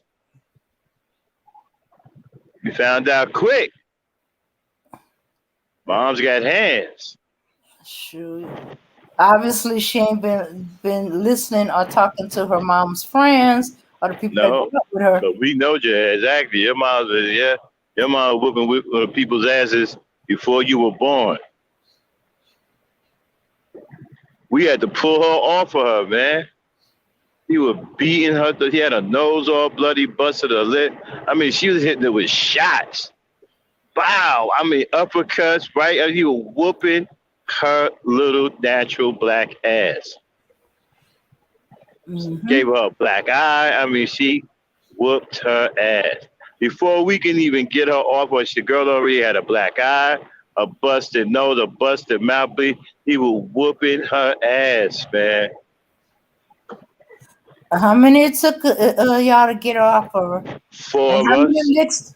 And how many licks and scratches? No, she's a puncher. How many licks y'all got as y'all was trying to pull her off? Because I know she probably was still swinging, trying to get at her. Yeah, she had to go to the hospital, and then somebody called, the police and all that. Police ain't really do nothing. Well, no, the So daughter provoked it. I ain't really do nothing. So And then they said she called her mother the B word. That was a wrap. and then Crystal, when she got out of the hospital, she went to stay with some family for a little while, till her mother was able to calm down. And then they reunited and they made up, and she ain't never sent her out away to her mother since. Still don't. Just because her mom is older don't mean her mom can't still beat her behind. I mean, If a 90-year-old woman that moves slow can all of a sudden in a fit of temper move like the Legion, the demon possessed woman in Legion, trust me, I don't care how old you call your mama the B word, she gonna get you. Yeah. I mean, that was, you know what? There was no hesitation. She just turned and just went street. Like she was fighting another grown woman. Tell you grown, gonna whoop your ass like a grown woman.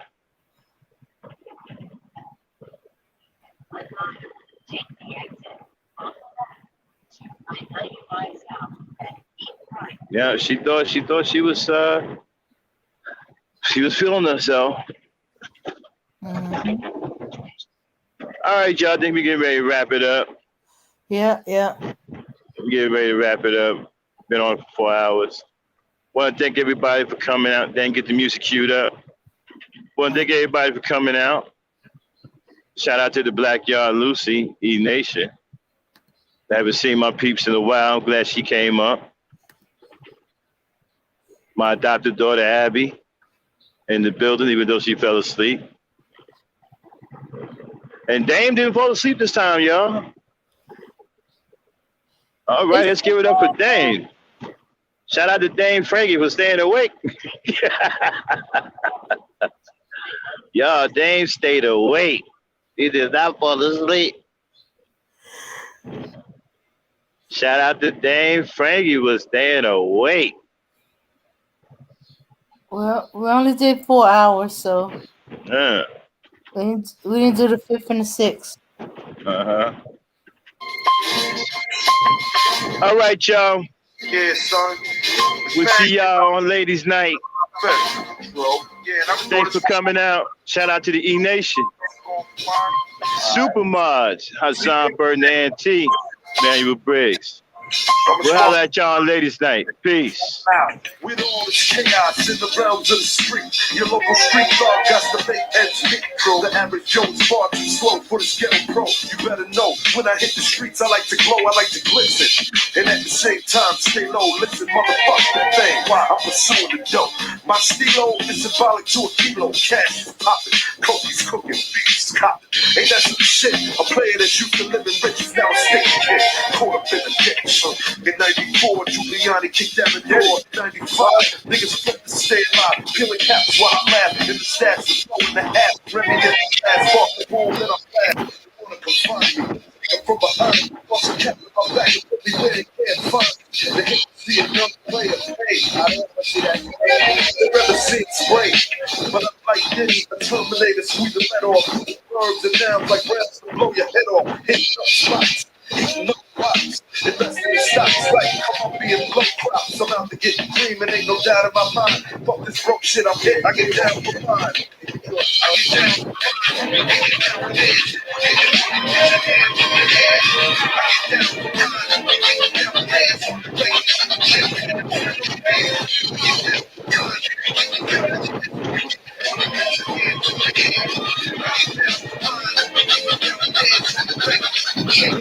I hear you wanna be a play. I'm someplace in that. Let's play a game. I really make a roulette. With this a DOA, then I spray the melee. Contact and punctuation is compared to AK. In the day, for pure funk, I'm bucking off like time again. The car was a full smoke. Decapitated rappers in my trunk. I'm sticking with pumping, gun bouncing with my stick. I'm the nigga jump. Clowns be zigzag. I'm playing keys. Your dick dragging. I'm blasting off lips. Making dollars, believe you see. I'm packing heaters with jokers, playing cheerleaders. Ain't nothing changed, still the same. In the rap game, I'm known for banging rookies out the frame. Y'all have forgotten to push the flip from the start. Vintage wine, $80